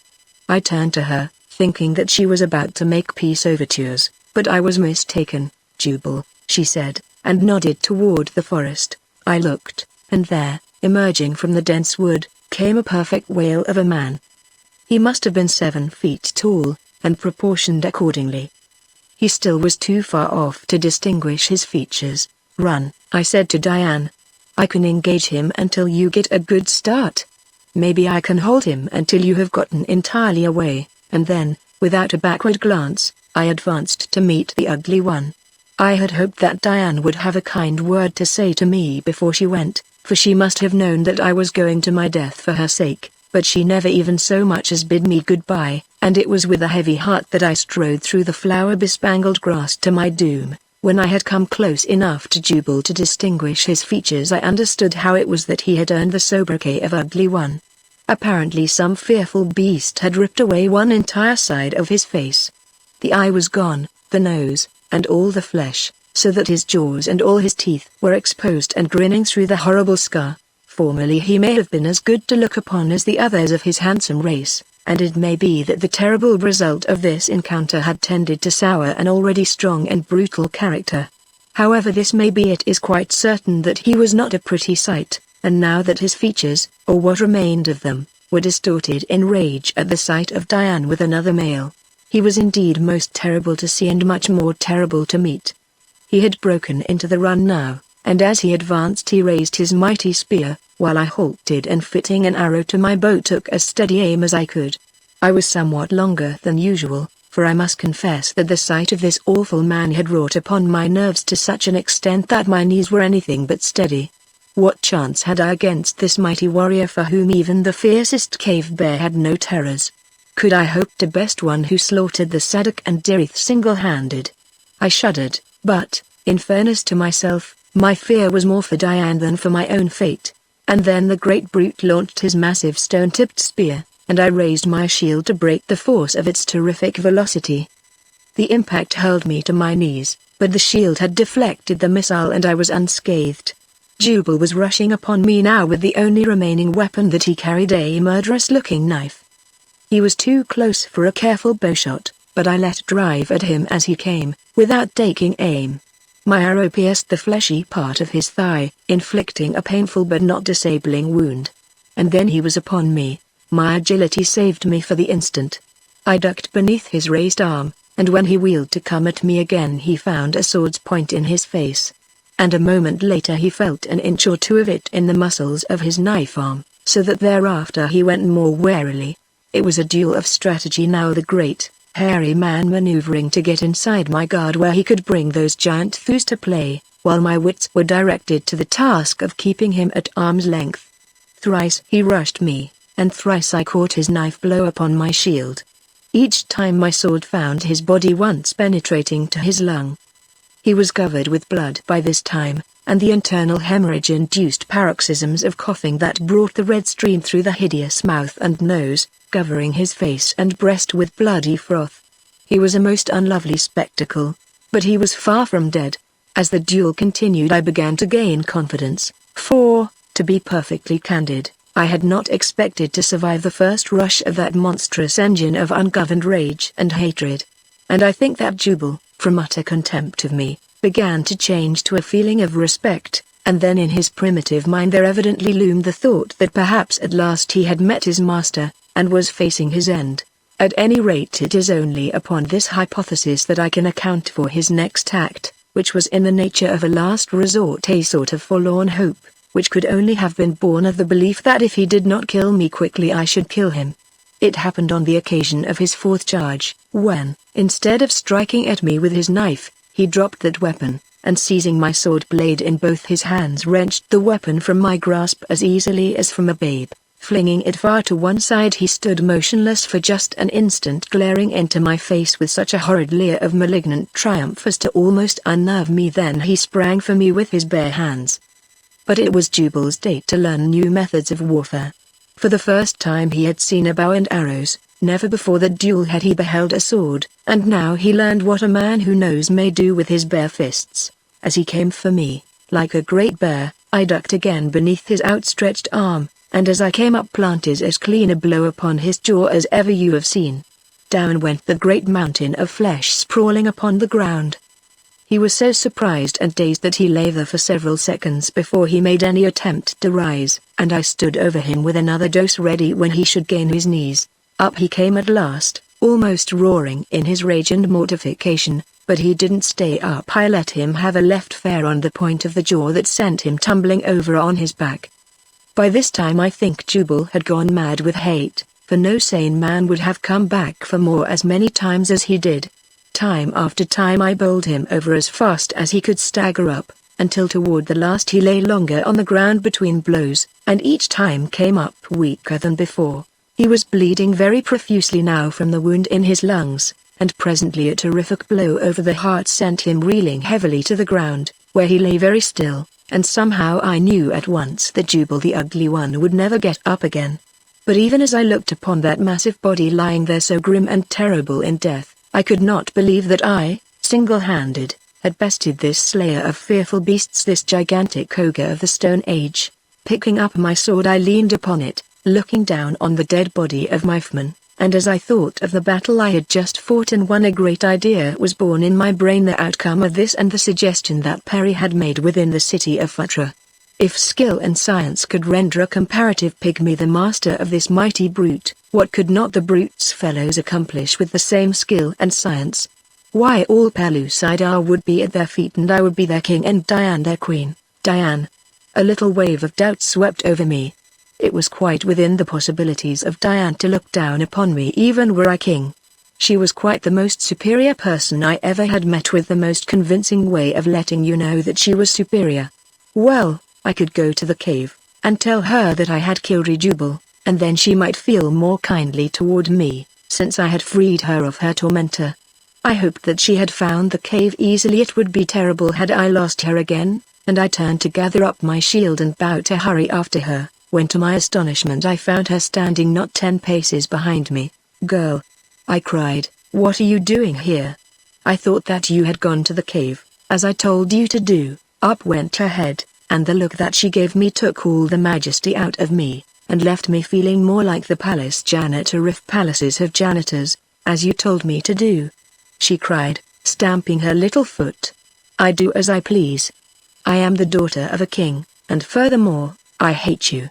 I was dumbfounded. This was my thanks for saving her from Jubal. I turned and looked at the corpse. "Maybe that I saved you from a worse fate, old man," I said, but I guess it was lost on Diane, for she never seemed to notice it at all. "Let us go to my cave," I said. "I'm tired and hungry." She followed along a pace behind me, neither of us speaking. I was too angry, and she evidently didn't care to converse with the lower orders. I was mad all the way through, as I had certainly felt that at least a word of thanks should have rewarded me, for I knew that even by her own standards, I must have done a very wonderful thing to have killed the redoubtable Jubal in a hand-to-hand encounter. We had no difficulty in finding my lair, and then I went down into the valley and bowled over a small antelope, which I dragged up the steep ascent to the ledge before the door. Here we ate in silence. Occasionally I glanced at her, thinking that the sight of her tearing at raw flesh with her hands and teeth like some wild animal would cause a revulsion of my sentiments toward her, but to my surprise I found that she ate quite as daintily as the most civilized woman of my acquaintance, and finally I found myself gazing in foolish rapture at the beauties of her strong, white teeth. Such is love. After our repast we went down to the river together and bathed our hands and faces, and then after drinking our fill went back to the cave. Without a word I crawled into the farthest corner and, curling up, was soon asleep. When I awoke I found Diane sitting in the doorway looking out across the valley. As I came out she moved to one side to let me pass, but she had no word for me. I wanted to hate her, but I couldn't. Every time I looked at her something came up in my throat, so that I nearly choked. I had never been in love before, but I did not need any aid in diagnosing my case. I certainly had it, and had it bad. God, how I loved that beautiful, disdainful, tantalizing, prehistoric girl. After we had eaten again, I asked Diane if she intended returning to her tribe now that Jubal was dead, but she shook her head sadly, and said that she did not dare, for there was still Jubal's brother to be considered his oldest brother. What has he to do with it? I asked. Does he too want you, or has the option on you become a family heirloom, to be passed on down from generation to generation? She was not quite sure as to what I meant. It is probable, she said, that they all will want revenge for the death of Jubal. There are 7 of them, 7 terrible men. Someone may have to kill them all, if I am to return to my people. It began to look as though I had assumed a contract much too large for me, about 7 sizes. In fact, had Jubal any cousins? I asked. It was just as well to know the worst at once. Yes, replied Diane, but they don't count. They all have mates. Jubal's brothers have no mates because Jubal could get none for himself. He was so ugly that women ran away from him. Some have even thrown themselves from the cliffs of Amots into the Dalas rather than mate with the ugly one. But what had that to do with his brothers? I asked. I forget that you are not of Belusidar, said Diane, with a look of pity mixed with contempt, and the contempt seemed to be laid on a little thicker than the circumstance warranted, as though to make quite certain that I shouldn't overlook it. You see, she continued, a younger brother may not take a mate until all his older brothers have done so, unless the older brother waives his prerogative, which Jubal would not do, knowing that as long as he kept them single they would be all the keener in aiding him to secure a mate. Noticing that Diane was becoming more communicative, I began to entertain hopes that she might be warming up toward me a bit, although upon what slender thread I hung my hopes I soon discovered. As you dare not return to Amots, I ventured, what is to become of you since you cannot be happy here with me, hating me as you do? I shall have to put up with you, she replied coldly, until you see fit to go elsewhere and leave me in peace. Then I shall get along very well alone. I looked at her in utter amazement. It seemed incredible that even a prehistoric woman could be so cold and heartless and ungrateful. Then I arose. I shall leave you now, I said haughtily. I have had quite enough of your ingratitude and your insults. And then I turned and strode majestically down toward the valley. I had taken 100 steps in absolute silence, and then Diane spoke. I hate you, she shouted, and her voice broke in rage. I thought I was absolutely miserable, but I hadn't gone too far when I began to realize that I couldn't leave her alone there without protection, to hunt her own food amid the dangers of that savage world. She might hate me, and revile me, and heap indignity after indignity upon me, as she already had, until I should have hated her, but the pitiful fact remained that I loved her, and I couldn't leave her there alone. The more I thought about it the madder I got, so that by the time I reached the valley I was furious, and the result of it was that I turned right around and went up that cliff again as fast as I had come down. I saw that Diane had left the ledge and gone within the cave, but I bolted right in after her. She was lying upon her face on the pile of grasses I had gathered for her bed. When she heard me enter she sprang to her feet like a tigress. I hate you, she cried. Coming from the brilliant light of the noonday sun into the semi-darkness of the cave I could not see her features, and I was rather glad, for I disliked to think of the hate that I should have read there. I never said a word to her at first. I just strode across the cave and grasped her by the wrists, and when she struggled, I put my arm around her so as to pinion her hands to her sides. She fought like a tigress, but I took my free hand and pushed her head back. I imagined that I had suddenly turned brute, that I had gone back 1,000 million years, and was again a veritable caveman taking my mate by force, and then I kissed that beautiful mouth again and again. Diane, I cried, shaking her roughly, I love you. Can't you understand that I love you? That I love you better than all else in this world or my own? That I am going to have you? That love like mine cannot be denied? I noticed that she lay very still in my arms now, and as my eyes became accustomed to the light I saw that she was smiling a very contented, happy smile. I was thunderstruck. Then I realized that, very gently, she was trying to disengage her arms, and I loosened my grip upon them so that she could do so. Slowly they came up and stole about my neck, and then she drew my lips down to hers once more and held them there for a long time. At last she spoke. "Why didn't you do this at first, David? I have been waiting so long." "What?" I cried. "You said that you hated me. Did you expect me to run into your arms and say that I loved you before I knew that you loved me?" she asked. "But I have told you right along that I love you," I said. "Love speaks in acts," she replied. "You could have made your mouth say what you wished it to say, but just now when you came and took me in your arms your heart spoke to mine in the language that a woman's heart understands." "What a silly man you are, David. Then you haven't hated me at all, Diane?" I asked. "I have loved you always," she whispered, "from the first moment that I saw you, although I did not know it until that time you struck down who the sly one, and then spurned me. But I didn't spurn you, dear," I cried. "I didn't know your ways. I doubt if I do now. It seems incredible that you could have reviled me so, and yet have cared for me all the time. You might have known," she said, "when I did not run away from you that it was not hate which chained me to you. While you were battling with Jubal, I could have run to the edge of the forest, and when I learned the outcome of the combat it would have been a simple thing to have eluded you and returned to my own people. But Jubal's brothers and cousins," I reminded her. "How about them?" She smiled, and hid her face on my shoulder. "I had to tell you something, David," she whispered. "I must needs have some excuse for remaining near you, you little sinner," I exclaimed. "And you have caused me all this anguish for nothing." "I have suffered even more," she answered simply, "for I thought that you did not love me, and I was helpless. I couldn't come to you and demand that my love be returned, as you have just come to me. Just now when you went away hope went with you. I was wretched, terrified, miserable, and my heart was breaking. I wept, and I have not done that before since my mother died, and now I saw that there was the moisture of tears about her eyes. It was near to making me cry myself when I thought of all that poor child had been through. Motherless and unprotected, hunted across a savage, primeval world by that hideous brute of a man, exposed to the attacks of the countless fearsome denizens of its mountains, its plains, and its jungles. It was a miracle that she had survived it all.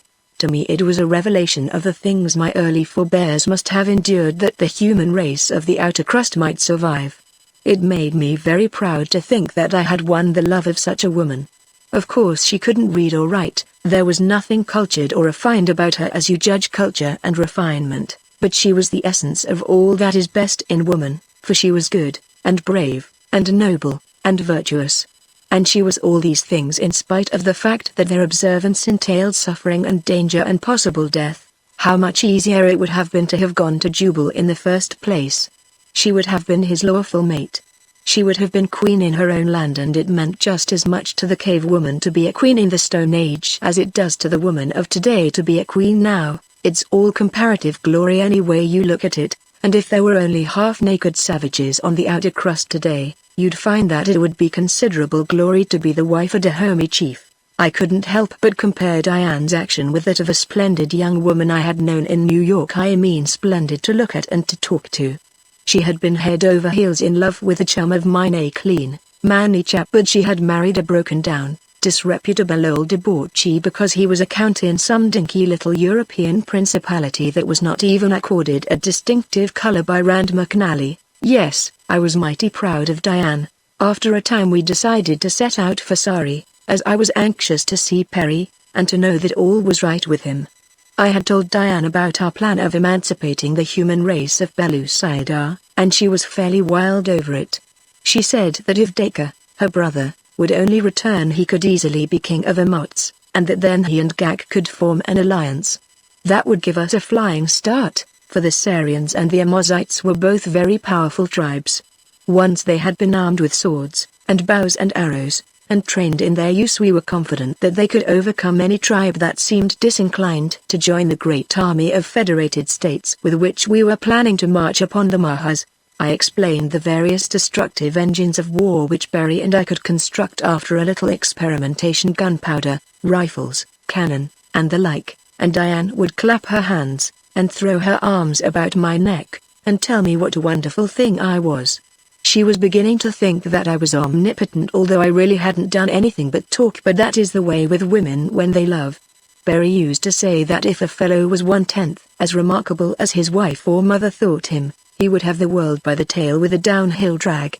The first time we started for Sari, I stepped into a nest of poisonous vipers before we reached the valley. A little fellow stung me on the ankle, and Diane made me come back to the cave. She said that I mustn't exercise, or it might prove fatal. If it had been the full-grown snake that struck me, she said, I wouldn't have moved a single pace from the nest. I'd have died in my tracks, so virulent is the poison. As it was, I must have been laid up for quite a while, though Diane's poultices of herbs and leaves finally reduced the swelling and drew out the poison. The episode proved most fortunate, however, as it gave me an idea which added 1,000-fold to the value of my arrows as missiles of offense and defense. As soon as I was able to be about again, I sought out some adult vipers of the species which had stung me, and having killed them, I extracted their virus, smearing it upon the tips of several arrows.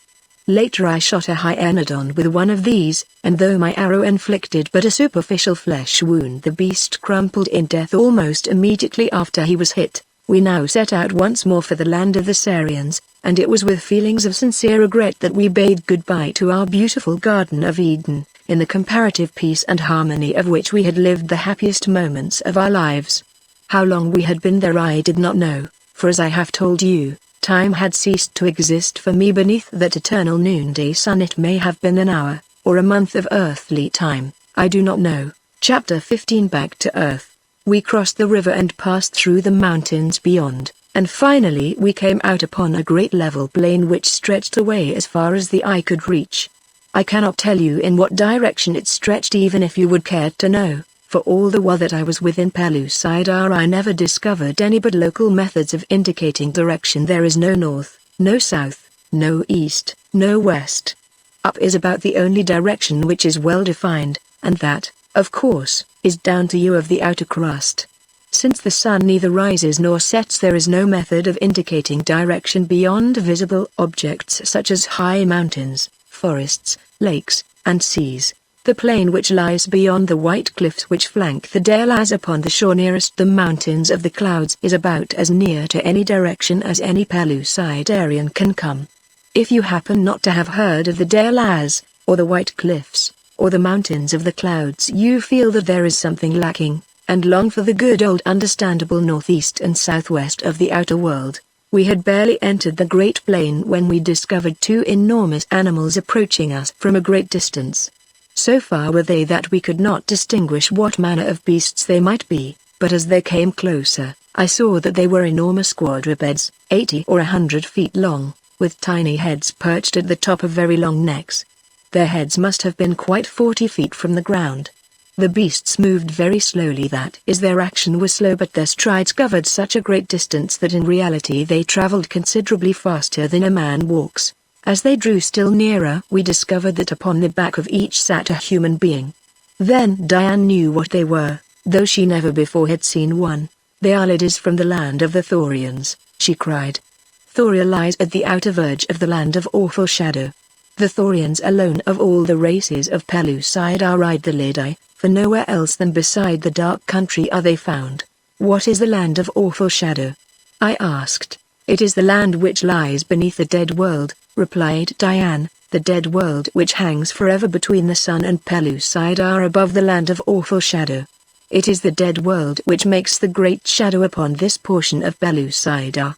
I did not fully understand what she meant, nor am I sure that I do yet, for I have never been to that part of Pellucidar from which the dead world is visible, but Berry says that it is the moon of Pellucidar, a tiny planet within a planet, and that it revolves around the Earth's axis coincidentally with the Earth, and thus is always above the same spot within Pellucidar. I remember that Perry was very much excited when I told him about this dead world, for he seemed to think that it explained the hitherto inexplicable phenomena of nutation and the precession of the equinoxes. When the two upon the Liddies had come quite close to us, we saw that one was a man and the other a woman. The former had held up his two hands, palms toward us, in sign of peace, and I had answered him in kind, when he suddenly gave a cry of astonishment and pleasure, and slipping from his enormous mount ran forward toward Diane, throwing his arms about her. In an instant I was white with jealousy, but only for an instant, since Diane quickly drew the man toward me, telling him that I was David, her mate, and "This is my brother, "Dacre the strong one, David," she said to me. It appeared that the woman was Dacre's mate. He had found none to his liking among the Sari, nor farther on until he had come to the land of the Thoria. And there he had found and fought for this very lovely Thorian maiden whom he was bringing back to his own people. When they had heard our story and our plans, they decided to accompany us to Sari, that Dacre and Gak might come to an agreement relative to an alliance, as Dacre was quite as enthusiastic about the proposed annihilation of the Mahas and Sagoths as either Diane or I. After a journey which was, for Pellucidar, quite uneventful, we came to the first of the Sarian villages, which consists of between 100 and 200 artificial caves cut into the face of a great cliff. Here, to our immense delight, we found both Perry and Gak. The old man was quite overcome at sight of me, for he had long since given me up as dead, when I introduced Diane as my wife. He didn't quite know what to say, but he afterward remarked that with the pick of two worlds I could not have done better. Gak and Dacre reached a very amicable arrangement, and it was at a council of the headmen of the various tribes of the Sari that the eventual form of government was tentatively agreed upon. Roughly, the various kingdoms were to remain virtually independent, but there was to be one great overlord, or emperor. It was decided that I should be the first of the dynasty of the emperors of Pellucidar. We set about teaching the women how to make bows and arrows, and poison pouches. The young men hunted the vipers which provided the virus, and it was they who mined the iron ore, and fashioned the swords under Perry's direction. Rapidly the fever spread from one tribe to another until representatives from nations so far distant that the Sarians had never even heard of them came in to take the oath of allegiance which we required, and to learn the art of making the new weapons and using them. We sent our young men out as instructors to every nation of the Federation, and the movement had reached colossal proportions before the Mahas discovered it. The first intimation they had was when 3 of their great slave caravans were annihilated in rapid succession. They could not comprehend that the lower orders had suddenly developed a power which rendered them really formidable. In one of the skirmishes with slave caravans, some of our Sarians took a number of Sagoth prisoners, and among them were 2 who had been members of the guards within the building where we had been confined at Futra. They told us that the Mahas were frantic with rage when they discovered what had taken place in the cellars of the buildings. The Sagoths knew that something very terrible had befallen their masters, but the Mahas had been most careful to see that no inkling of the true nature of their vital affliction reached beyond their own race. How long it would take for the race to become extinct it was impossible even to guess, but that this must eventually happen seemed inevitable. The Mahas had offered fabulous rewards for the capture of any one of us alive, and at the same time had threatened to inflict the direst punishment upon whomever should harm us. The Sagoths could not understand these seemingly paradoxical instructions, though their purpose was quite evident to me. The Mahas wanted the great secret, and they knew that we alone could deliver it to them. Perry's experiments in the manufacture of gunpowder and the fashioning of rifles had not progressed as rapidly as we had hoped. There was a whole lot about these 2 arts which Perry didn't know. We were both assured that the solution of these problems would advance the cause of civilization within Pellucidar thousands of years at a single stroke.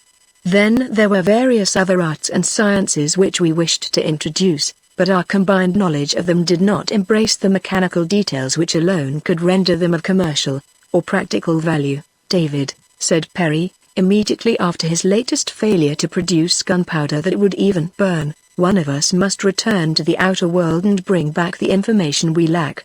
Here we have all the labor and materials for reproducing anything that ever has been produced. Above what we lack is knowledge.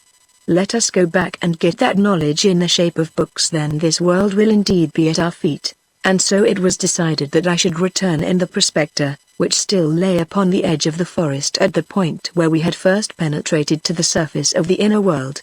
Diane would not listen to any arrangement for my going which did not include her, and I was not sorry that she wished to accompany me, for I wanted her to see my world, and I wanted my world to see her. With a large force of men we marched to the great iron mole, which very soon had hoisted into position with its nose pointed back toward the outer crust. He went over all the machinery carefully. He replenished the air tanks, and manufactured oil for the engine. At last everything was ready, and we were about to set out when our pickets, a long, thin line of which had surrounded our camp at all times, reported that a great body of what appeared to be Sagoths and Mahas were approaching from the direction of Phutra. Diane and I were ready to embark, but I was anxious to witness the first clash between two fair-sized armies of the opposing races of Pellucidar. I realized that this was to mark the historic beginning of a mighty struggle for possession of a world, and as the first emperor of Pellucidar I felt that it was not alone my duty, but my right, to be in the thick of that momentous struggle. As the opposing army approached we saw that there were many Mahas with the Sagoth troops, an indication of the vast importance which the dominant race placed upon the outcome of this campaign, for it was not customary with them to take active part in the sorties which their creatures made for slaves, the only form of warfare which they waged upon the lower orders. Gak and Dacre were both with us, having come primarily to view the prospector. I placed Gak with some of his Sarians on the right of our battle line. Dacre took the left, while I commanded the center. Behind us I stationed a sufficient reserve under one of Gak's headmen. The Sagoths advanced steadily with menacing spears, and I let them come until they were within easy bowshot before I gave the word to fire. At the first volley of poison-tipped arrows the front ranks of the guerrilla men crumpled to the ground, but those behind charged over the prostrate forms of their comrades in a wild, mad rush to be upon us with their spears. A second volley stopped them for an instant, and then my reserve sprang through the openings in the firing line to engage them with sword and shield. The clumsy spears of the Sagoths were no match for the swords of the Sarian and Amozite, who turned the spear thrusts aside with their shields and leapt to close quarters with their lighter, handier weapons. Gak took his archers along the enemy's flank, and while the swordsmen engaged them in front, he poured volley after volley into their unprotected left. The Mahas did little real fighting, and were more in the way than otherwise, though occasionally one of them would fasten its powerful jaw upon the arm or leg of a Sarian. The battle did not last a great while, for when Dacre and I led our men in upon the Sagoths right with naked swords, they were already so demoralized that they turned and fled before us. We pursued them for some time, taking many prisoners and recovering nearly 100 slaves, among whom was Hu the Sly One. He told me that he had been captured while on his way to his own land, but that his life had been spared in hope that through him the Mahas would learn the whereabouts of their great secret. Gak and I were inclined to think that the Sly One had been guiding this expedition to the land of Sari, where he thought that the book might be found in Peri's possession, but we had no proof of this, and so we took him in and treated him as one of us, although none liked him. And how he rewarded my generosity you will presently learn. There were a number of Mahas among our prisoners, and so fearful were our own people of them that they would not approach them unless completely covered from the sight of the reptiles by a piece of skin. Even Diane shared the popular superstition regarding the evil effects of exposure to the eyes of angry Mahas, and though I laughed at her fears I was willing enough to humor them if it would relieve her apprehension in any degree, and so she sat apart from the prospector, near which the Mahas had been chained, while Perry and I again inspected every portion of the mechanism. At last I took my place in the driving seat, and called to one of the men without to fetch Diane. It happened that Hua stood quite close to the doorway of the prospector, so that it was he who, without my knowledge, went to bring her, but how he succeeded in accomplishing the fiendish thing he did, I cannot guess, unless there were others in the plot to aid him. Nor can I believe that, since all my people were loyal to me and would have made short work of Hua had he suggested the heartless scheme, even had he had time to acquaint another with it. It was all done so quickly that I may only believe that it was the result of sudden impulse, aided by a number of, to Hua, fortuitous circumstances occurring at precisely the right moment. All I know is that it was Hua who brought Diane to the prospector, still wrapped from head to toe in the skin of an enormous cave lion which covered her since the Maha prisoners had been brought into camp. He deposited his burden in the seat beside me. I was all ready to get underway. The goodbyes had been said. Perry had grasped my hand in the last, long farewell. I closed and barred the outer and inner doors, took my seat again at the driving mechanism, and pulled the starting lever. As before on that far-gone night that had witnessed our first trial of the iron monster, there was a frightful roaring beneath us. The giant frame trembled and vibrated. There was a rush of sound as the loose earth passed up through the hollow space between the inner and outer jackets to be deposited in our wake. Once more the thing was off, but on the instant of departure I was nearly thrown from my seat by the sudden lurching of the prospector. At first I did not realize what had happened, but presently it dawned upon me that just before entering the crust the towering body had fallen through its supporting scaffolding, and that instead of entering the ground vertically we were plunging into it at a different angle. Where it would bring us out upon the upper crust I could not even conjecture. And then I turned to note the effect of this strange experience upon Diane. She still sat shrouded in the great skin. "Come, come," I cried, laughing, "come out of your shell. No Mahara's can reach you here," and I leaned over and snatched the lion skin from her. And then I shrank back upon my seat in utter horror. The thing beneath the skin was not Diane, it was a hideous Mahar. Instantly I realized the trick that Hua had played upon me, and the purpose of it. Rid of me, forever, as he doubtless thought, Diane would be at his mercy. Frantically I tore at the steering wheel in an effort to turn the prospector back toward Belouizdar, but, as on that other occasion, I could not budge the thing a hair. It is needless to recount the horrors or the monotony of that journey. It varied but little from the former one which had brought us from the outer to the inner world.